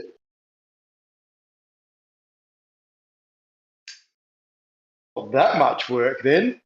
Mm. Oh, it's done a lot of work, I can assure you.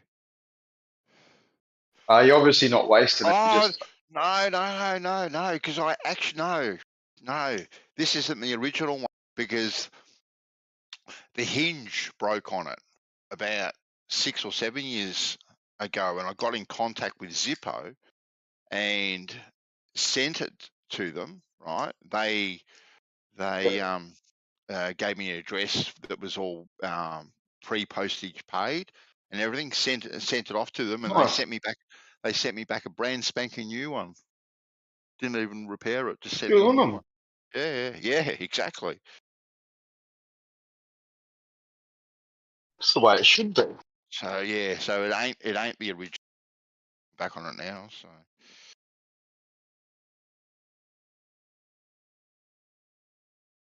How many years was that after you bought it? Like pretty close to when you got it, or no. It was probably 5 or 6 years after I bought it. Yeah. So the very hinge good is of it. about to go on this one, probably, maybe. But it's seeming to hold up. But I fiddle with it a lot too, I must say. Yeah, no questions asked. Nothing. Just boom, replaced it. But I think they get more in the after sales products than they do in the actual Zippo itself. So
Sucked it down, mate. Feel better?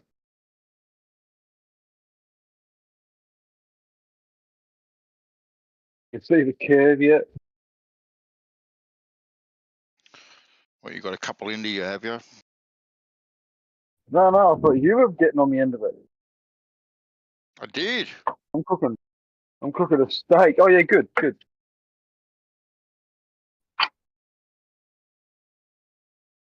Well, I did prior. I did earlier. Definitely. Had some crazy sun thoughts going on for a while. Oh, did you? How can it be scattered in parallel? Come on. Well, I was going to say, were those thoughts scattered or parallel? We'll never know. I'm just going to go on mute for a bit and devour this steak, mate. Yeah, you're right. Go for it, buddy. Meat is murder. Not really. And Sorry? I'm a conqueror on that note with the amount of meat that I eat.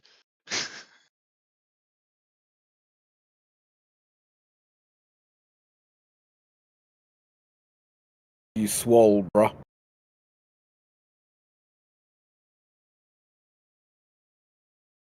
I just saw Geo unmute and then say no. I was thinking about something, yeah. Well, I was going to ask Banzo and Crypto, like, do you guys think it's possible biologically for a human to survive without eating animal foods, but to only eat plants? Do you think that's no? I don't mean survive. I guess I mean optimal, nutrition. Meaning, are there nutrients in animal foods that we require? Oh, that's an interesting question. I suppose it's possible. Yeah, I suppose it's possible. How healthy it is. Yeah, that's a question that I don't really know the answer to. Well, I suppose it's kind of the like in these days, that term vegan, which has been attributed to that concept where essentially eating no animal foods at all, only eating plants. So people definitely seem to do it for periods of time. So I've heard, I don't know for sure because I've never tried this directly, but I have read and heard that, like cats and dogs, if you put them on like a vegan diet, they deteriorate very quickly. And of course they're like obligate carnivores and so on. Well, dogs are actually a little bit omnivorous, but of course cats are even more carnivorous. So they fall apart pretty quickly. Whereas humans, it seems like some humans seem to be able to go for even years. Of course, some of the claims hard to say when people are getting into saying 15, 20 years or they haven't eaten any animal food. You know, so because there's always like, oh, I went to the restaurant and they had butter on this or that, or oh, there was eggs in the soup or whatever, you know. So there is that question. And there's even been some like vegan YouTubers that have been caught like in a restaurant like eating fish and stuff, to where like they were, you know, not even necessarily 100%. But I guess what I was trying to just say originally, though, is that there's kind of a general thing that there are people that that seem to be able to go years on a pretty strict vegan diet. So it seems like humans can go longer, but then there's the question, are they still missing essential nutrients? And it gets to the bigger question, even if you could go for a couple of years on it, you know, is it optimal, first of all? And then secondly, if everyone did that, would it even be able to sustain the human race to where we could even give birth to children at some point? You know, if we didn't have any animal foods, for example. It's an interesting question. Hey, if you go back to the stories you hear about our indigenous peoples, the Aborigines, they were mainly gatherers, right? But they also did have their proteins as well, whether that was meat from whatever they caught, or fish. There's many different ways to get your protein. Maybe the difficulty in catching your protein came into it again. So it was a lot easier to forage for berries and roots and fruits and stuff, until you got the chance to catch your fish or your whatever it was, rabbit or whatever was back then roaming around. So yeah, it's hard to really say. I think man has always had in their diet protein of some sort. Now, the amount can be debatable, but everything in moderation. That's a general thumb, isn't it? Really, everything in moderation.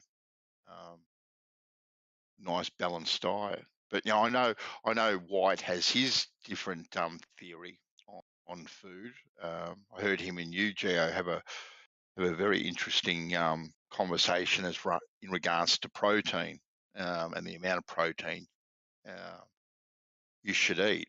Now, is that just for him or is that for everyone? I don't know. Yeah, it is interesting. I would say no. I would say long term, no. You need some sort of protein in your diet to keep you going healthy. That's what I But would when you say. say protein, do you mean like animal, like meat, essentially, or? Yeah, whether it's meat or fish, I'll put them both in the same category. Yeah. Yeah. Well, it's interesting because you've got sort of you have like the meats, which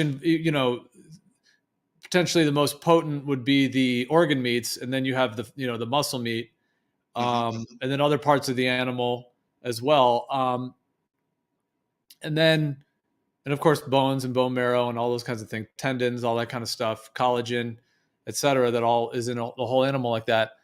And then there's like the next category, I would say, which is kind of fish, which is still a meat, but it's a little different. It's it's a little more oily, and it doesn't quite have all that rich iron and heme iron and things like that. But fish also has other things like other minerals and the omega-3, the fish oils, which are a very potent form of those omega-3s, and vitamin D and other things like that. So fish has its own unique thing going on with it.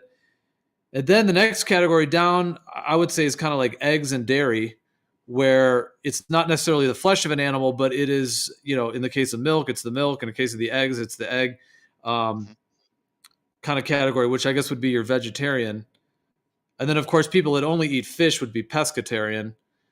And then the vegetarian would be like no fish and only eggs and milk, and dairy. And then the last one would be veganism, where there's no animal foods at all. Oh, yeah.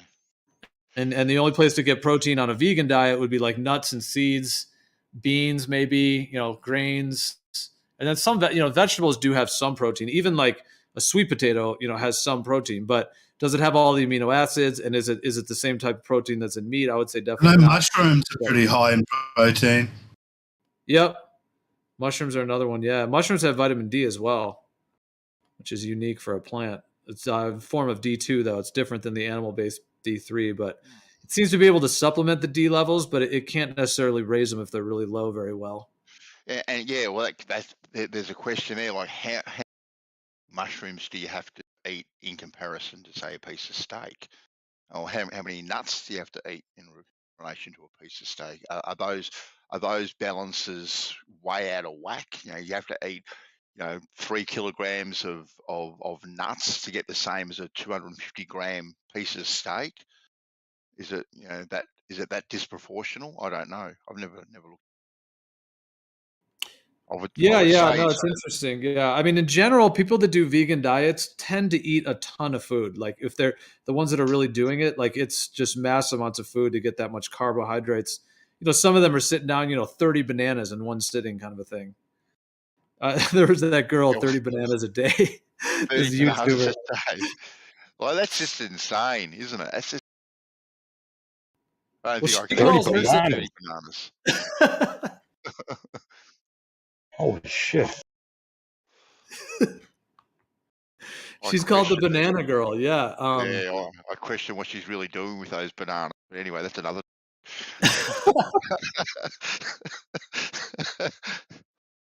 Oh man, but yeah, to extract enough protein. Well, my understanding as well is that protein requires at least all of the essential amino acids, and so that would be questionable whether the nuts and seeds, like what is their actual amino acid profile? So how much of that protein do you actually absorb is a whole nother question as well. But yeah, I mean vegans who really go all in, it tends to be a lot of food, like a lot of fiber, just to even get enough protein. Because I mean, there's some that will say though, like they'll say, oh, this much broccoli has as much protein as a steak, but it's like, that's just not correct. It's not. I don't know. My wife has a vegan girlfriend, and she's just like anti anything. Like even the smell of anything not vegan just puts her off. And she is so grumpy all the time. I'm always telling you to get her hands on some meat, put a smile on her face.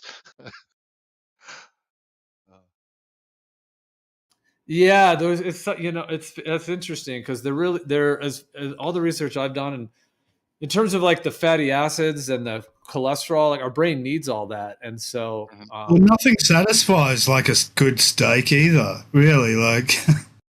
Exactly.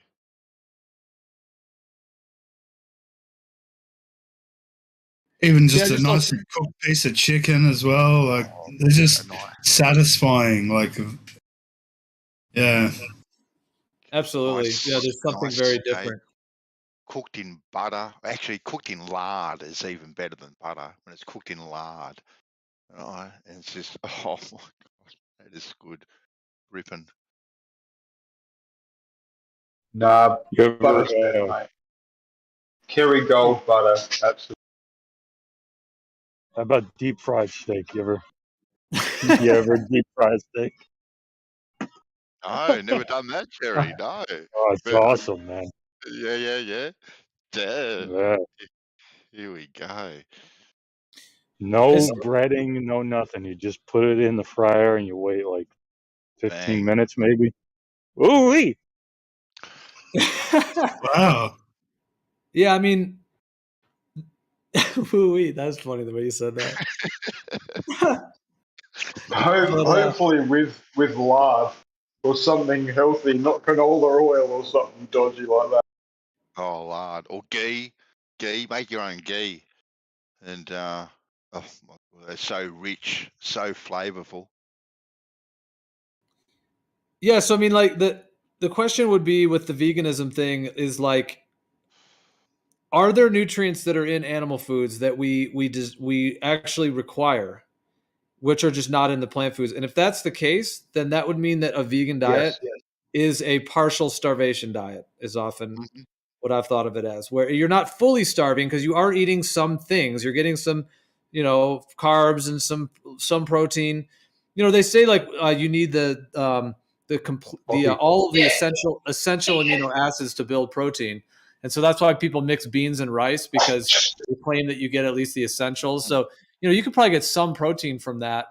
But is it the same? That's Well, the human body is fairly resilient, isn't it, Gio?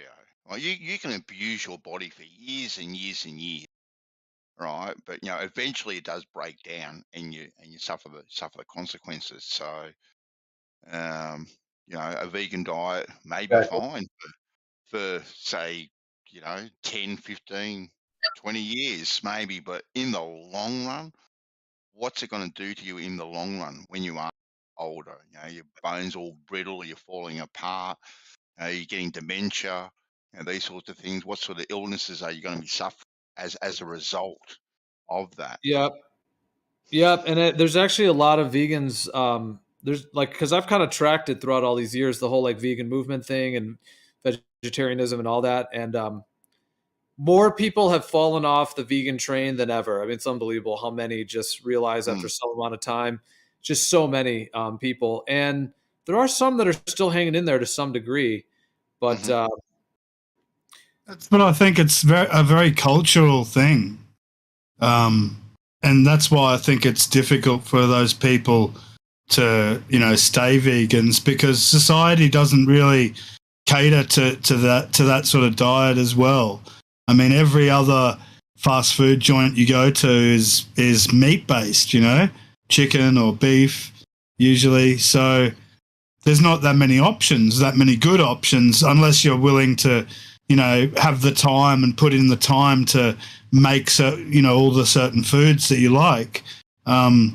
It's just easier to be a meat eater in our society, I guess.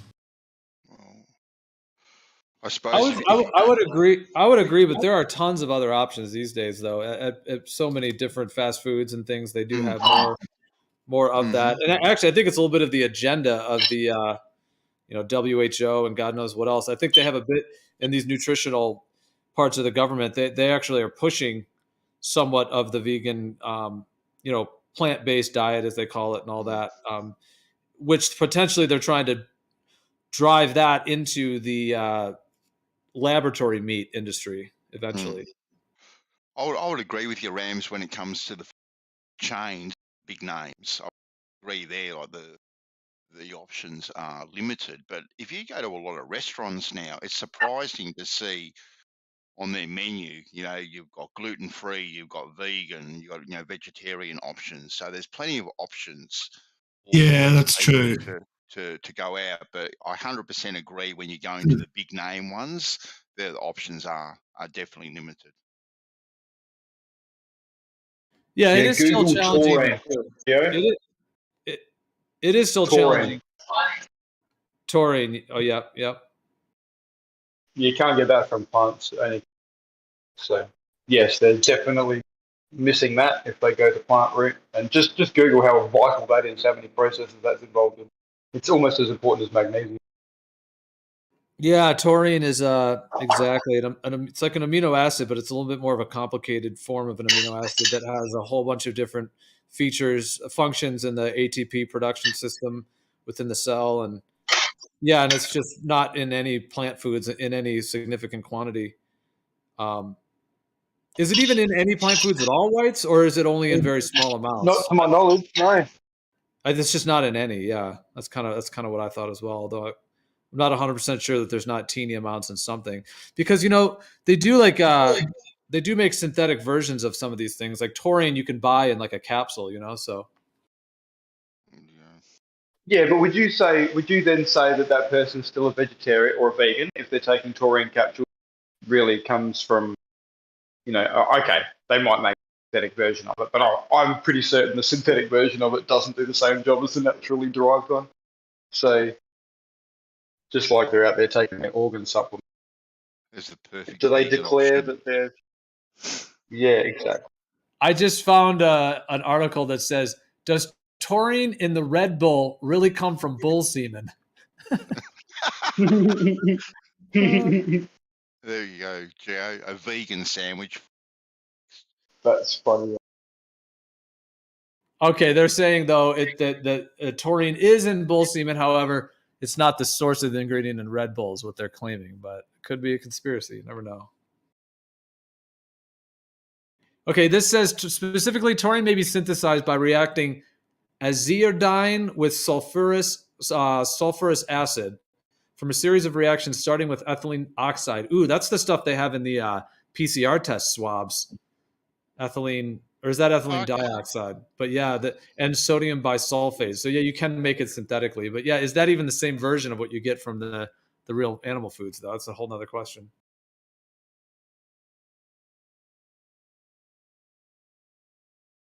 Yeah, well, I mean, the iron in plants is different. Like when you pull up the picture of heme iron versus the plant iron, the actual molecule together, and they're different, you know, and the body sees it differently. We're built for certain iron. Yep, yeah, exactly. That's one of the big ones. My understanding as well is that the heme iron is different than the iron found in plants. And a lot that I've researched and understand, it seems like plants have like analog versions of nutrients rather than the organic version. And all of the analogs are limited in absorption quality and in potency. Yeah, and normally there are, you know, as they're termed, anti-nutrients that are also in the plant that will more often than not bind with the things that you think you're going to be able to get out of the plant that's good, and make it so that you can't actually get that thing. You know, like calcium, more often than not, binds with oxalic acid in the plants, and that's, you know, defensive put in plants to stop. Meanwhile, it binds to the calcium, so you can get it, and the excess is probably. There's also, yeah, there are things in plants that we can use, but there's also things in plants that make it sort of not that usable as well. And they always forget to mention that when they talk about, you know, levels in plants. Yeah. Yeah, like my understanding of it is yeah, exactly what you said. And just kind of to some of the details in my mind, like you have like vitamin A, for example, where you have beta carotene in plants, which is that form, which is it's not really vitamin A, but your body can convert some beta carotene into the retinol, which is the preformed. But the animal foods actually have the preformed retinol, which you require. Like the beta carotene conversion is questionable at best, and is definitely not the preformed, the retinol form. Like your body has to turn it into retinol. And then I've also read and understood that the thing even about that process of even turning beta carotene into the real vitamin A is that you then need other things like vitamin D and other fat soluble nutrients to even make that happen. So that's why it seems, and vitamin A is so essential, like skeletal structure, and where a lot of vegans start to look emaciated. I think that vitamin A is one of the main reasons they're just completely starving themselves of that foundational nutrient, which is how we build, you know, our Iron. bodies. Should see their red blood cells deprived of iron. People are gone, collapse. It's fucking shocking to see. It's crazy. You tell them and they just cringe. It's like, okay, sacrificing yourself. Yep. Yeah, that's one of the big ones. And then the B vitamins, there's several that are also like the analog forms that are in plants, which are different and not absorbed as well as the animal foods. That's why the animal foods, you get really rich B vitamin absorption. And then vitamin C, that one's in plant foods pretty well, so that's not too big of a problem.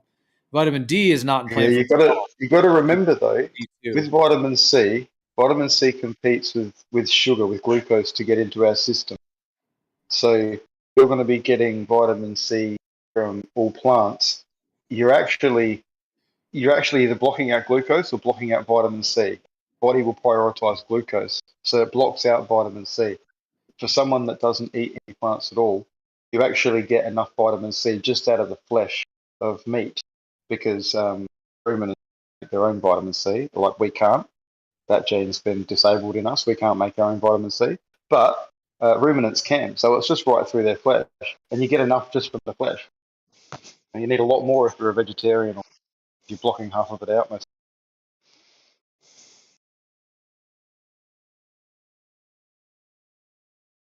the same receptor on our cells that takes in vitamin C as well as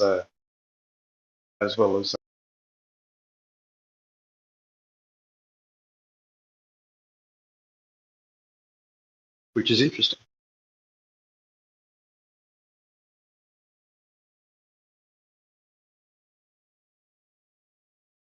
That is interesting, yeah. And then vitamin D, there is vitamin D2 in mushrooms, but as I was saying before, the studies on that I've found that I've looked into seem to indicate that, and it's pretty across the board, is that D2 really just doesn't raise vitamin D levels nearly as effectively as D3, which is what's in animal foods. So there's a question, kind of makes sense in my mind in terms of like something like mushrooms. That would be like to supplement your vitamin D. Wouldn't really be that to get the core of it necessarily. Would not really be in the mushrooms, but it could potentially help to at least raise the levels that are already there. But the D3 is the real animal hormone and the one that we have in our bodies, and so that's another one that's lacking in the plant foods, which is why a lot of people that try a vegan diet virtually always have to supplement vitamin D, and whether that's even as effective is a whole question in and of itself. Where does a vegan, where do they get their cholesterol from? Like, I know That's everyone's another trying to one. avoid cholesterol because it's really, really bad. But, I mean, we all know now, or should know, cholesterol is fucking super important. You just don't want it to be oxidized, unhealthy, saturated fat. So I'm just wondering where they get that, because at the end of the day, without cholesterol, you can't even produce vitamin D with sun exposure. Yep. You and need cholesterol to produce vitamin D. Absolutely. Yep. You need it to create vitamin D, and then you also need it to create hormones in the body. Hormone systems are all Many things, yeah. Yeah, and which is why a lot like women who go vegan, it's very, very common that they lose their period. They stop having their period. So that's some serious lack of hormone production. Yeah. It's really actually quite dangerous because after they get to that point, it's much harder to turn the ship around. So it can get into a pretty Probably trying to save iron. Oh, the body probably save as much as possible, to be honest. Probably a few things going on there. But yeah, the lack of cholesterol, that's a very interesting one. In my journey of researching veganism and being a part of it all, like it took me, like that one came a little later, like a lot of the deficiencies that people were figuring out came earlier. The cholesterol one wasn't necessarily later, maybe somewhere in the middle, but people, that's just a huge one to start to see, because there weren't really that many people doing a vegan diet, before it became more of a popular thing. There weren't that many. So to start to see it on a larger scale, but yeah, the cholesterol deficiency, it has a huge mental effect too, like causing depression and a lot of different mental effects. So yeah, and you're right. In a vegan diet, they just get zero of it. So you kind of eat up your own body's stores of it within the first months and years, and then you're just out of it. All of that, all of the insulation, all your connecting, electrical pathways in your brain, all that myelin sheathing, that just gets eaten away and consumed. Thank you. I'll take some of that. I need that right now. Because you're not eating it. Good person. And it's funny. It's why vegans need to eat a lot too, because at the end of the day, their body knows it needs something. So it makes you hungry. You're not getting the satiation signals of leptin. Your fat cells. Your fat cells are replete with energy. They release leptin to tell your body, hey, we've had enough right now. We're good. If you don't do that, they don't get full and you don't get that signal. It's crazy.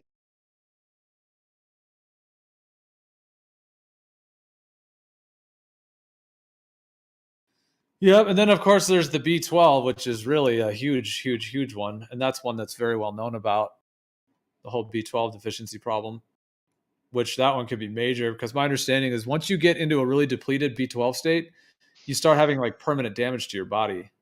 It can happen. Although permanent, I don't like to ever think totally permanent, but it seems to put people into a very deep hole of health crisis if they get, because it's like the B12 is what makes up the nervous system. And so when you start to not have B12 to assist in the actual nervous system being sustained, then it starts to just break down. And then you get like a breakage in those essential nerves, and then cells die. So to try to rebuild all that, it's like you're literally disconnecting your body from the rest of its system. Like the nervous system is being like detached at that point. I think that's why, in all honesty, in some countries, as far as I know, it's actually like against the law to raise your kids like as vegan, vegetarian, because there's shit that they're missing. They fucking essentially grow, develop properly, you know. Otherwise, they're going to be smaller, skinnier, weaker than all the other kids, and that's just not fair. As a parent, you shouldn't be allowed to make a choice that dictates that outcome of the child. You know what I mean? But free choice and all, hey. Yep. And believe it or not, the U.S. government, like in their nutritional guidelines, they claim that a vegan diet is sufficient and acceptable for all stages of life. So they officially say that this vegan diet, which has so many issues to it, they claim that that's advisable for all stages of life. So it's just insane. It's just so incorrect on so many levels. And talk about like the globe earth lie, like, yeah, that's a big deal. But how did they convince people of that to approve a vegan diet as a you know, fully adequate diet for all stages of life? What we've just been discussing now, I mean, it's very evident that few things that we've just been discussing don't get, and we need. So how anyone could be advocating for it at all as healthy, I personally can't even see as that being like allowed. It shouldn't even be allowed. You know what I mean? Like, you should be like Facebook should be putting false information stickers on every vegan fucking YouTuber. You know what I mean? Like, because that's false information. You know, it's known to be false now. It's crazy.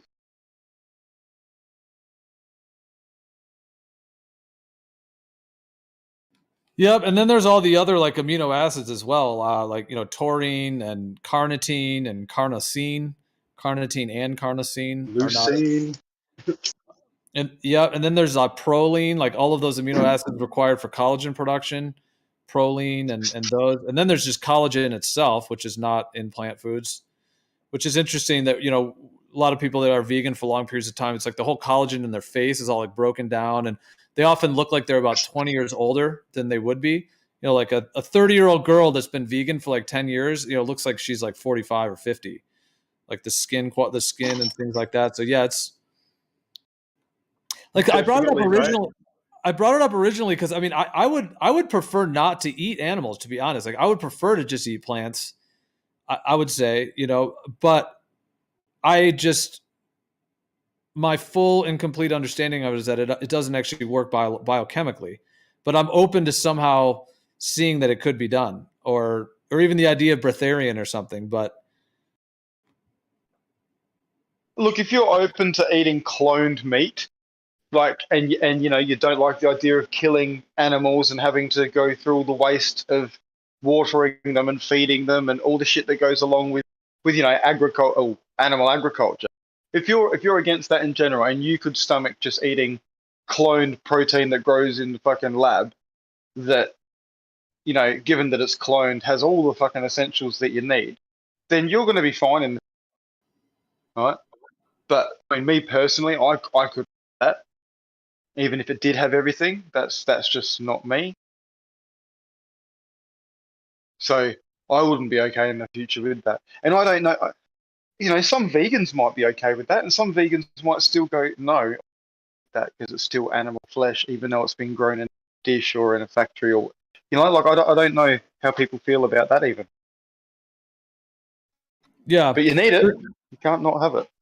Well, there's kind of different parts of veganism. Like some people do it more for the idea that like, because Crypto originally said this, which is why I think I even got sparked on this. The idea, he said meat is murder, so like there's that part of veganism, like the moral kind of ethical idea of, killing animals is wrong. And there's that part of it, but then there's another part of it of just like the health part. And there's some people that, might profess that it's actually better for our health and just to do it on that reason alone. Well, I would go down the avenue of just biology. Here is how we work, at a biological level. Here's what our body requires. out in nature, here's what has that in the ratios that our body exactly requires in its natural form. Like, you don't need to alter it. You just need to fucking cut bits off and eat it once you've killed it, taken it down. You know, everything's there. You know, and even the place is frozen over in times of, like, it's you and the other animals all fighting survival. It's not you and plants. It's not you and crops of bananas or fucking potatoes. It's you and other animals. So we as a species have to have the ability to be able to get everything we need from them, like biologically, and we do. And it turns out that all the other things that can't run around and survive like us have other defense mechanisms other than the ability to run and fight and kick and, you know, bite and poison. And they're called toxins. Plants are full of them.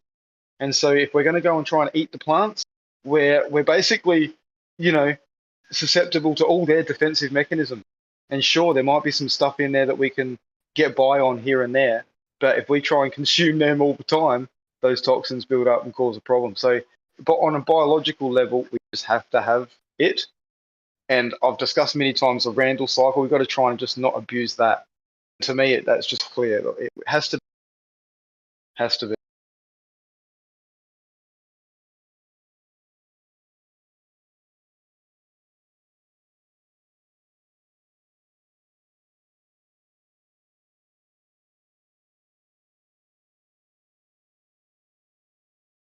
Yep.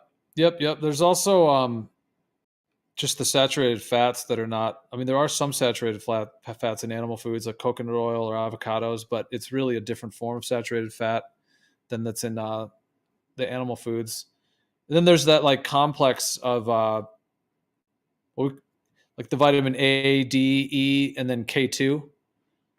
And my understanding with the K2 is that there's two main forms of K2. There's actually several of them. There's like 16 of the metaquinones, the K vitamins. CoQ10 is also another quinone, but the vitamin K2, there's the MK4 and the MK7 are the two most well known.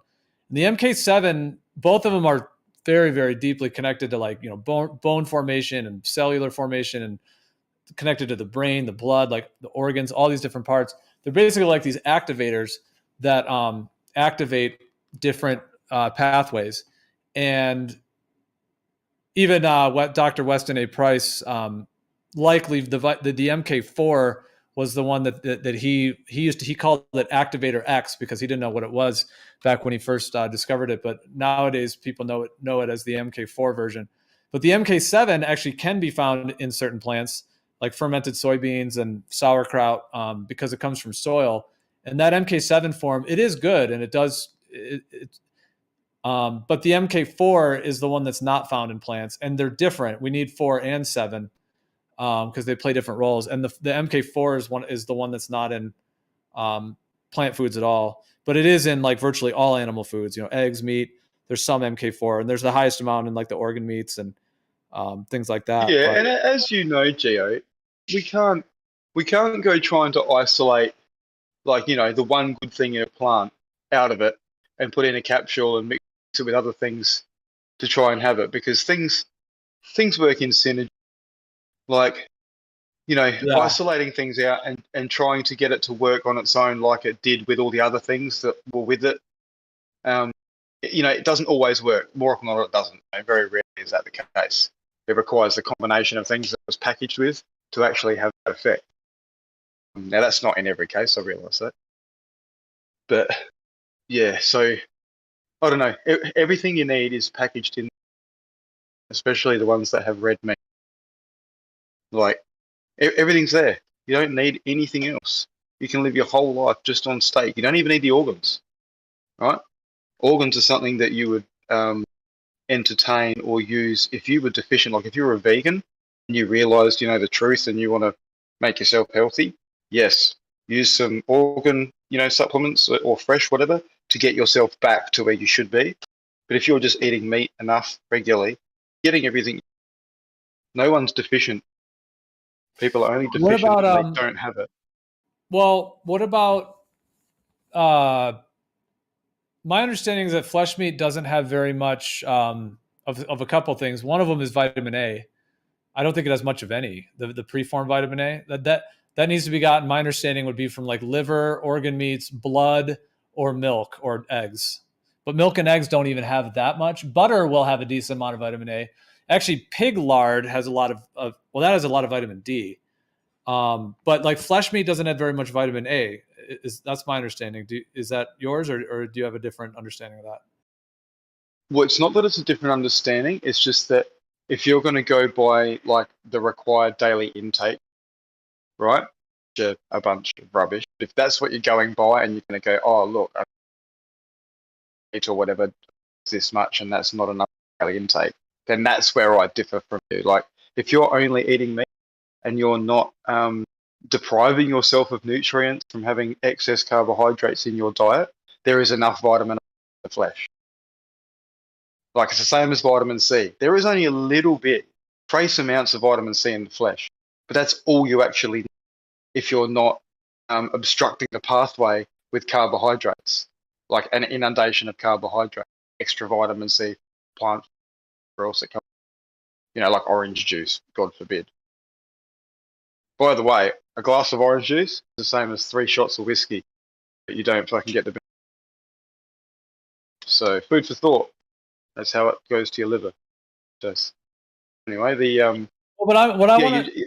But is your understanding? See, and if I'm wrong on this, I'd like to understand. I'd like to be corrected. But my understanding is that I didn't think flesh meat had any preformed vitamin A, but no one's deficient in vitamin A that eats it. So I mean, if you Google vitamin C in flesh too, you'll find that it's got none. But when you actually look into the studies, it was assumed to be none, so it wasn't actually looked at. Meanwhile, how did the first sailors fix scurvy? Horse meat. Not liver, horse meat. Limes came later. The limeys came after the horse meat. Well, because like that is interesting, yeah. Because like my understanding, like in a lot of our ancestral diets, they always specifically went after the high vitamin A foods, especially for like pregnant women. Things like liver, like the cod livers, and butter and dairy and eggs, to get the vitamin A. So I'm just trying to figure out whether you're saying it does, that flesh meat has actual preformed vitamin A. Of course. And if it doesn't have enough of that, it'll have everything else in there that your body needs to build that.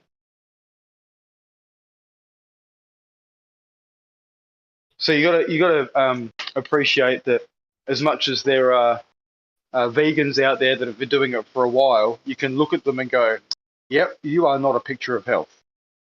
Right? And you can also look at their blood and go, yeah, okay, yeah, they're suffering from several things. But then you can look at someone who's been carnivore for, if you're going to believe it, and by carnivore, I don't mean just meat, I mean fat. Very crucial to point out. A lot of people hear the word carnivore and think, oh, you're just high protein and low fat. Or no, it's basically with a few variations in people. But, those that are carnivore look fucking fantastic. Even as they grow older, they look fucking better. All their bloods look fantastic. Unless you talk to a normal doctor who says, gee, you've got high cholesterol, you should go on a fucking statin. I want to slap them because the high cholesterol is good, but they just don't know it. Good cardiovascular, fucking low CAC scores, fucking everything's just pumping on these carnivores, and you can't look at them and go, oh, you're deprived. They don't have scurvy. They don't have weak bones. They're not degenerating. They're not emaciated. Like, it's crazy to think that people think it's not good for you or is deficient when people just look amazing when they're on it. Now, are there carnivores out there that do the wrong thing? Of course.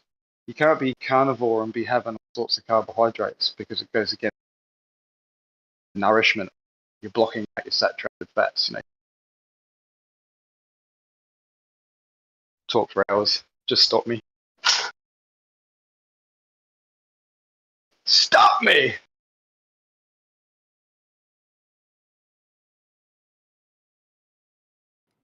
Yeah, well, no, I hear you on that. Yeah, I mean, I wouldn't doubt that meat does have some vitamin A. I guess I just haven't seen any, for myself, conclusive, at least on the stuff that they've done in biochemistry. Not to even say that that's complete either, because they may or may not even have the correct instrumentation or the various factors. But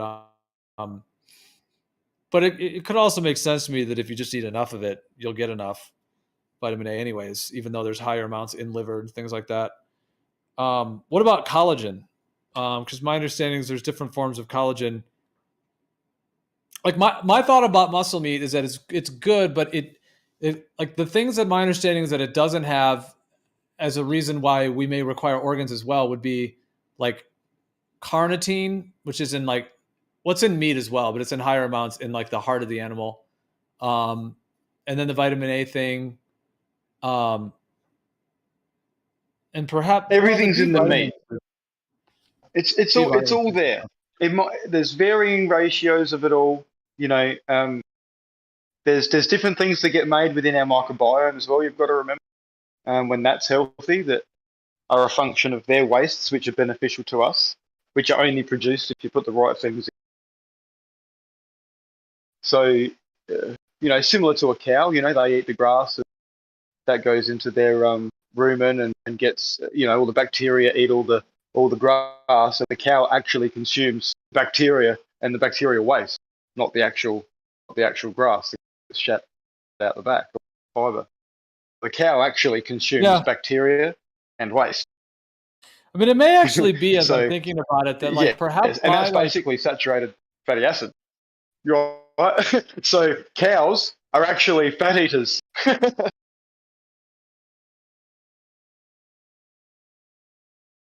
Yeah, exactly. Yep. That cows are, they're eating the fermented sludge of bacteria and meaty bacteria that they make from the fermentation, and that's what they're actually eating, which is full of all the fats and cholesterol and all the stuff they need. Yeah, they're eating meat really. They're just making it and then fermenting it, but they're eating that meaty mass that they ferment pretty much. Yeah, that's how they're so strong. But yeah, I mean, what you're saying makes sense, that muscle meat actually does have everything. It just like per ounce, some of the organ meats and things are going to have higher amounts of some of those nutrients per ounce. But you would eat more muscle meat. What about things like if you want to like heal and rebuild your liver, or heal and rebuild your heart, for eating the heart and liver for that, and then going from that forward, since we're aging and we're humans or whatever, do we always need some of that medicinal organ in our diet? There is no harm in having some. I certainly wouldn't say stay away from it. You're not going to do yourself any harm having some. Obviously, you can do yourself harm if you... I wouldn't have liver every day, for example. I think that's a bit silly. There is too much of a good thing, especially if you're getting what you need. There's no point putting more in. Like some things, you know, you're not going to get any benefit from putting more in. You know, well, the general recommendation, if you're deficient, definitely, without a doubt. Well, most people, yeah, exactly. If you're coming off of some kind of anemia problem or something, yeah, you might want to eat more liver and whatnot.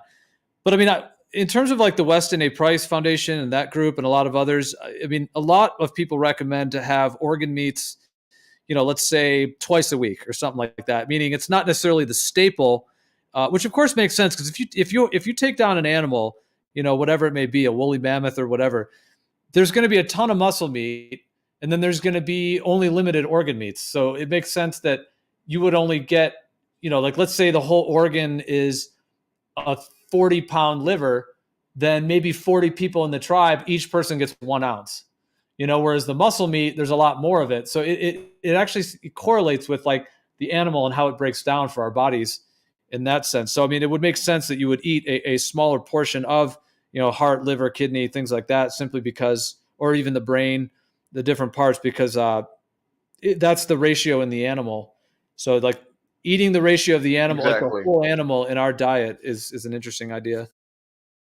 Yeah, and one decent sized cow slaughtered will do a family of 4 for a whole year. So if you think of that ratio, you know, there's 1 liver between a family of 4 for a whole year.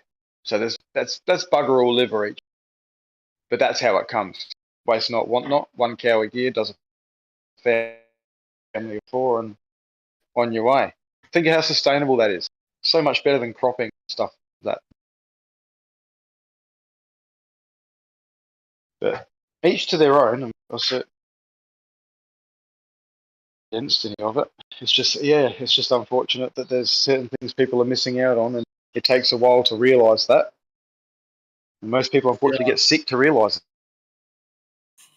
What do you think about the difference between But, meat you know, that and has then they find that truth and turn themselves around, go the other way.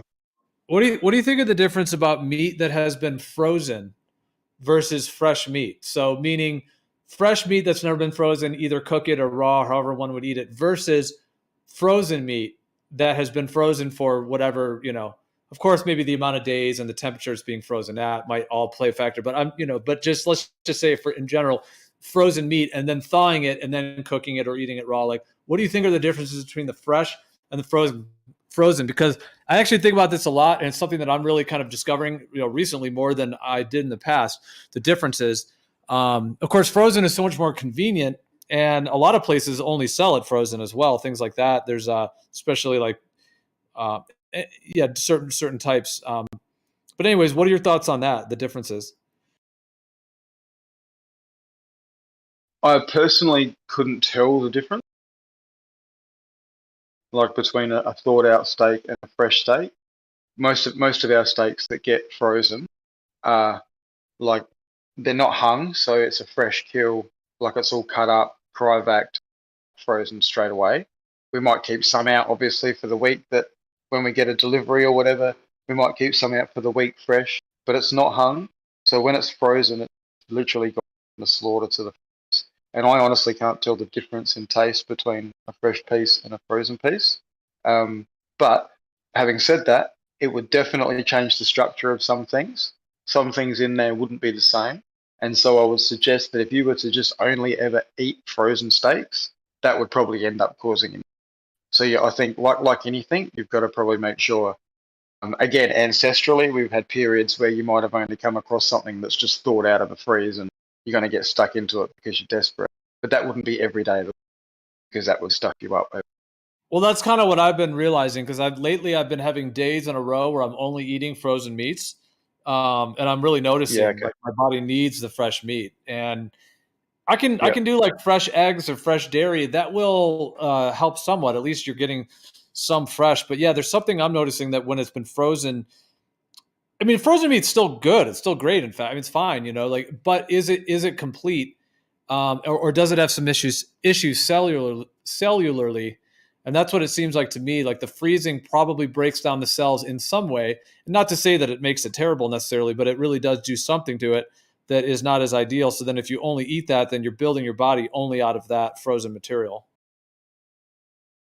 Yeah, look, it would have to do something on a cellular level, without a doubt. To what exactly, I couldn't tell you. If you're noticing a difference, then yeah, I mean, some people notice a difference between like rump steak and like Scotch fillet, for example. They just digest things differently, and like, that's individual to them, and whatever. I find I can, like, it's pretty important to include fish, like to mix up your proteins, like it's pretty important. But other than that,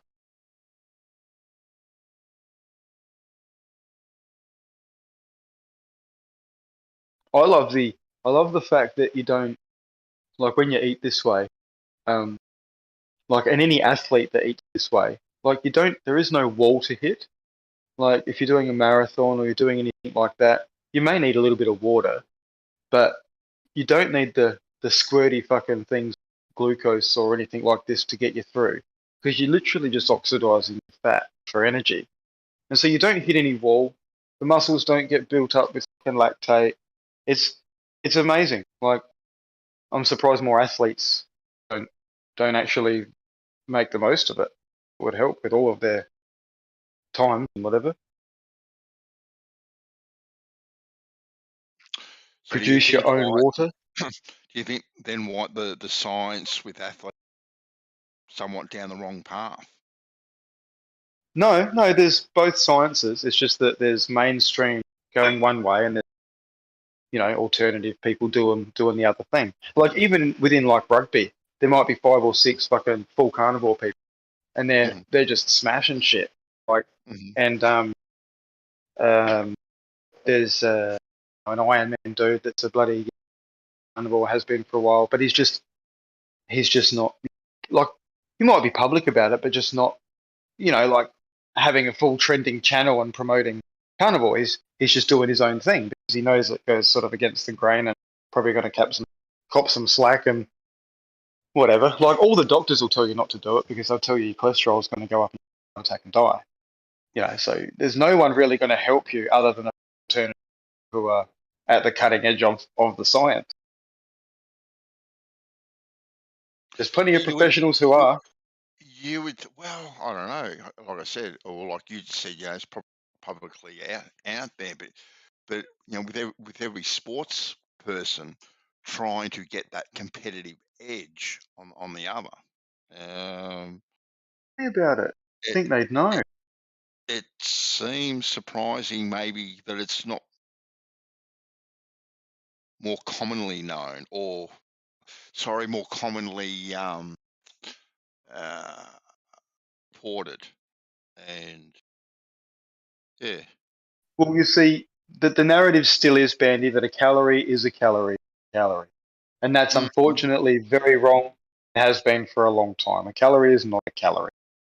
You can't count protein. Any protein in your meal is a fucking calorie. That you can't do that. Your body uses that for structure, unless you are literally starving in a desert and you've used all of your fat, and your body goes, oh shit, what have we got left? Okay, let's start using that muscle to make some, right? That's the only time you're going to use any protein, right? So you can't count any of the calories from protein. So straight away, like, people work out, you know, energy in, energy out. All of that's completely wrong. And not many people are cycle. Like, I go on about it a bit. It's fucking crucial, but it's a failure to understand that as to what your body's going to use as energy. And so if you're in a marathon or you're trying to do anything and you start like hitting the wall, you've heard the term hitting the wall.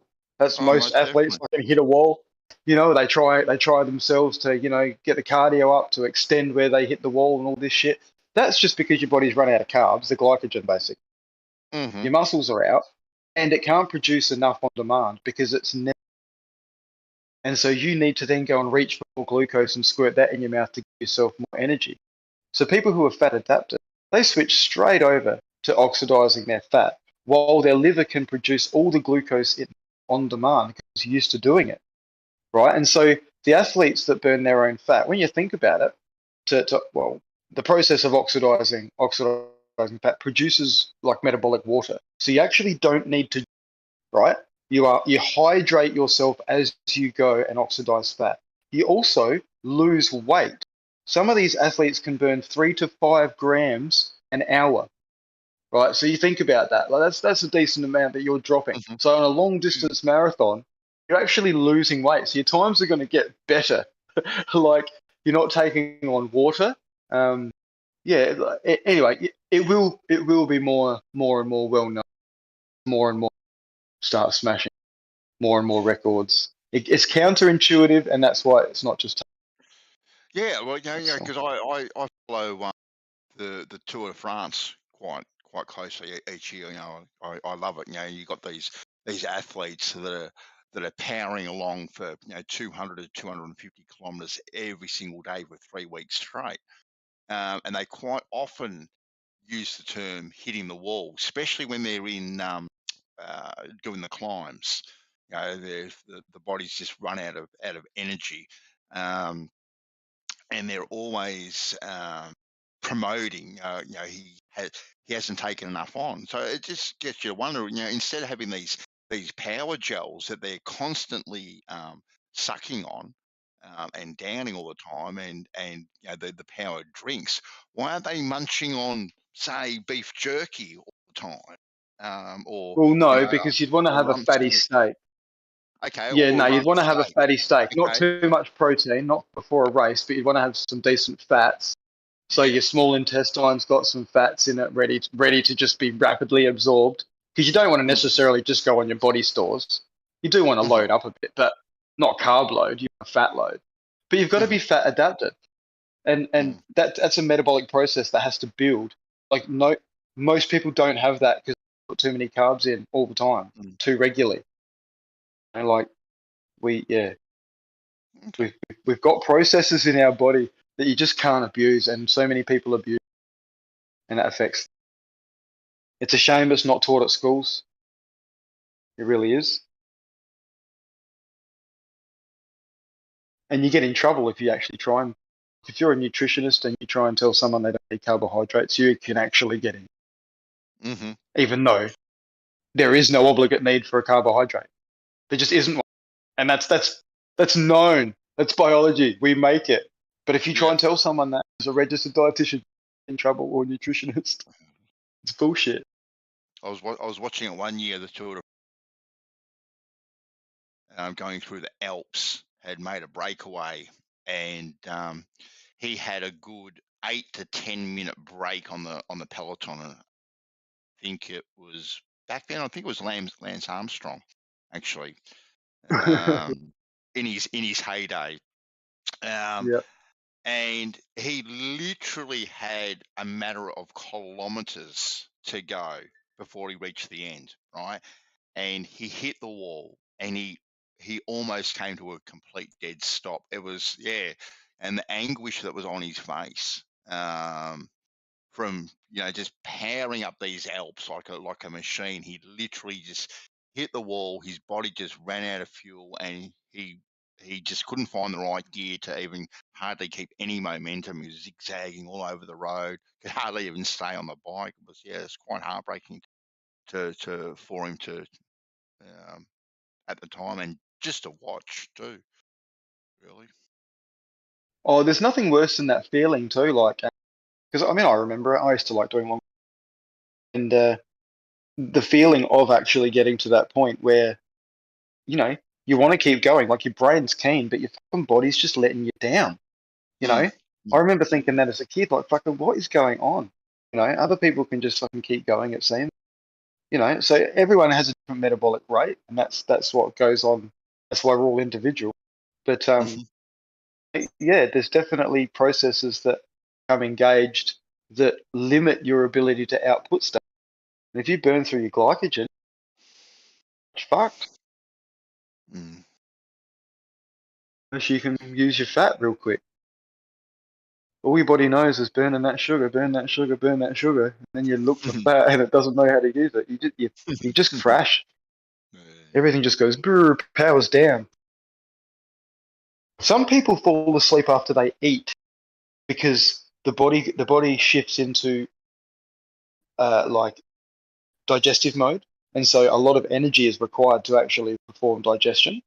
And if you don't have access to enough energy because you might be insulin resistant, you'll literally be shut down. Like your body will shut your brain down. You will fall asleep to prioritize the energy for digestion.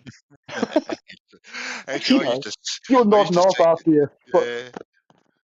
I used to Pretty see funny. that exact thing that you're referring to, grandfather Christmas, where you get together for Christmas lunch, and he'd hook into his meal and all that sort of stuff, go sit on the couch, and next thing you hear him snoring. It was funny. Yeah, not like energy to do everything. Yeah.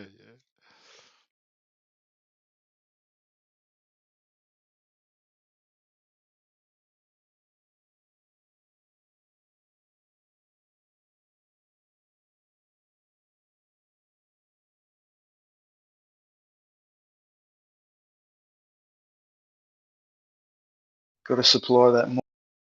Right, shit. Otherwise, all sorts of bad shit happen.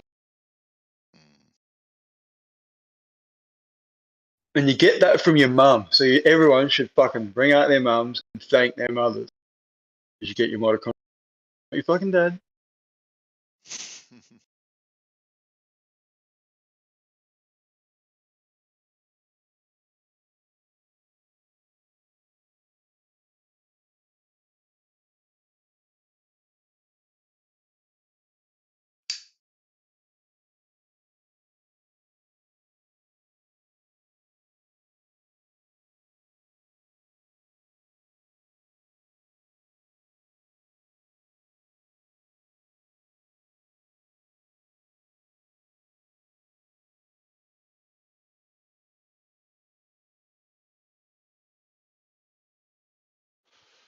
Where's Rumpus today, Gio? Has he been around?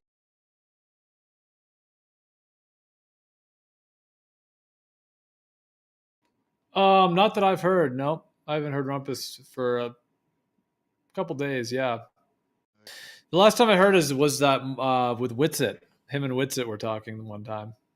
He's here Recently. 3 or 4 days ago, educating me on my education level. Well, there you go. Nothing more condescending than that, is there? I know. It's just a free. It's a free assessment of his opinion. Yes. Let me guess, grade 6 or grade 5? What was it? No, I think it was 7th grader. I think he attributed a 7th grader, so I was flattered. I was very flattered. That's pretty high. Yeah, usually he goes with like a 4th or 3rd grade. Yeah. 7, like, whoa, we are advanced in Rumpus's world. He's gold. He is absolutely gold, actually. It's got to be paid.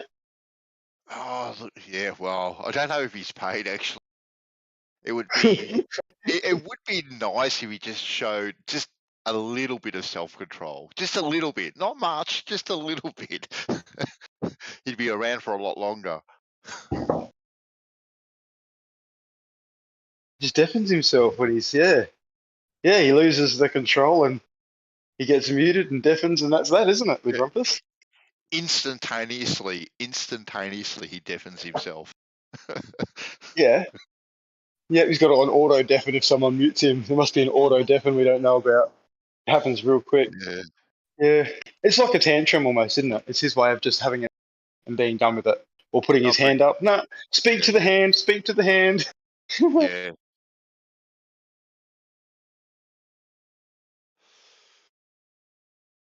But there's a few big personalities that have to have the mic. Not necessarily as what's the word, as toxic as what he demonstrates and condescending. Definitely some big personalities on the at times. Oh, don't give me the mic, mate, for sure. Not on a Friday night, anyway.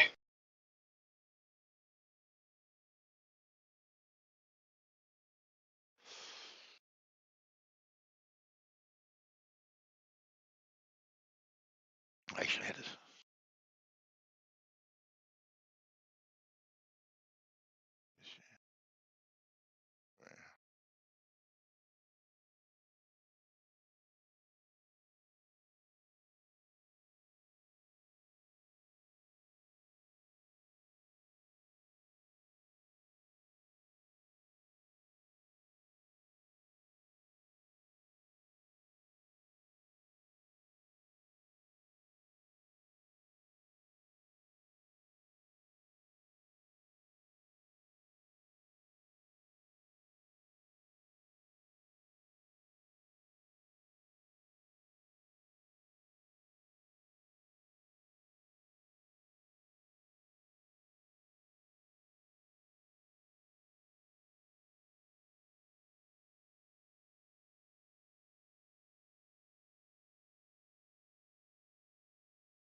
Yeah, going full circle back, Geo. Obviously, my opinion is not to go vegan or vegetarian or whether it provide everything. But then on the other side of it, if someone's going to be eating just really shit, the standard diets, to go vegan or vegetarian, they will feel good. They will feel better. They will recover from some of the ailments that a standard fucking horrible diet will give them. And so they'll feel like it's the right path for some time. And that can be another cause of where people are falsely in Australia.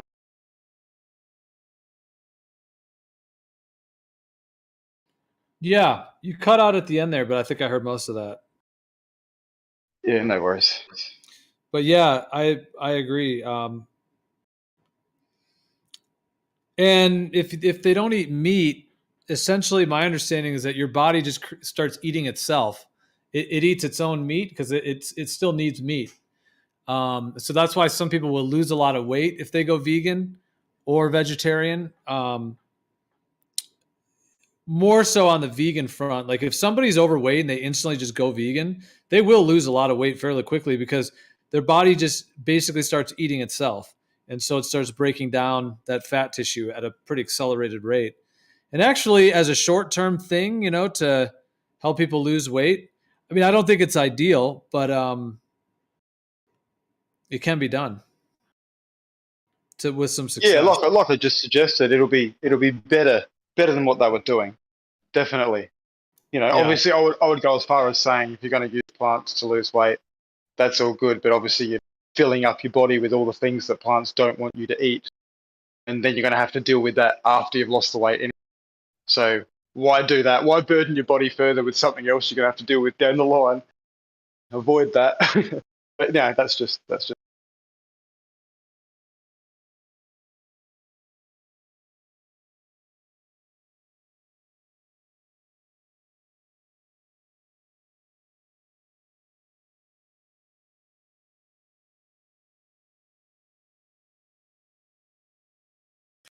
Yeah, because it is a fairly common story of people that go vegan where they sometimes claim, oh, I felt great for the first, 3 months or 6 months.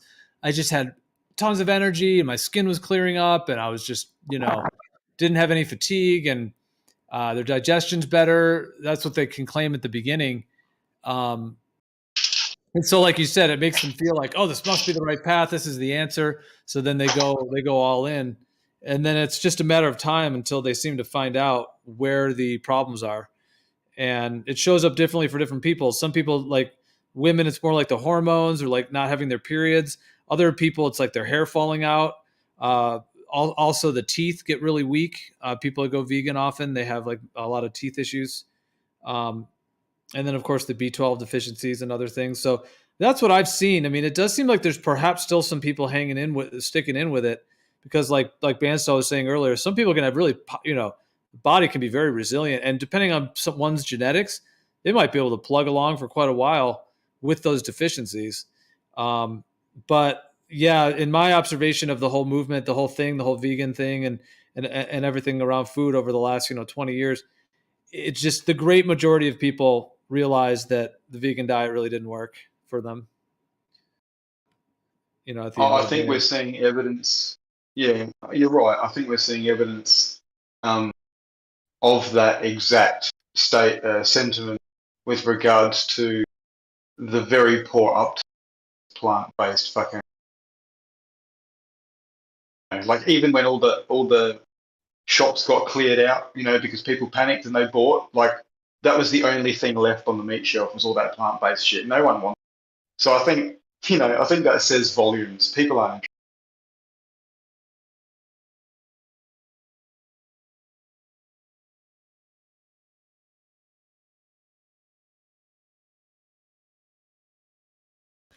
There also seems to be something connected to blood types and people having different capacities to go on different short-term diets like that. Like it seems like the blood type A, like the ABs, do really well, or at least do better on a vegan and vegetarian diet, whereas type O's usually do very poorly on it. Type O's are known as like the paleo carnivore blood type, to where like type O's seem to require a lot of the meats and saturated fats and less carbs in general.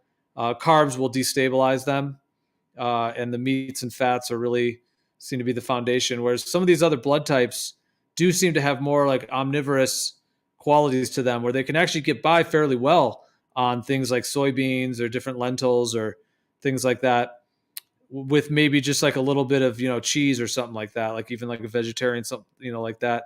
They can go a lot longer. Still not to say that it's ideal, but have you ever looked into that, the differences on the blood types with it? Not so much the blood type specifically. I'm sure that's linked, but without a doubt, like with regard to equatorial zones, even going back times, glacial things like this, those are going to be the zones like genetic regards to descendants, that you are more than likely to have had more exposure to a more diverse range of fruits and are available the 2 months of the year that, seasonally that they can be. And I mean, maybe in equatorial, regions they're available for 6 months. So genetically, anyone coming from those areas may have a predisposition to handling more than others. I haven't looked at blood types. That's no doubt probably linked very much to your descendants and where they come from. Yeah, probably something to it.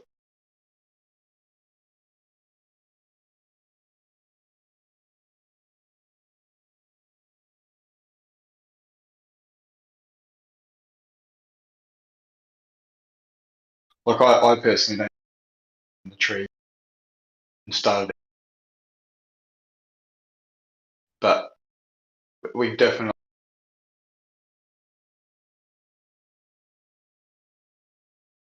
an ability. I think that's all we should be eating, but we've got an ability to do it. I don't think we ever were up in the trees just eating fruit. Some, but that can never be proven. No argument forever.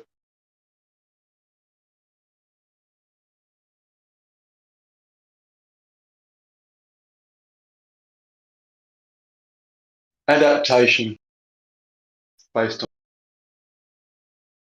on where you're.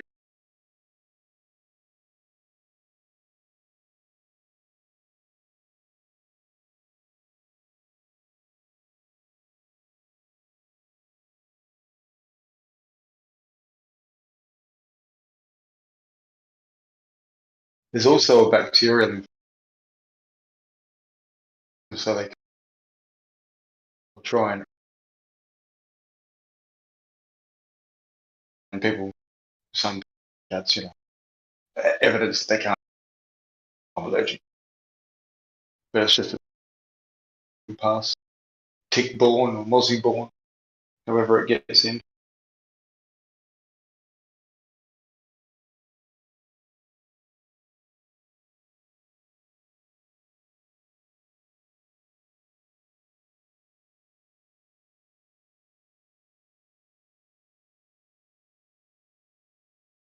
Be Devo.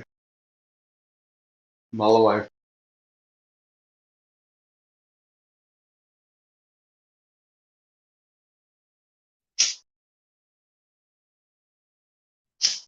That's a topic.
Yeah, it's definitely part of the agenda, champ.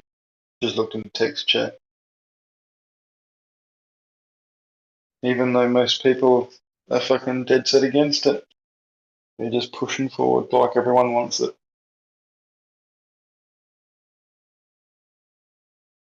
Yeah, one of my arguments would be, what diet does the government not promote?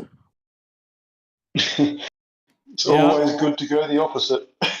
The government does not Exactly. promote fasting. It does not promote low carb. It does not promote low sugar. Right. Yep. So like, yeah, like I always tell a Glober or anybody, whatever the government says, I do the opposite. Like in every situation, pretty much. But You're usually not gonna be fucking really ever go led astray with that attitude, are you? well, like, I asked the guy, I asked the guy earlier today. I said, name one time the government has ever told the truth. And I've asked myself that a few times, and he answered the same thing as I did, where he's like, well, he's like, water is wet. And I was like, yeah, that's pretty much like water is wet or drink water is like the only thing that they've ever told you that is like true, pretty much. Or maybe there's another thing, but it's like, shouldn't it be something? Shouldn't it be something in the schools or the science or whatever? Like the government, name something the government told you that's true. Shouldn't it be something that they teach you, like in schools or yeah? Yeah, they only told you to start drinking the water after they put the fluoride in it, mate. So that wasn't a good intention. Oh gosh, yeah, and whatever else they're putting in that stuff. My goodness. Make sure you have 2 liters a day, everybody. Flood irrigate your system.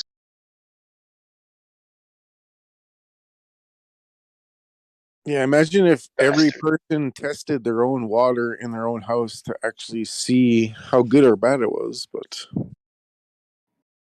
Oh my gosh, in this People day wouldn't and do age, it. virtually all tap water is complete and utter poison at this point. It's just a massive health hazard for anyone to be drinking it. I mean, there's of course some areas that are going to be better than others, and there's even some areas that get their water from like off the mountain and stuff, like in nature. But they depending on where you're at, of course. But the treatments they do to it are just crazy. Like one of the methods they use to detoxify the water is to add chemicals to it. So they literally chemical blast. They chemical blast the water to try to like burn off the toxins, and now that's in the water, and all the byproducts of that chemical they put in it to try to. Because sometimes they're taking like sewage water, and this is what they're doing. They're running it through these chemicals. Oh my god, yeah! And then you end up with all those chemicals in there. It's insane. Let's add chemo to cancer. That'll help. That poisonous situation you're in. They're like, oh, it's just a little bit of fluoride. Don't worry about it. It's just a little bit of chlorine. It's totally fine. Yeah, it's only in small amounts. You'll be right. You'll be fine. Just a little bit of mercury in the vaccines. Don't worry about it. Don't worry about it. That's right. Did we just put mercury in your dental fillings? Don't worry about it. It's so fucked up. Yeah. I mean, we're laughing about it, but it's actually just horrible what they've done with it. It sounds more like the mafia when you say it like that. Yeah. Don't worry about it. Yeah, that's what I was trying to do. Well, didn't they have ads in the 50s saying pregnant mothers should smoke Marlboro? Oh yeah, fucking. Like, yeah, but you know what's kind of trippy about that is that tobacco actually is a medicine, and real tobacco in nature, like that grows in the earth, like the real original tobacco, is actually completely 100% healthy. Like even smoking it is good for you.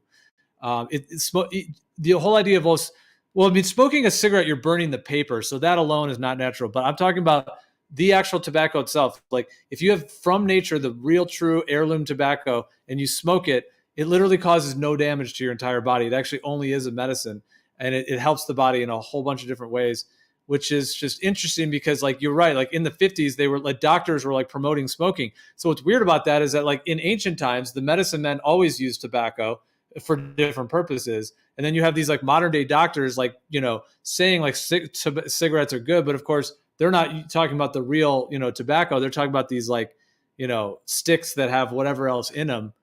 And so from that perspective, it's like, yeah, like, oh my gosh, like these doctors were actually promoting smoking. It's like double speak in another form, isn't it?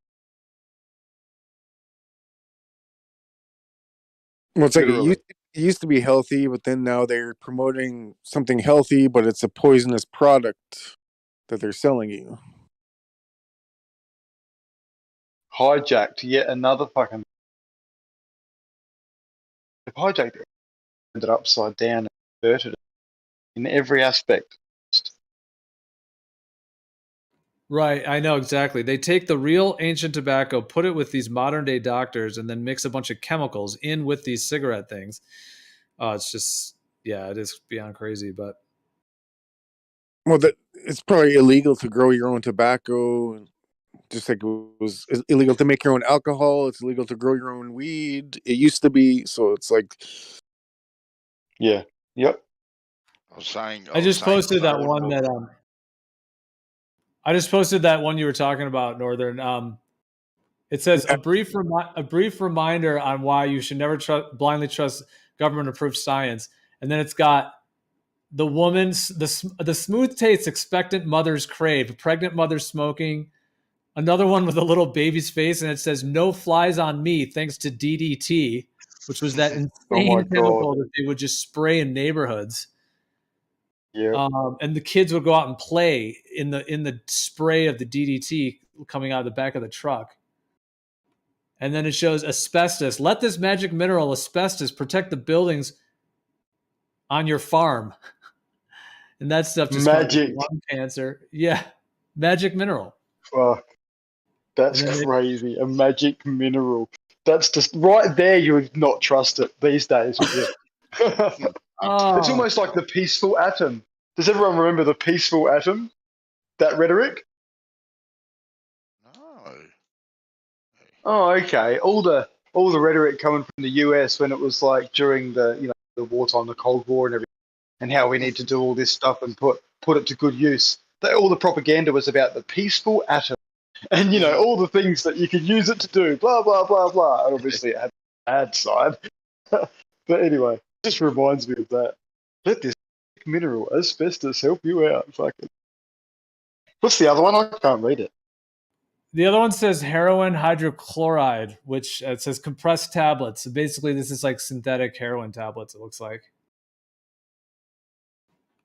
and it Is says that Bayer written at the bottom? Is that from Bayer?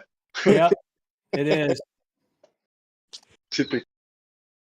Yeah, they got people hooked on that shit. But yeah, I They mean, even bought like Monsanto. that DDT thing. I mean, that there was a time where the government was saying that this was an approved chemical, that was safe. And so that's why like these trucks would go down these neighborhoods and they would have these, those like spinner, like it almost looks like a sprinkler. And it just diffuses a chemical. So they have those on the back of the trucks that are just literally, they have a tank of DDT or multiple tanks or whatever. And they're just, twirling it, spinning it behind the truck as they're driving. And so these kids back then would go out and play in it. It's like they thought it was like playing in the water, and it was DDT, which is just like incredibly toxic.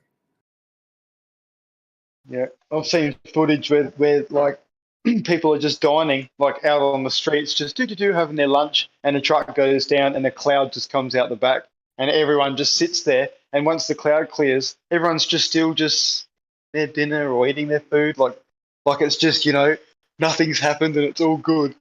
It's like, oh my god, did this really fucking happen or not? Yeah, exactly. That's probably one time that we do want to be wearing masks if they're doing that shit. Yeah. And it's beyond fucking belief. Like, yeah, it really is. I'm sure there were people protesting, just like there is now. I'm sure there was a bunch of people on the sidelines fucking saying, this is bullshit. We don't want to be sprayed, blah, blah, blah. But that just doesn't get recorded.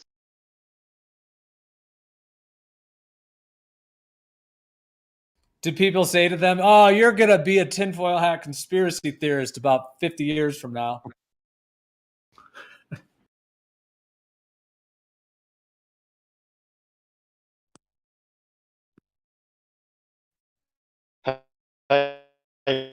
With what's going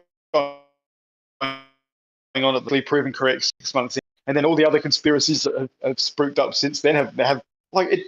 The rate with which these things are being proven to be true is accelerating.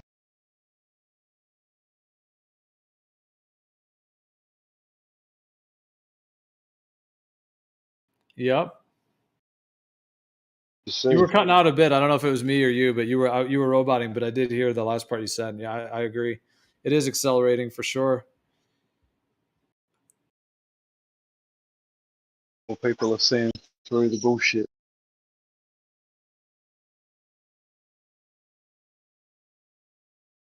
Yeah, I mean, not to necessarily go into this whole topic, but I guess I will just just. Do you think that a lot of these protests are actually the reason that they're backing off on kind of pushing forward with the full on draconian measures? No, I think a lot of places just have elections and different things coming up, which is why different things are happening.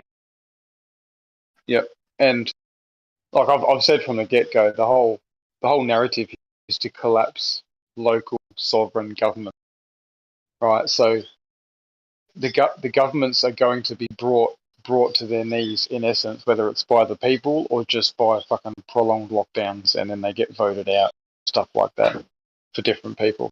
And the convoys are basically part of just disrupting the supply chains and causing more general angst among the community and division. They want people to fucking get pissed off. Simple.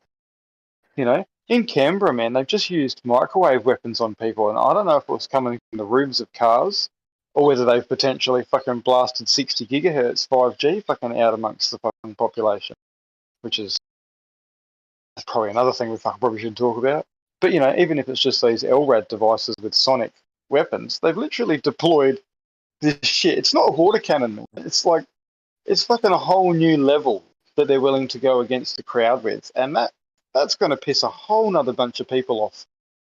It's only going to incite more of it. It was never intended to stop it, if you know what I mean. Like it's antagonistic at the best. So it's only going to make the situation worse, and it's all by design, unfortunately. And when the local system goes down, what comes to the rescue? International system that they're trying to bring in. This whole fucking fourth industrial fucking revolution nonsense. Klaus Noben. I don't even think they can pull that off at this point. I think people just there's so much bullshittery that people are more aware of. Like I don't think they can. I don't think they can get a lot of people back after this. Well, look, if how do I put it? The people that have gone for the third and the fourth, right? They're going to display things into this year that will represent a version of what they're going to, and that is going to appear to be very, very serious. People are going to be very, very scared by what they're going to see on the, and it's going to be a level of fear that people haven't seen yet. Even though there was a bit of panic at the start of this thing, when people were falling over in visions from China, what we're going to see next is going to potentially make those that are skeptical right now go and fucking line up, mate. Because fucking hell, this next one's full on and it's heaps worse, and we've got to do the right thing. You know what I mean? It's going to be to push to the next level, and we're either going to comply or we're going to push back again. And it's going to be that next level of what are we going to stand for, what we're not going to stand for, but the fear will be much bigger and they've all told you about it. Even Bill himself has told people that the next one will get your attention.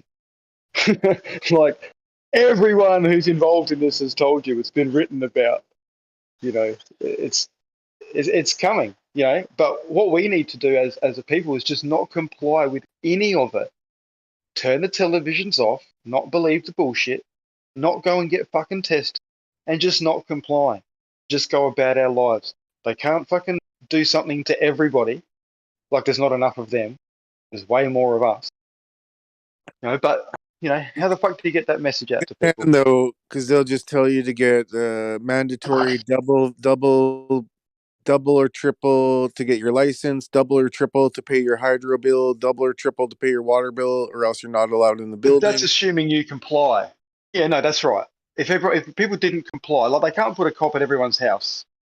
No, I mean? So if people complied, they're gonna say you cannot renew your license unless you get the double, triple.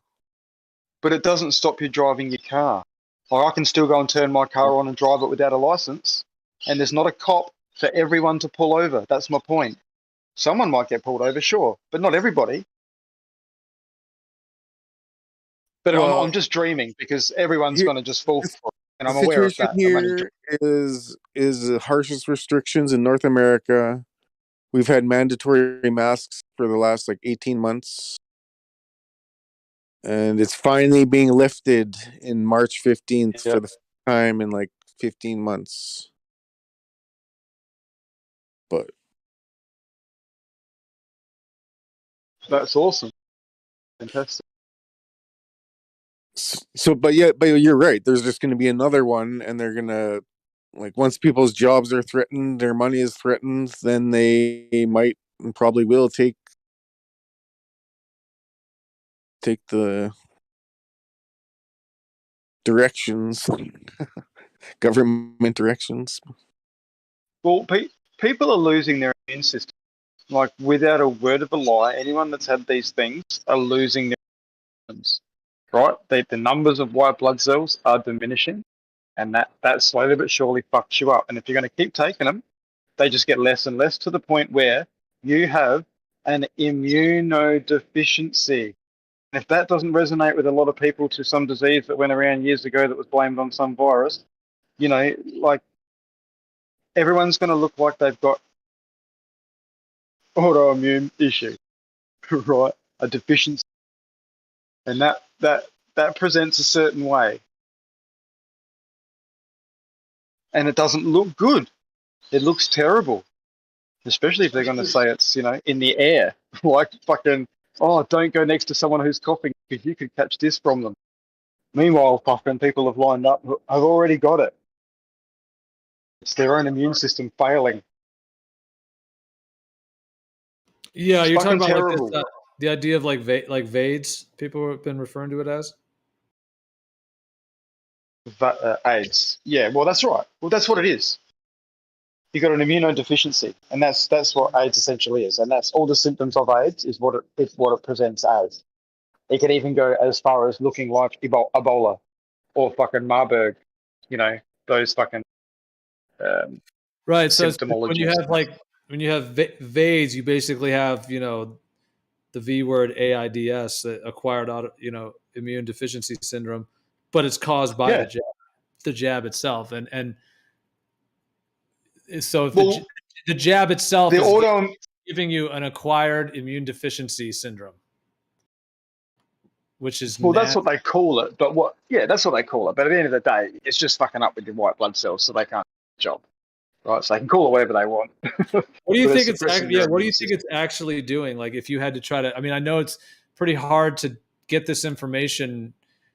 Well, we can see it showing up in people is one way, or if you have the capacity, like intuitively, if you can like tap into the consciousness field to actually extract it directly.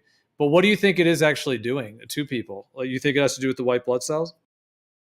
Yeah, it's basically it's preoccupying. It's causing a chronic issue that your lymphatic system has to try and deal with. Okay, and our lymphatic, cells, the white blood cells, and they've got different life cycles. Some go out to 10 days, right? So as they do their job, and they'll sacrifice themselves to help out a red blood cell, but that's sort of essentially their job, to go around and clean shit up. So if they're going to go around and sacrifice themselves cleaning shit up, and they're just overwhelmed with shit to clean up, like let's just say these things are going in and replicating within our cells and seeing more spikes, and that's happening constantly, then that overwhelms our system's ability to clean that up at the rate that it's being made.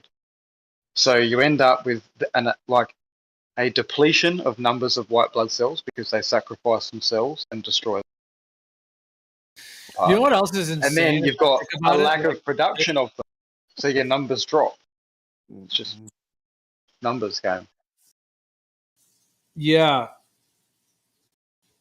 And what's so crazy about it is that they say it's the opposite. They say that the spike protein is helping your body to fight off, the disease or whatever. That's what they claim. So they're actually claiming that But the way that they roll out these, updates, the new strain or whatever, is that they always have a new, like even if they claim you've been inoculated for a previous one and you have these spike proteins, the later variant can always be, just so strong that it just gets you anyways. So now they've set this situation up where if people really are having their immune systems specifically weakened by these jabs, and then at the end of the day, when they're getting sick, it can still be blamed on something. And then at that point, it's too late. Now they're in a weakened state and they're sick. So yeah, it could be part of their, maybe not like a full depopulation, but at least like a partial one. It's going to be those that make it will be very, very dependent on whatever tablets they come up with. And I've noticed they're pushing now for approval for a AIDS vaccine, right? Which is interesting to think about. The same people, Pfizer. So, I think there'll be a very large dependence. So, which, obviously helps with share prices, doesn't it? Like, if half the population now need 2 or 3 drugs to keep themselves going. I've noticed that they're already doing well with their anticoagulants and anti-clotting medication, because every man and their dog fucking pretty much needs that after they've had it. By the lucky few, or the ones that just haven't been tested. Find out they should. But I think there's just going to be dependencies. There's going to be people with all sorts of conditions now. They're going to have new symptomologies. They're going to be a whole bunch of new diseases that they're going to be able to sell pills for, man. Simple. A lot will succumb. A lot have already, man. A lot have already. The numbers of actual statistical deaths are going up now since the rollout. Not beforehand, since.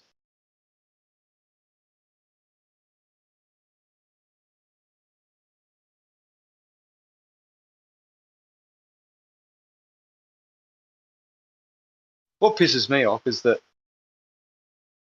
no one's going to present with actual symptoms in the future if they're enchilated. Like, all these future symptomologies are going to come from people that don't have, like when you actually see someone physically sick, like, with the symptoms of HIV or Marburg, God forbid, fucking Ebola, right? And that's just further issues. But I suppose the point is, a test right now, an asymptomatic person told them, and I suppose you can say you do or you don't. The test says you do. Whether that's real or not, who the fuck knows, right? But if you see someone physically fucking crook, right, then that's a little bit of a different situation. If those people are going to be tested and say they've got something physically ill with some thing they're claiming, I'm suggesting that'll never, ever show up in someone, because it won't be able to spread. That's not a fear that anyone would have of any spreading from someone to another person. It's only going to be because it's delivered to people.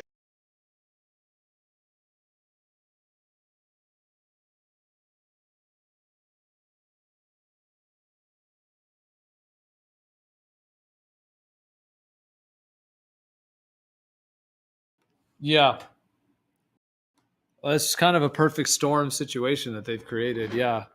And you may disagree with this. I'm not sure, but I sense that you might, but because I actually think that they're creating these things.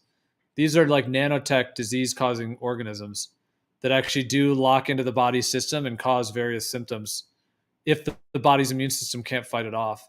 And it even goes deeper. I think that the vaccines that they gave us as children actually create a deficiency in the immune system to where these nanotech bioweapons that they make can actually get into your system, because the vaccines in childhood actually created that susceptibility to the actual diseases that they're making.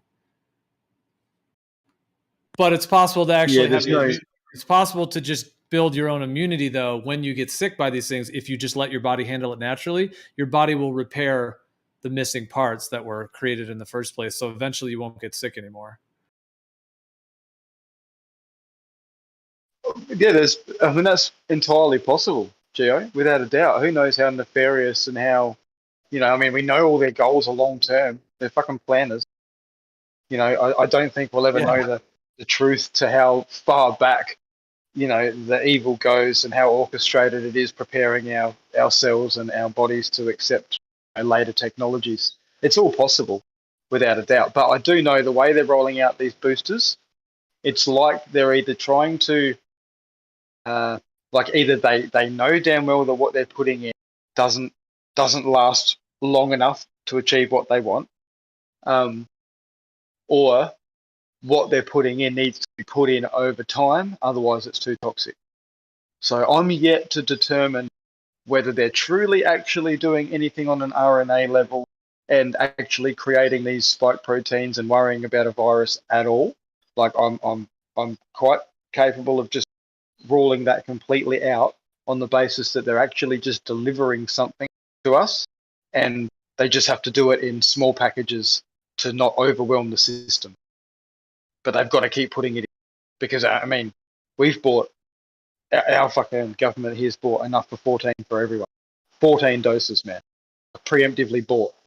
So we damn well know it's not, if they haven't been already adjusted for new strains, you know what I mean? It's like, it's just the same shit. 14 doses for everyone. Line up, people.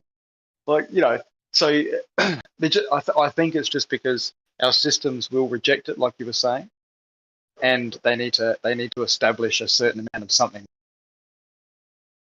And that's speculation, really. There's a few things that lead me to believe that, but it's basically.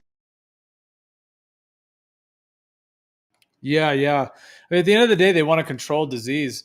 Even on the idea of nanotech, I mean, if they have nanotech that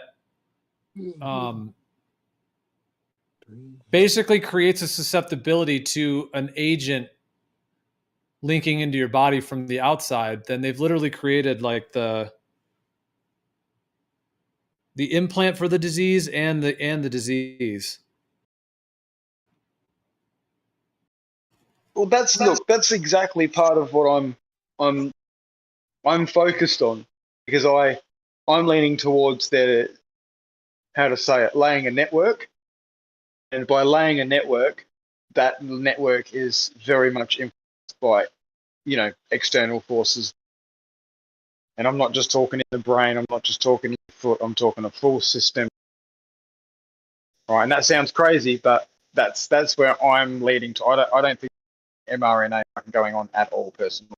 I think that was just a ruse for Same what here. actually they're delivering to us.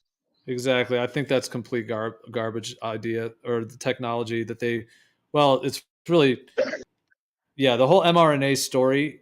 And I know this may sound wild to some people because they may think that it's something very different, but just the way that like NASA is a complete lie, like that whole thing is a complete lie, what they're claiming that it does in terms of the spike protein process. Even if there's people in labs doing it, and fucking around with that shit, I don't believe that's what they're rolling out, and I don't believe that's part of what they're doing personally. Right. So yeah, because I can't. Sorry, go on.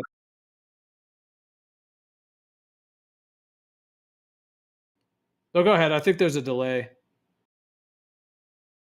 Yeah, look, I wouldn't deny the fact that there's people in laboratories very much focused, and just like in NASA, the way they separate people and get people focused on one particular topic, just don't get a chance to look up, think about something else. I do believe there are people working on what they believe are very worthwhile courses in lab, in virology, and all of this stuff. I just believe they haven't had the chance to fucking get their head up out and have a look at it personally.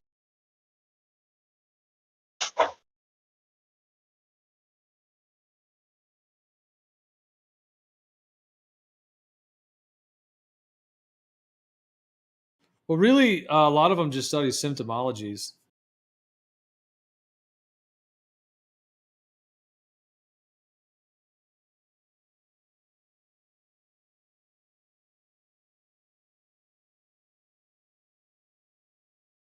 But yeah, no, I think the whole mRNA thing is a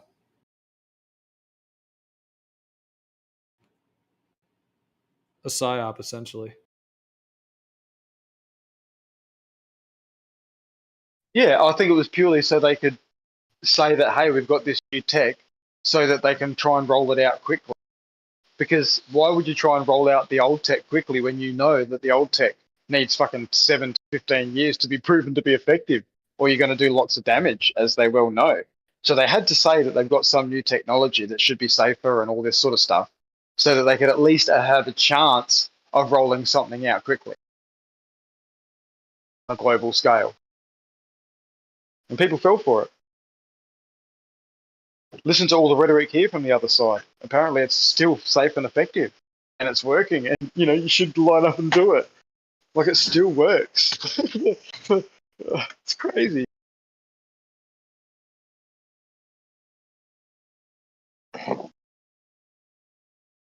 The shot works, then I don't need to take it.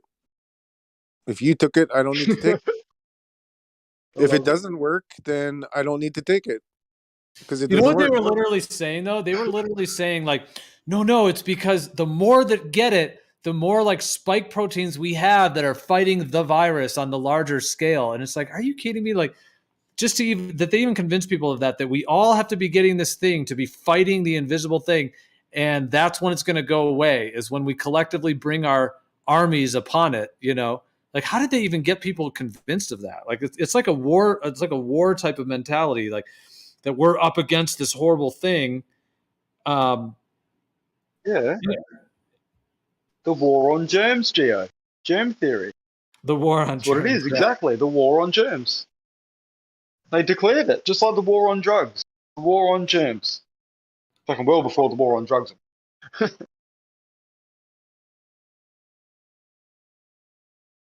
The invisible enemy. That's... Yeah, I know. Well, absolutely. Even speaking of real war, I saw this thing, and like when you have like two countries that are supposedly warring, the way that all the space agencies are run by the same people, do you think that in some or all cases that like that it's the same people running the whole thing, to where they're literally like sending missiles at each other purposefully? Meaning that, like, let's just say, for example, that it's the same thing that is the U.S. military are like sending missiles at their own men, essentially. Like false flag. Or like shooting themselves.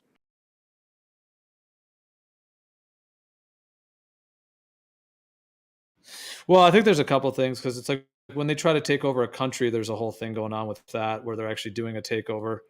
But I think there's perhaps other situations where they're also just literally creating the war, like meaning that, like, if you were running both sides of a war, then you're basically instructing like these people to send missiles to the other ones, and then those to send missiles back, and then those troops to go in with machine guns to do this, or this place to be, like you're literally, if you're controlling both sides of it, then you are, in that case, or they're just orchestrating it. Like, they're creating the war when there isn't even one that to even be had in a lot of cases.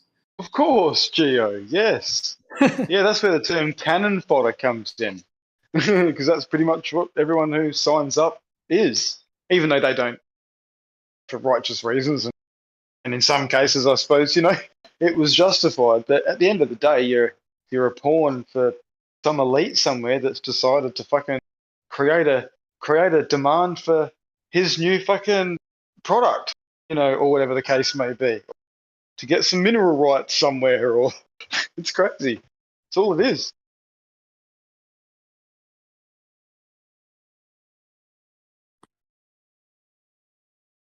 And that's the case when like you said, you pointed it out, the same people fund both sides.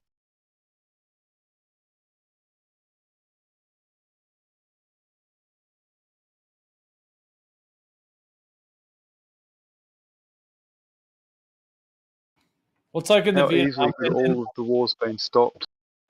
like in the Vietnam War, for example, like, was that even a real war at all? Or was that just literally like the same controllers creating a situation by which they could create massive trauma and drama and political and like everything they did. And of course, even back in the 60s, like people were protesting the Vietnam War. I mean, you talk about like the youth, you know, speaking out about it. I mean, it was so huge that virtually everyone that was alive during that time remembers some part of it. Like it was like a worldwide event of people just completely rejecting the whole Vietnam War. So it's just like one example of it. But I mean, if it's the same people pulling the strings, then they're just convincing people to fight. Well, that happened because it was one of the rare times in history where the people actually got to see the ugly side of war. They got to see, you know, the people getting blown up and people, you know, getting shot and destroyed and shit in Vietnam. And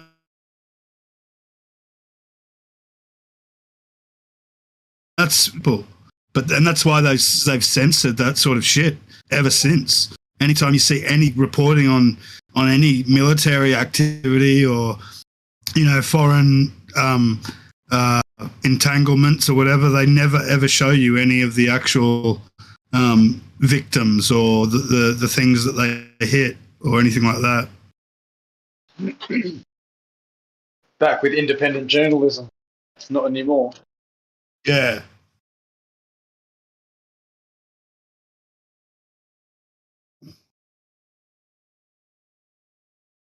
Look, it's a funny old world, guys. The next 12 months are going to be fucking interesting.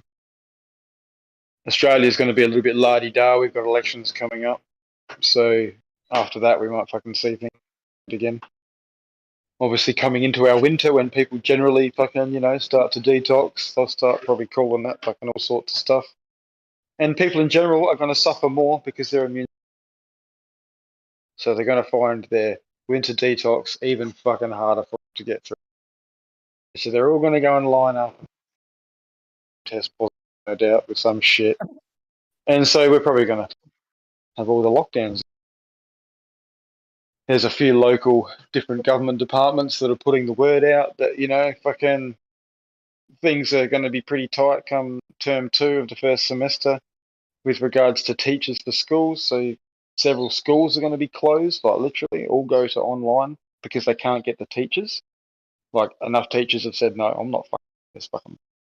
I'll prefer to go sit home and do nothing. Which is amazing to see, to think that it's happening on such numbers that schools are going to be fucking shut down. Like, you know, that says something. They don't tell you that on the news. They don't tell you it's because of teachers.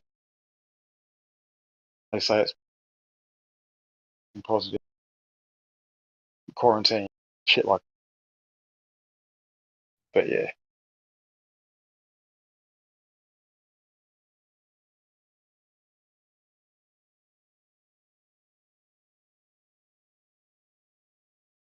Watch out for reports of a new strain that looks like people fucking bleed. That's when you know shit'll get real.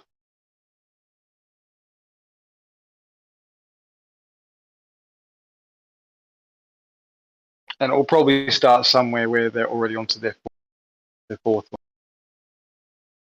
A few.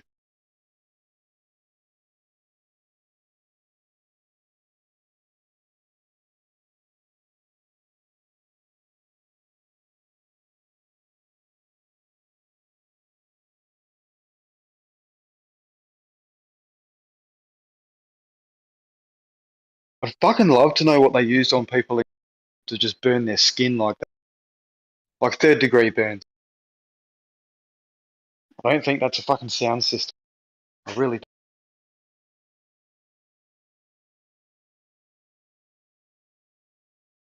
For what? What are you referring to?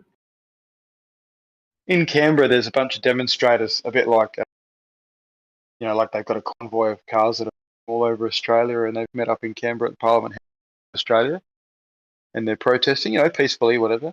Anyway, last weekend, a whole bunch of people come back, and there were reports locally as well, but they come back where I am with 3rd degree burns on their face, and it all happened in like within hours on one particular afternoon. some people were dropping to the ground screaming and holding their ears, and other people didn't really have any effect like that. But then later, like had blisters and shit on their face and stuff.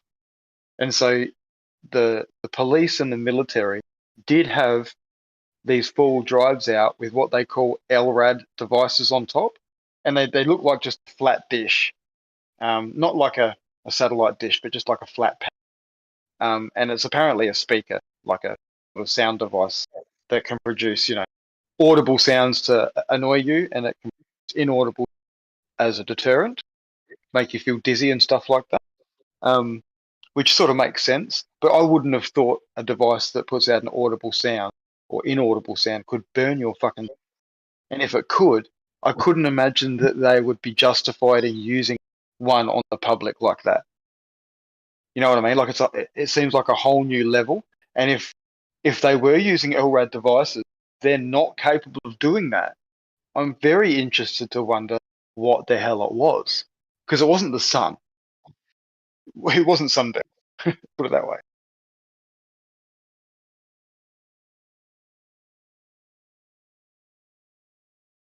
You can Google LRAD, LRAD. It's an acronym, obviously, the device, but Google that and you'll see what they look like. And there's images even on the news of military and police vehicles all around the place with these devices on them.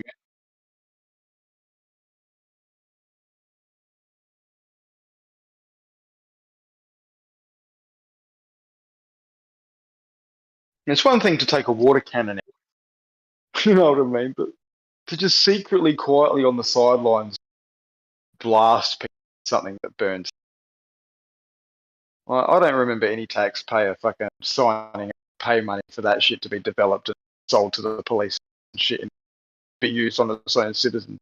Well, I don't remember, agreeing to that at all. How the fuck is that not on the news? Yeah, look, I do believe I have seen it on the news, man. I think it is hitting the news. A couple of senators have actually asked the question: why are people getting burnt? Why are there reports of people being burnt at the Canberra thing when supposedly only LRAD devices were being used? And then that sparked triggers because people didn't realize, or some people realized, that LRAD devices were even being used. So that triggered a lot of people right there, let alone that, hang on, LRAD devices shouldn't be burning people. What's going on?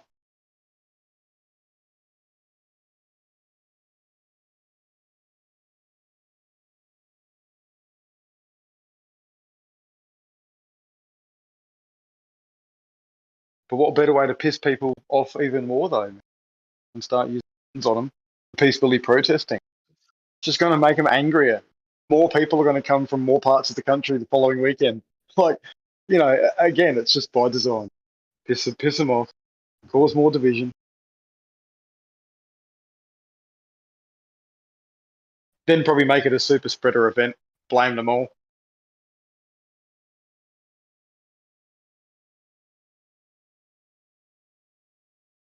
Well, it was interesting what happened with the Canadian trucker thing. I mean, is that still going, or what's going on with that? Because they had some pretty good success. I mean, a lot of people support what they're doing. See, that's what I was going to say earlier. So, where I've been locked down, no sports, no restaurants for 12 or 8 months without the double vax, and mandatory masks for the last 12 to 18 months. But they locked down one of the busiest borders, Canada-US borders, probably the second busiest border, for a week, and now the mandates are being lifted for the first time. yeah, I heard a few of the Canadian provinces just decided to just lift all the restrictions they had and just go back to sort of normal movement. They removed the passport, the need for the passport as well in a few of the states. Here, the mandatory passport began in September 3rd. The masks started in August of 2020. But the passports have ended, haven't they, for some of the states? The passports will be ending here March 15th, supposedly. Yeah, good. So whether the convoy was a psyop or a boiling the frog or a test or real fake, for somehow this is the first time we haven't had masks in like 18 months. Yeah, that's fantastic. I mean, you're gonna love it. We're the same here. We've been given a little bit of a reprieve. No more QR codes. No one has to check in or fucking any of that shit. That's fantastic. But yeah, it's not the end of it. Enjoy the little lull. Yeah. I'm not falling for anything. Like I'm not joining any leagues or any because I'm gonna join this hockey league for the whole season. I'm gonna get locked down because they're gonna say QR codes are now back, and then I'm gonna get shut out again. So like, there's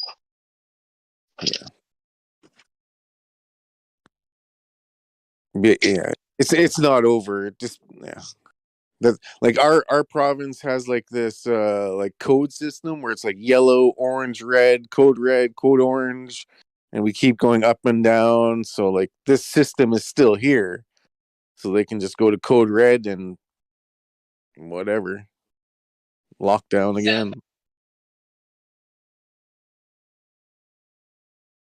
Yeah, but it's for your own good to keep you safe. You know that. Even I was locked down March 2020 to June 2020. So, and we were open for 5 months, and I knew during that 5 months that I was just going to try to have as much fun as possible because I knew there was going to be another lockdown. And so, yeah, it's just like now when it's open in March 15th, I'm going to try to have as much fun as I can and then wait until the next lockdown and make the best of it. Yep. Try and tell as many as you can to not line up for the next one. They might have lined up for the 1 or 2 or 3, but just stop. That's enough. More and more people are realizing. It's good to see.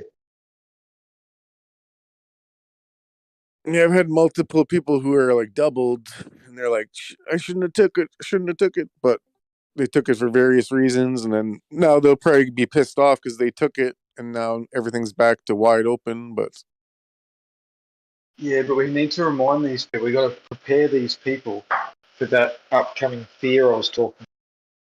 Because they're gonna scare people good and proper, and these people they're a bit hesitant for that third one now. Blah blah blah. But, if they're not prepared mentally, they're going to just go running for that third and fourth one when the next round of fear comes. But if they're aware of the situation, they won't fall for it again. That's what we've got to try and do. Good luck to it, yes.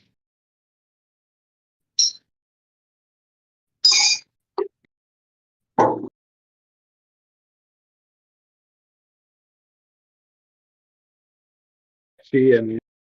It's all they fucking use. We sheep just fucking run. They don't even need to get the fucking sheepdog out.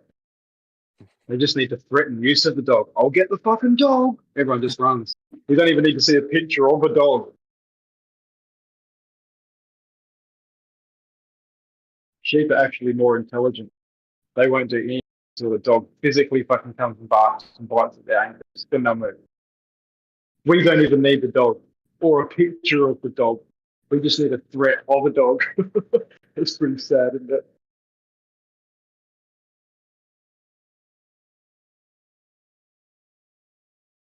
Sheeple is actually a oh, good. Offensive to sheep. Sorry, go on.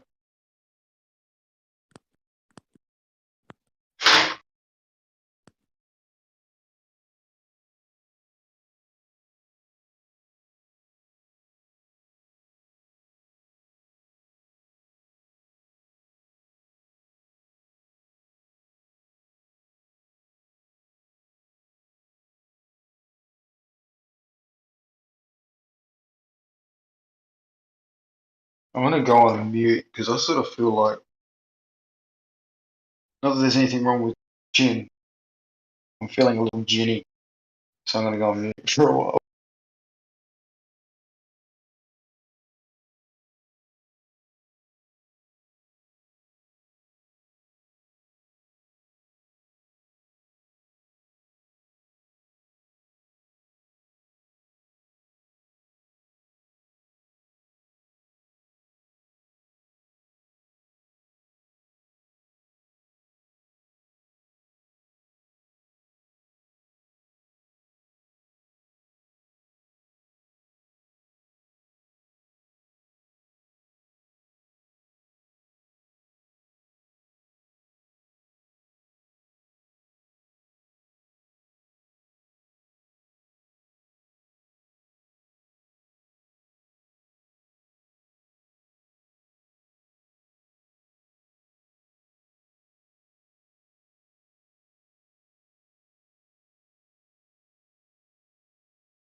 Homies.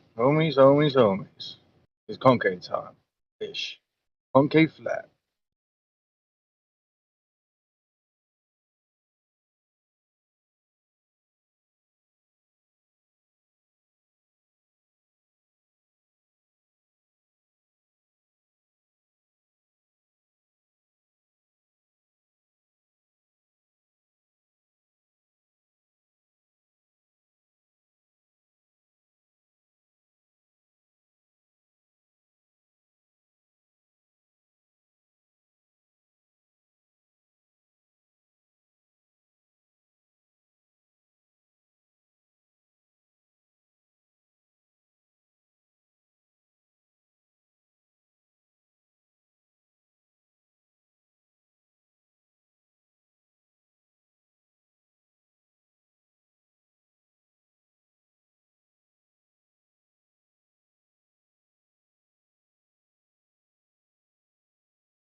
Hello, morning.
Knock, knock, knock. Anybody home?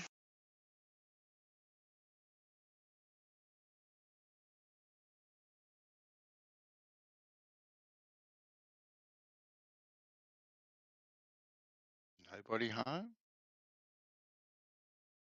Hi, Bouncer. Hey, Dawn. How you going, buddy?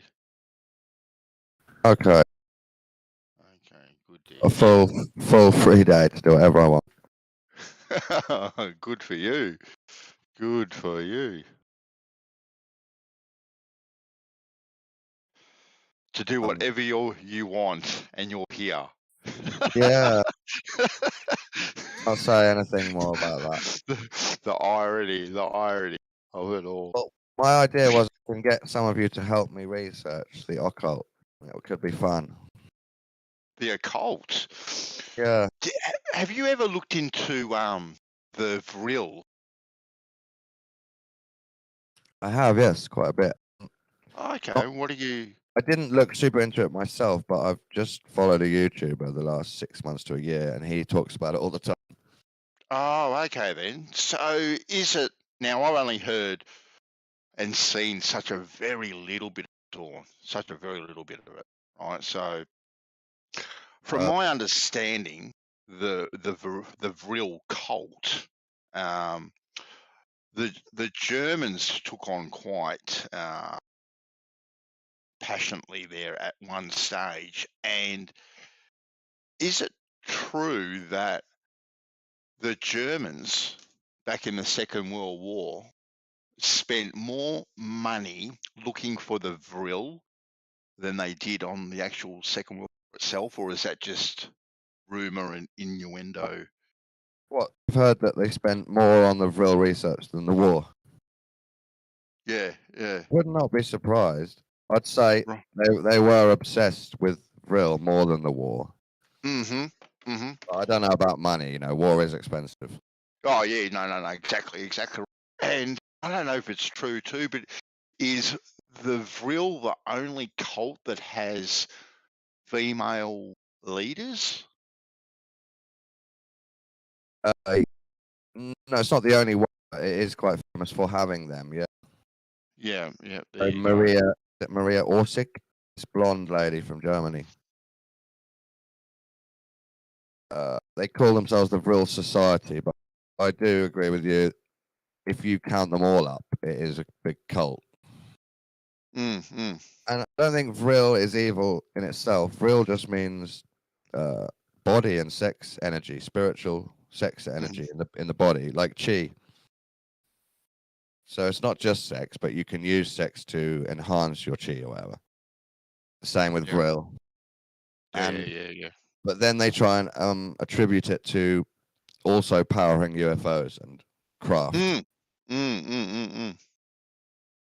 Which is where it gets kind of wacky and interesting. So I can send you a couple of weird videos about it. Yeah, look, yeah. It's just mad. I believe there's certain powers in the body. I do. I think it's been exaggerated by crazy people as well. Oh yeah, everything gets exaggerated. Funny you should mention UFOs.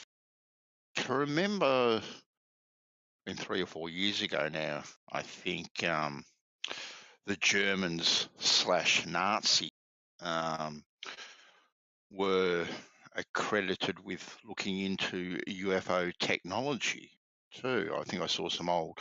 Now, whether these old black and white photos were these UFOs were superimposed onto these photos, I don't know, but definitely remember seeing something along those lines when it comes to UFO technology.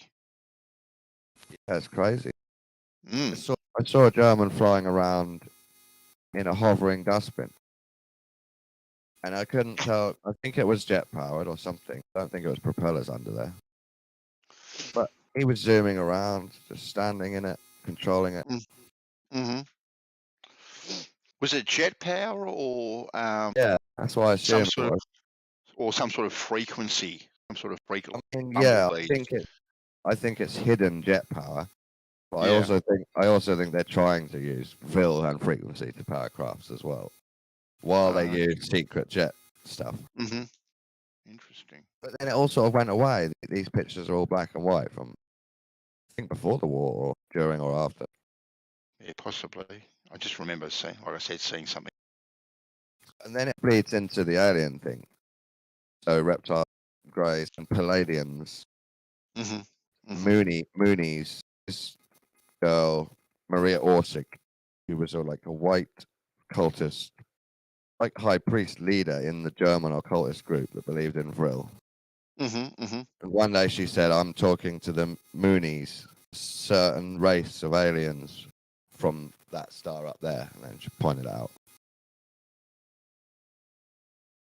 Interesting. The because weren't you doing all Lan want to do all this sort of stuff with Merle? Yeah, I'm thinking I want to do Zeitgeist as a podcast with Mel. I don't know if he's that interested in it, so I've just been looking at it myself. Yeah. The occult that I wanted to look at is Zeitgeist. So have you heard of this film? No, I haven't. I saw a post that you put in there earlier. Yeah, it's a 3-part movie. It's one of the first red pills a lot of people took after 9/11. So after 9/11, people are looking for extra information and understanding, and these truthers come out and made a 3-part thing. So the first part is trying to attack Christianity by saying the story of Jesus comes from Horus, Mithras, all these other gods. Then the second part is it says 9/11 was an inside job by the government to make us go to war. The third part is money is fake and it's all invented by the Federal Reserve and the Jews. But I like the second 2 parts. I'm sure about 9/11 and money. Yeah. And I'm also sure about Zodiac and copied characters in religion. But because it often comes up that I want to tell Christians about how their stories are adapted from earlier religions, I want to stop saying you've stolen paganism, because that's not the best way to say it. Your characters and stories and archetypes and journeys come from before Christianity. That's what I want to tell them. And they always say, no, Zeitgeist has been debunked because there's a few facts that aren't quite true in it. But I still believe the whole theory of it is true. Yeah. Oh, okay. This one here that you posted. That's part. Yeah. And that'll lead on to part 2 and 3. First sort of Hey part. guys. Yeah, Dawn, I'm familiar with the Zeitgeist series, and I thought it was quite good. Yeah, I agree. I really like where he actually ended up with it, which was actually designing a whole sort of structure for a future society. Okay, yeah, well, the later films, Addendum and Yeah, stuff. much later, he wrote a handbook for a perfect sort of society. He apparently stole the religion part off Jordan Maxwell. That's what a lot of people say. But Jordan actually mentions him and likes him because he's the way where Jordan's theory went viral and went worldwide. Oh, okay. Yeah, so Yeah, I've seen a couple of interviews with Peter Joseph, and yeah, he's an interesting guy. I think he's quite smart. But I remember he always said that the first one was just a purely performative piece that was just, as he describes, a catharsis of him and his processing of all the stuff that's in it. There's a few facts on the religious bit where he writes the fact to really try and say Jesus is exactly the same as Horus. And like 3 out of the 5 or 6 facts or 8 facts are just wrong when you look them up. So he's stretched, and that's why Christians now are able to say it's been debunked. Right, in order to dismiss the parts of it that were true. Yeah. But also, it's a red flag that he's willing to lie on simple research to make his point. Yeah, right.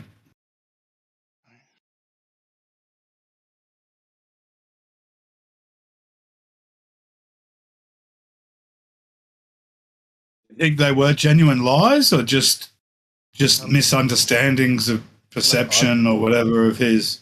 I think he's stretched the truth. I'm looking on Horus here.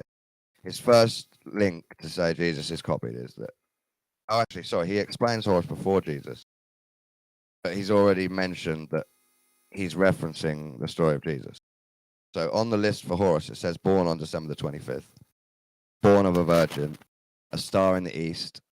It goes down to stuff like crucified, things that didn't actually happen to Horus. Unless you make a really weird symbolical leap.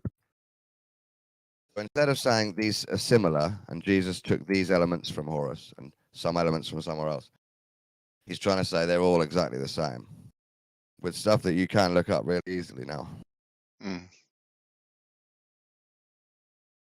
What about the resurrections part of it? Yeah, see, a lot of people say Horus wasn't resurrected, but instead he died and gave something to help Horus be born, to help Osiris be born. Or was that the other way? Well, I've heard the stories about the resurrection being about the star, about the moon, and the way the moon for a new moon every month, sort of thing. That thing. Yeah, it's just crucified means being tied to a tree or a cross, so the arms break, right, and nailed into it, or tied onto it. And there's not really a story of that ever happening to Horus. So now I want to look at the other ones, like was he born on December the 25th? Any story? Oh, okay, yeah. But then if you look that up for Jesus, that's not true for Jesus either. So maybe you can That's find. what I've heard apparently, but I mean, is that the same calendar that they were using at those times? Well, if you find if there's a story where Horus is born at the winter solstice,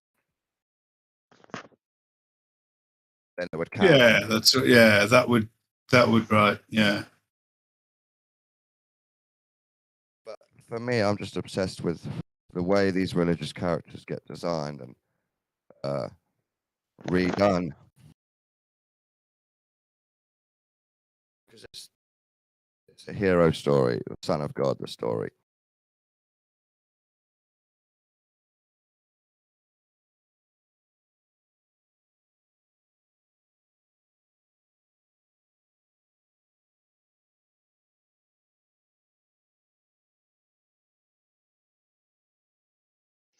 So part 2 and part 2 is about the Fed Reserve 9/11 and then Federal Reserve. and Federal Reserve. Oh, the whole Jekyll Island thing. Yeah. Yeah. Well, basically the whole banking system, the whole central banking system, and Well, fiat currency. Well, so with the Jews, fiat money. And, made up. It goes into that birth certificate thing where they say it's all staked against your body or your blood or whatever. Oh, yeah.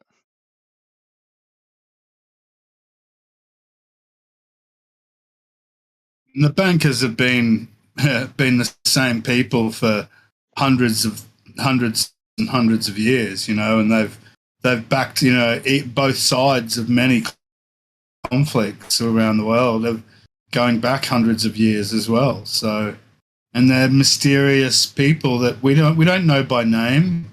The people that actually own the Federal Reserve in the US, the other central banks all over the world, some of which are private to a certain extent, and who are those owners? I don't know, but imagine owning a part of a central bank. I mean, wow, what a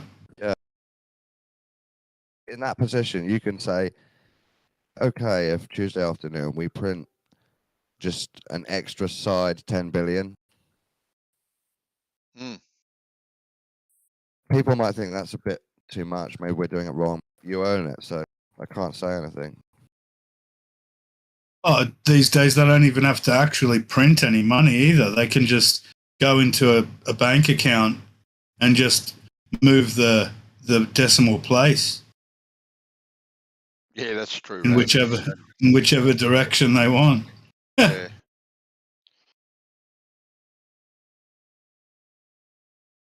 Imagine having that power just to be able to go into a bank account and literally just enter in whatever amount you want and just hit enter and that's it. You know, that's literally what they can do. Yes.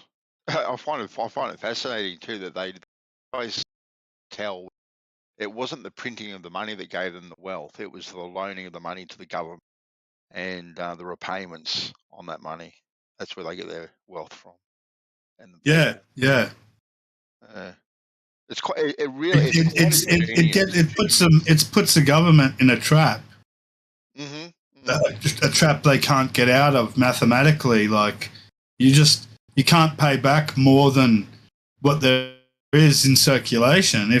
And so you're just forever going to spiral backwards. It's just it's the most ridiculous power that a sovereign nation has, and to give it away to a private group of people to have control over that power is just insane.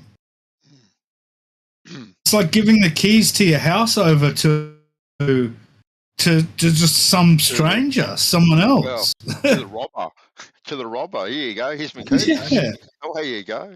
But it's Yeah. fascinating though that most people actually think the Federal Reserve is a government entity. Very few people know that that it is a private entity and the government's got nothing to. Yeah. Well, the government has like control, like as far as has influence, right, through the board. Yes. So, but it's limited. I mean, they can just refuse whatever the government asks them to do if they want. Exactly. Like being audited, like they've never been audited. And remember, Ron Paul was a big proponent, of auditing the Fed, and that never happened. Of course. No. Well, it gets shut down pretty quickly with depending what people have interests in what, doesn't it, Rams? Ron Paul was a lone voice. Yeah, he was. His son's doing pretty good by the looks of it, I think. He seems like a decent guy. I like how he grills Fauci. I used to follow their YouTube channel quite a bit. It was probably more back in the day when I became pretty interested in American politics in 2015. When Trump was rising in popularity. It's like, where's this going to lead? Don't tell me they can vote in a bloody orangutan to lead the world. And that's where I came across Ron Paul and his son. Yeah, his channel. He's got that channel, yeah. Mm-hmm. I used to see I like Ron Paul. Yeah, I used to see him on RT quite a bit, actually. Yes, yeah. I used to watch RT a little bit.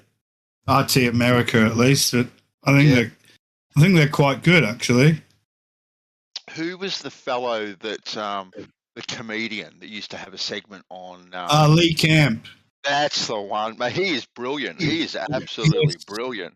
He is, yeah. Redacted Tonight. Yeah, that's a good show, that one. Yep.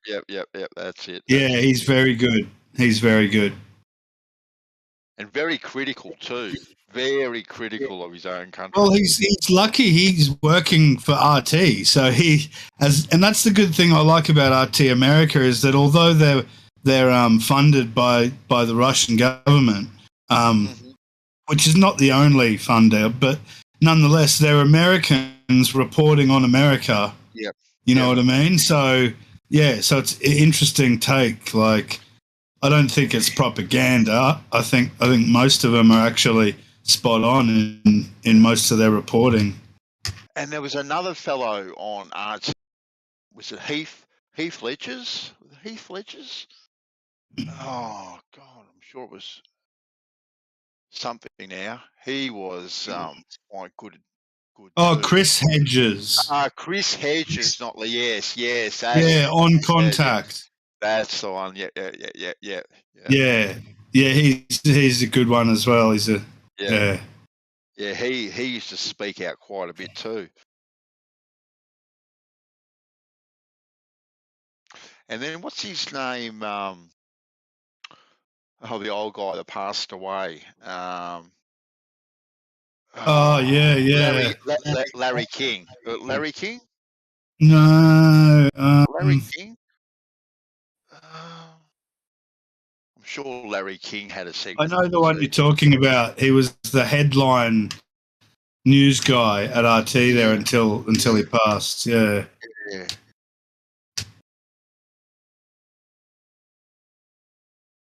They actually have some really good documentaries on RT too. Yeah. I watch that crosstalk as well sometimes with Peter Lavelle. Yeah, Peter Lavelle. Yeah, I like that. With his It's a good show. Yes, yeah. Yeah. Very intelligent conversation, I find most of the time. So.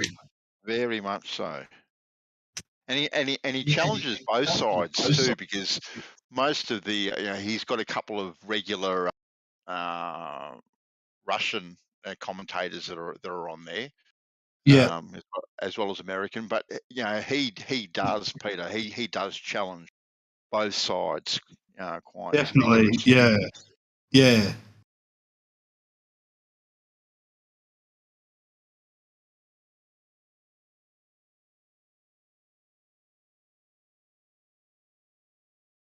But often the facts show one side to be completely unreasonable and the other side, not so much. And that's often the case. People come on and they're just defending a completely unreasonable stance.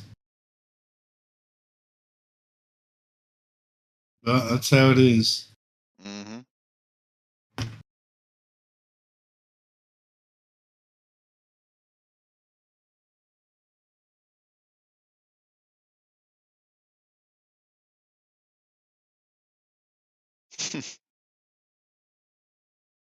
Right, I'm just saying quickly before my missus gets home. This donut Earth, man, it's taking off, man, and I'm doing the maps and all that shit, and I'm just creating the model and making a presentation, hopefully, over the next couple of weeks, and hope it's going to be, it definitely just ties off all the loose ends of what we've been searching for years. Donut Earth. I think it's time for Donut Earth. I really do. Yeah. Like a flat plane inside a donut, or Water level, soil goes level when it's vibrated. Inside the tube of the donut. Yeah, the inside surface of the donut. Yeah, like you got a jam donut. There's something in the middle, but in this case, it fucking works, man. I'm telling you, a figure 8 will give you 2 flat planes and 2 concave planes. Hopefully tomorrow he will have time. I think we'll have to open up a special room just for Donut Earth. Yeah, he should have time for that. Toroidal. How about toroidal Earth? Toroidal? Well, no worries. Definitely, toroidal realm. Toroidal fields. Yeah, but you might get confused. Some people of realm have got one flat Earth circle and then a toroid of space above and below. Yeah. Geo's all over it. He's all over it. You don't want to get confused with that one. Yeah, cool. So we're going to say N. It has to be N for enter or in. So it has to be N-centric, toroid and-centric. I don't know. Yeah. I actually imagine the flat plane inside the tube of the toroidal donut, like in the middle of it. Yeah, I'm saying that we're looking at it from the outside, and that flat thing that you've got in the middle is space. It's just like a flat disc, a coin, you know, that's transparent. It's just a field, a quantum field that's just going around like electrified. Realm. Yeah. In this toroid donut, I'm not sure you have fully figured out where Earth is in it yet. No. Earth is the toroid. But is it the inside surface? Is it a surface Yeah. inside the inside surface, or is it the outside surface? Or Toroid concave that's yeah, a good is one. it a flat? Is the Earth a flat, one flat plane across the middle of the toroid? No, it's two flat planes facing each other. Two flat planes, was one above the other, and some people are upside down. Yeah. And how But do we walk you're from one to the other? But you're not upside down. You keep on saying this. Up is the center. Okay, yeah, it's relative. It's relative. Up is But the how do we jam. walk? How do I walk round from one flat plane to the other? Is there a gap or what? Does it stretch around the inside of the donut? You're in the inside of a bagel. How about that? Yeah. Is that easier to understand? And Well, it's the the same as a bottom donut slice. to me. A ring. Well, you kind of missed the point because you were saying, how do I walk from one place to another? You just walk there.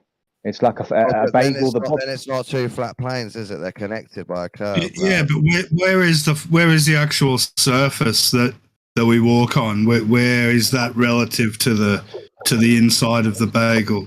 Is it in the middle?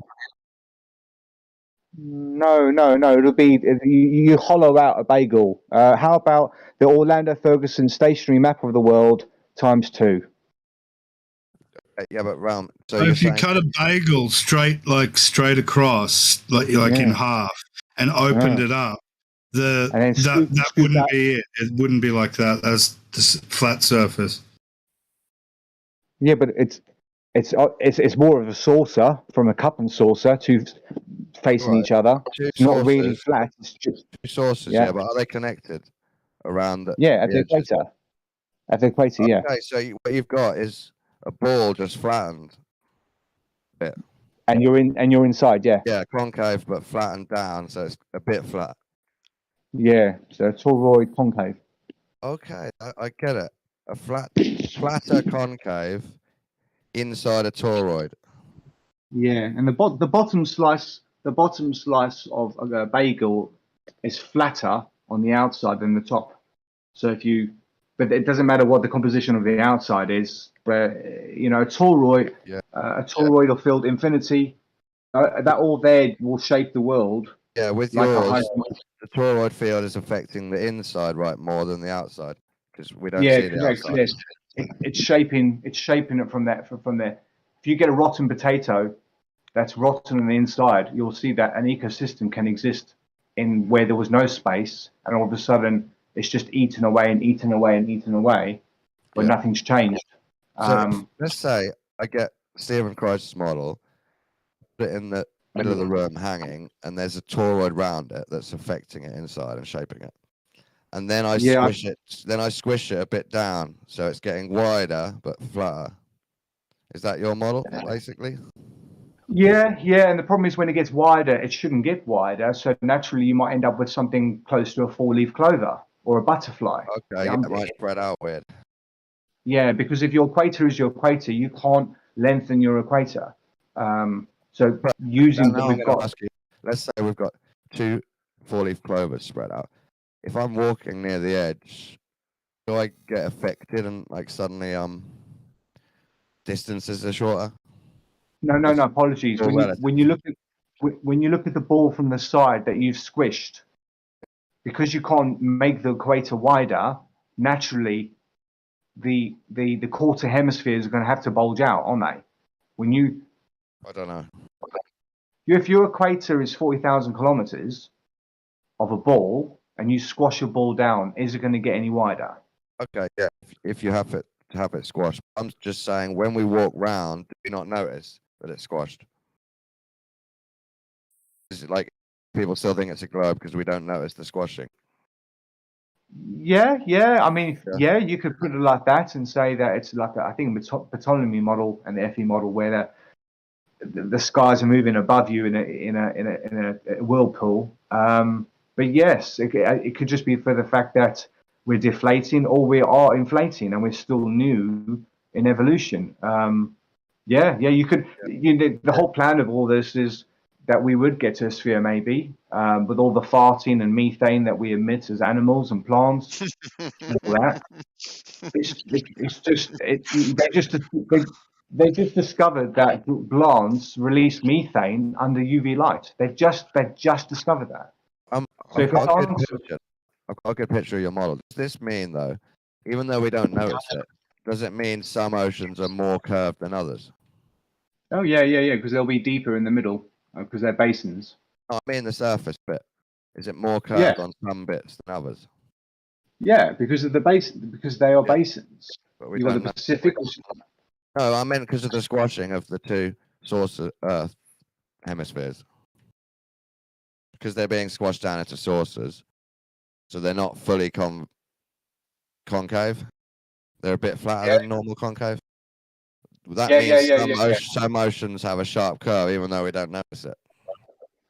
It depends what you actually, because the magnetic equator is 10 degrees north. Sharp upwards curve, some oceans have, but we don't notice it. Yes, but if that's the equator, for example, and the equator is 3 kilometers high, you wouldn't know the curve going down because it's curving up in the land. So you won't see a crease because you filled that gap with sand, and you're naturally going up it. Yeah. Yeah, it all forms round, so you don't notice it as much. Yeah, I mean, are we spinning or is the field inside spinning? We more likely agree the field inside is spinning, and that's creating the shape. But it's funny that I've just seen this. When I sent you the 4-leaf clover, that picture that you Geo put up, which fantastic, mate, fucking fantastic. You're looking at a butterfly. You're looking at the 4-leaf clover, aren't you?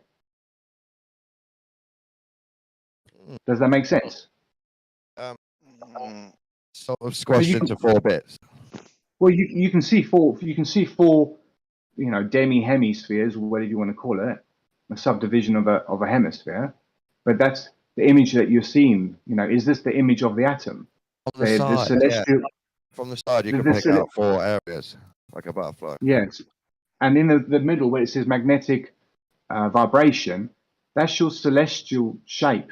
Because when you're at the sides looking upwards from the equator, you're going to see the split in the trails, but you don't see that split at the poles. And also, if you see the shape of that, you're looking at light propagation as well. So if we are within that, and the field looks like that as well, around us, above us, and all that, then it's propagating light in one direction, like a Faraday rotation. So at the moment, its flux is going in one direction or 2 directions, like a west and a north. And when we flip, everything's going to do the opposite. And I think our flip is about 1,333 years if it's connected to the sun, and the sun is the reason why we have a flip. It depends who's controlling the magnetics. I do agree with you, Andrea. The toroid idea, although not fully fleshed out, is a certain way to think about the rotational spinning we observe in reality. Dawn, I've got so much respect for you, and I'll never say a bad thing about you, mate. And like Jeremy recommended to you and other people, just to get certain people's opinions is more valuable than somebody that's just come into this and hasn't really sort of experimented with the stuff. I've done the experiments, and this is how flat Earth turned out. And then I tried. Now, if you were in an external situation, then you would be a rugby ball. Does that make sense to you? I don't know what you mean by external situation. But if you're external, you don't naturally see yourself going into the dips on the external of this toroid. But naturally, if you pull the poles outwards, your result is, because you look at the length of those poles, which are like a third of the diameter, if you pull them outwards, you're going to get a rugby ball. Yes, and I don't know how you describe that, but depending on how tight or how you pull the middle of the toroid up or down, it could make different energies flowing around, right, into different stretching shapes. Exactly. There's going to be more of an Easter egg or a Christmas decoration wrapped up before you've unraveled it. You know what I mean? Can it spin a horizontal line into a vertical plane by pulling it up really far or compressing it. Yeah. The problem is the 24-hour sun that we see at both poles is not possible if we're inside a rugby ball. It would be possible if we're outside a rugby ball, but it makes more sense to go back to, if you're going into a concave type of idea, then it makes sense that the poles are pinching and you have yourself a monocentric, monopole model. I think that's what I thought of. The rugby ball made me think it could have one flat Earth, like Geo's one in the middle of the toroid. But if the toroid got stronger for some reason, like God decided to pull the toroid up from each pole, wouldn't it stretch the flat circle of Earth up into a vertical pole eventually? Yeah, if you wanted to manipulate a flat Earth map, you would end up not manipulate it, actually use the facts that there's less surface area on the projection and back and forth. Then you naturally would have to pull up the center, whether it be a north centered or south centered. You would have to pull the center upwards or downwards. So you're either going to get yourself a thorn toroid going down or a thorn toroid going up. So you have to decide, well, how am I going to know my orientation? I measure the periods of the planets. So if you measure the periods of the planets, it tells you the orientation. I'm more happy with the toroid explaining what's outside Earth in some way on some models, but I don't know, it's just too complicated to imagine Earth as part of it. I've just posted another picture at 10:55, and there you see the rugby ball in the middle, the MasterCard, when the two circles meet. The Audi rings, these are concentric rings. The concentric rings are all around us, and they create that picture that Geo put up. Those are all concentric rings in one way or another. So, and even the sun and the moon in that picture Geo put up, you can see there's two concentric rings joining each other, creating light. Light is a mixture of what colors? 3 primary colors. There's no such thing as white in my understanding. It's actually, you can replicate that by combining 3 primary colors together, the cyan, the magenta and the other one, and you will get white.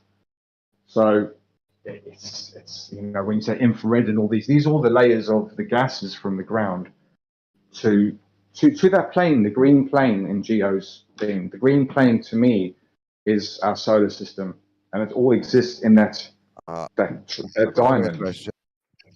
If there's a toroid, and we're on the inside of the flattened concave Earth, what's happening down the middle, down the pole, right through the universe in the middle? That's the star. Is it like a spinning storm or something mad? Yeah, you could have one massive tornado thing atom that's got one hydrogen, one helium, and one something else in there accelerating it, and they can't touch each other. They're repelling each other, and they're just going on. You've got three fucking opposing people or opposing things inside a sphere or any type of shape. So you believe in stars? Sorry, one more. Stars, galaxies, suns, all in the middle of the concave Earth, in the universe, in the middle. And if it's a toroid, some of them are spinning around right in the middle, like round a double-ended tornado, in the middle of the universe. Yeah. I mean, like all the planets, all the things that we know of that move in the sky, including the celestial, you can say celestial sphere, whatever it is, just say they're objects. Then they all have tropics like the sun, not the same as the sun, but they have the maximum declination north of our equator and south of our equator, and they all go up and down just like the sun over their periods. They all go in the north, they all go in the south, and the same thing with the celestials. But there is an axis, so everything's just going up and down. I mean, if you look at that middle, that looks like two hi-hats touching each other, yeah? So it's you're looking at this toroidal field and you're seeing concave sphere. I'm not for sphere. I'm more for the fact that it's shape that's in the middle. Now, I'll go with what you're saying. If we are that bit in the middle, and the white bit in the middle is the center, and we are that sort of genie's lamp. I mean, look at you see a genie's lamp, all sorts of stuff. But we're in the middle of that, and we've got a toroidal field. No, it makes more sense. The toroidal field is actually within and not outwards. So you can't see the outside. so we can only really see the inside. Yeah, But it's not. you know, we've seen that shape there, but then that shape there of the toroidal field is within the shape of the world, and the shape of the world being more like that green line with the diamond. If that's the shape of the world, and then you've got this in the middle of that, toroidal field is going to shape out. But how is it going to shape out? This looks like the most natural shape that it's going to be. It's not going to flatten out to the sides. So, yeah, I just don't like the sphere. I don't call this a sphere. I call this what? Four-leaf clover. You know what I mean? It's hard to describe. A double helix. But it's yeah. a ring. If you're looking from above, it's a ring, right? If you don't look from the side. Yeah, but our orientation, this is not our orientation. What you see here, that is not our physical equator. Our physical equator is offset from that, probably about 24 degrees. So that offset there, because we're using the sun as our equator, then we're not using the geomagnetics or whatever of the Earth. So we naturally are playing this whole game offset to the geo. So everyone assumes our equator is our equator. It's not quite as simple. It's not quite as simple as that. I heard you talking to Basil and Gems. He said you used to believe the globe, and you said, "Oh, I still do." Yeah, but there's not. Belief can be anything. I can believe anything. Yeah. Do you mean you're just happy to work with it and accept it exists in reality, and some people believe it? Yeah. I mean, like everyone, each their own, man. It's like a fucking, preachers, and they come knock on your door, Jehovah's Witnesses and all this shit, and you're like, fuck off, man. You know what I mean? You're entitled to your own shit, but for me, I started with day one, the first map that we found, and kind of just used it, try to think how they thought, and try to look at the evidence and the illustrations and stuff that we've got available to us, and the information that has been given to us, and just working it from the start, and kind of think how they, they got past 40,000 circumference, and they start getting smaller, So they started off, and they only know from the central of Europe or whatever, in every direction was the radius of a 40,000 circle. And when they got past that radius, they started realizing the distances were reducing. And they're like, oh, fuck, it's a sphere. You know what I'm saying? And then it was obvious. They didn't really need to discover any more at that time, because it was evident.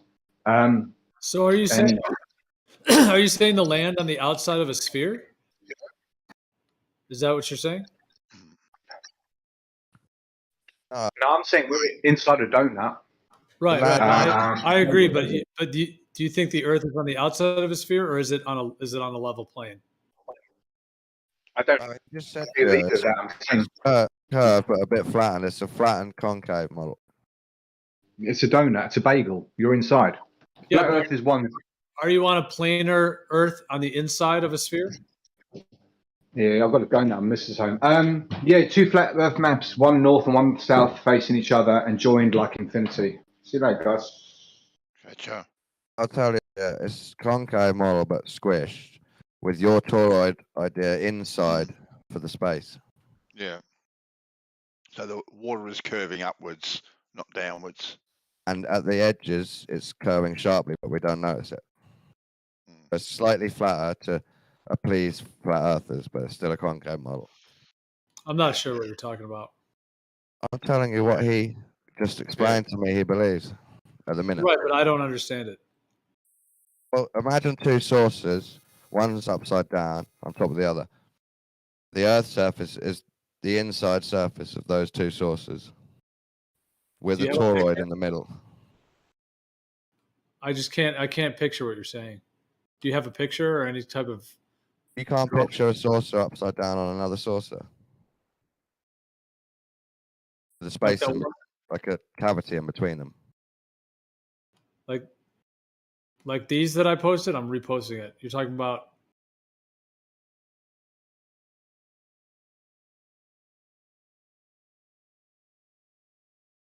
No, nothing like that. No. Two toroids like that? No, it's not two toroids. Imagine the normal concave Earth model, yeah, below your feet on the floor. You've got, and You know what's inside it. It's just a concave model. Then you squish it with your foot down a bit. So it's now a flattened concave ball. Still a bit concave, but flatter on the two hemispheres. I think instead of imagining two sources, Geo, imagine one saucer, right? Just one. Where at the very edges, it's more curved at the very edges, and in the center, it's a very gradual kind of curve. And then at the very edges, it dips up rather sharply. That's probably a better way of.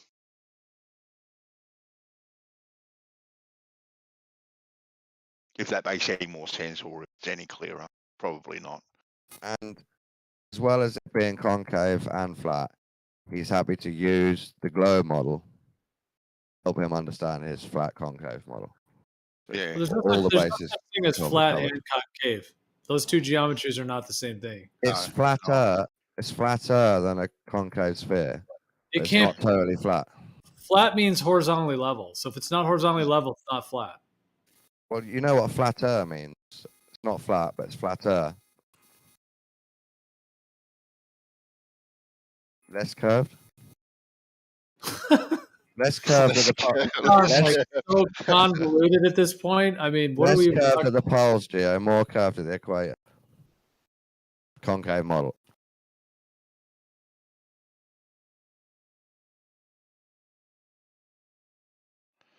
Yeah, it ain't flat. It's still curved in his model. Definitely. But he's accounting for all of your flat observations and measurements by making the middle flatter. I think he's trying to have all his cake and eating it all at the same time. Yeah. Yeah, Really. yeah, exactly. Covering all the bases.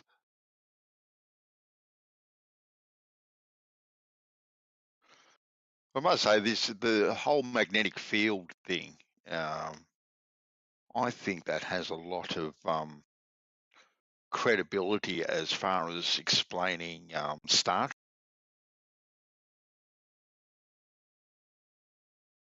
Toroidal magnetic field, some type of spinning magnetic field. It's giving you the effect of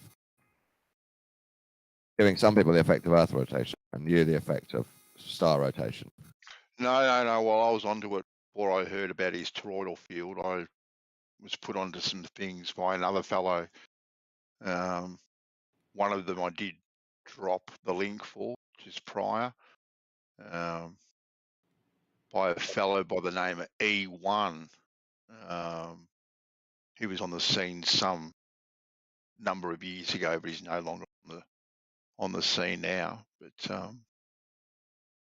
he was exploring the magnetic fields and how that can explain star trails. And when you see the magnetic fields and how they interact with each other, it definitely looks like the star trails at the equator, how they converge and diverge. You get exactly the same effect with magnetic fields. It's fascinating.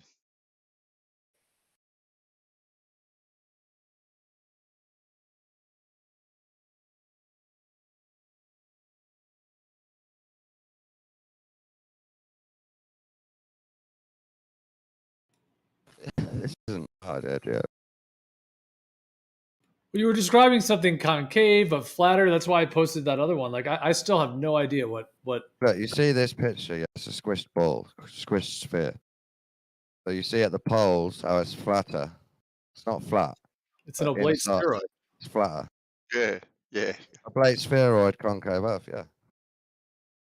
But all right. So where is the so spheroid's inside, spinning the universe and the stars.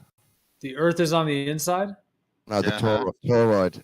Yeah, the Earth's the inside surface, and then the toroid motion's inside that.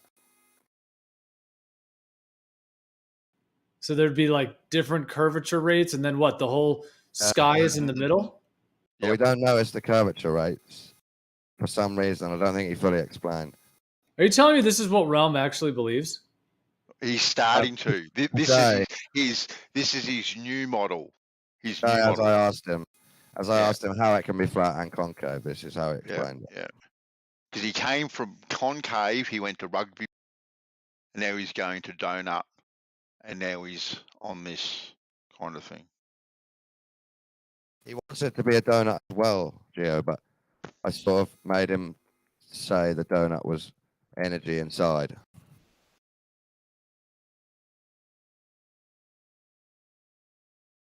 So what evidence is there for this? The math fits better because we were lied to about the meter. Yeah, it's 1.05,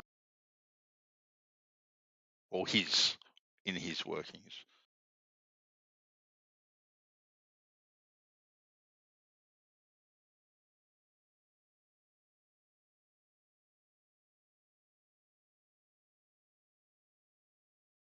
So to debunk this, you could go to the equator and not measure really sharp, curved up oceans.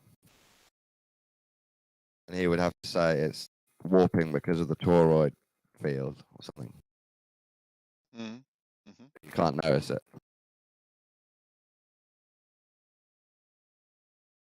So I asked him, Gio, does that mean some oceans curve more than other oceans when they curve up? He said, yeah. We don't notice.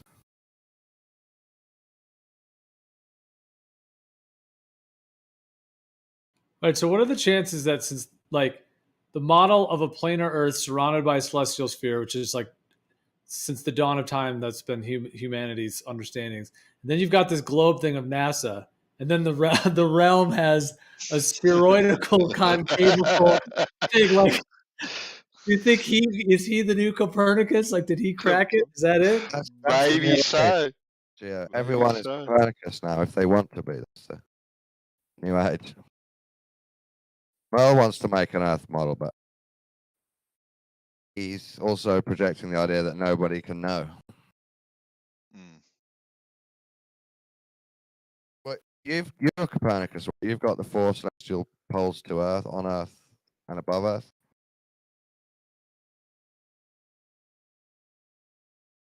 What?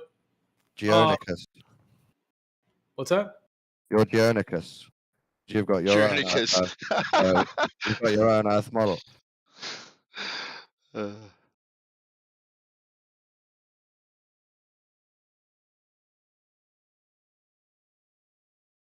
suppose we see things the way we see them, don't we? Yeah, we can't stop our minds affecting what we think we saw, what we think it means, what we saw.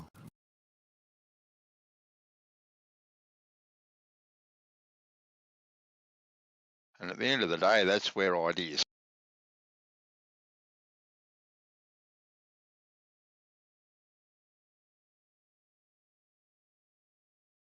It's funny how the realm expands. I just saw that. I thought you'd like that, Don. Coming together, shaking hands.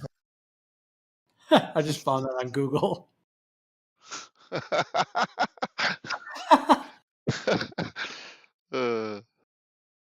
It's an article called Embracing Flat Earth Science Denialism Can Help Us Overcome It. Yeah, I agree.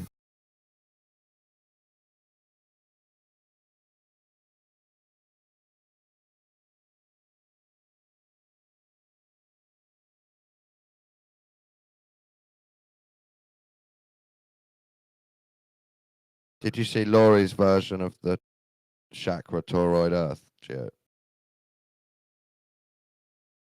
I don't think so.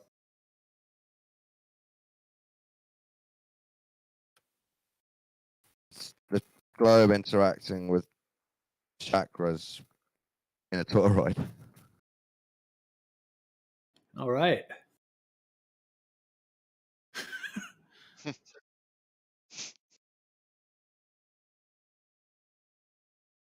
Well, they do put the toroid around the globe. One of the best illustrations Laurie's ever done, I think.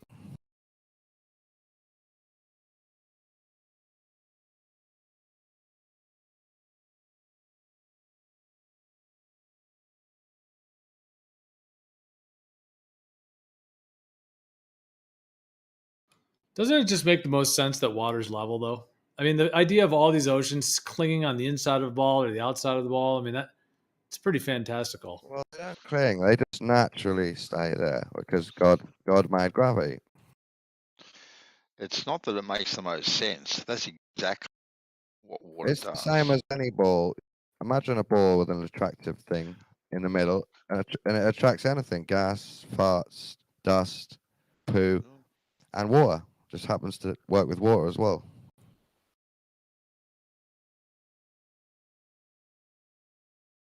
Meteors, maybe demons. Maybe demons are attracted to Earth through the mass.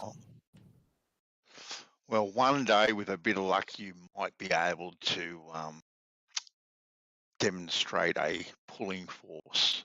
One day with a bit of luck, but until then, Pulling force. I can demonstrate make stuff fall force. no, you're just watching things fall. That's Yeah, not a that's it. pulling That's force. it. That's the demonstration of a force. No, It's it's not. always makes things fall. No, that's just a demonstration of things. Well, if you don't want to think past the label falling, that's up to you. But I have thought past it, and I've Really? decided it's a great demonstration of a force. Okay, then you can decide that it's a great demonstration of force. So, what have you done to go outside that? It's a great demonstration of a force. I watched things fall and thought Okay, about it. then. Okay. That seems pretty conclusive. You stopped it. You stopped it. Let's call that falling. Then you went home. Oh, did I? Did I? That's where I stopped.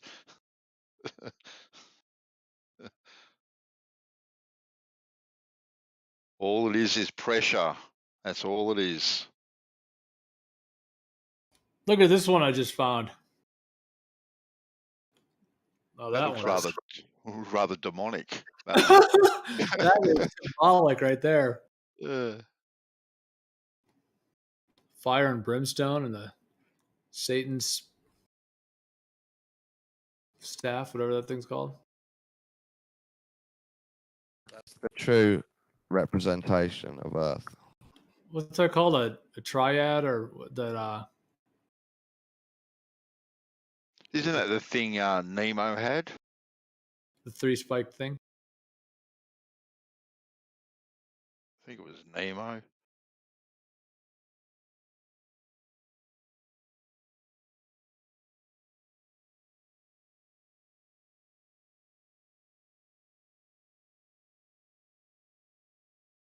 Trident. Thank Trident. you. That's it. There we go. Jerry to the rescue again.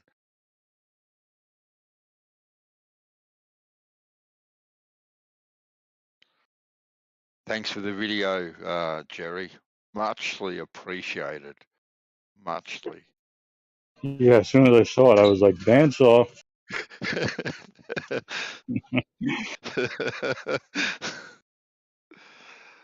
Hey, even the greatest minds in the world agree with me, Jerry.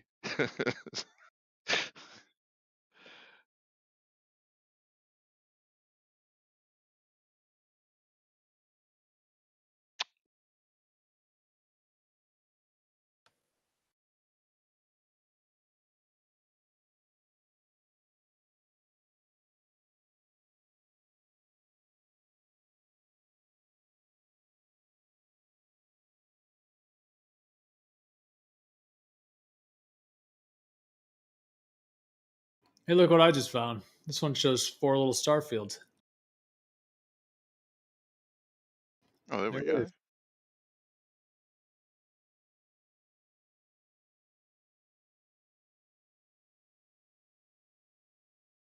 Maybe I found some meaning for myself for the trident. So it's Poseidon's weapon, and you kill fish with it. So you get to stab them 3 times at once, basically, with a long distance. So maybe Satan uses it because he's killing fish. Jesus, and it's 2 fish.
What brings you here, Harry?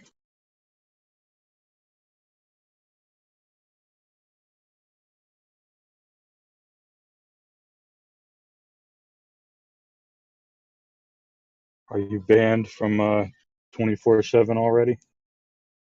Again. Under your new account?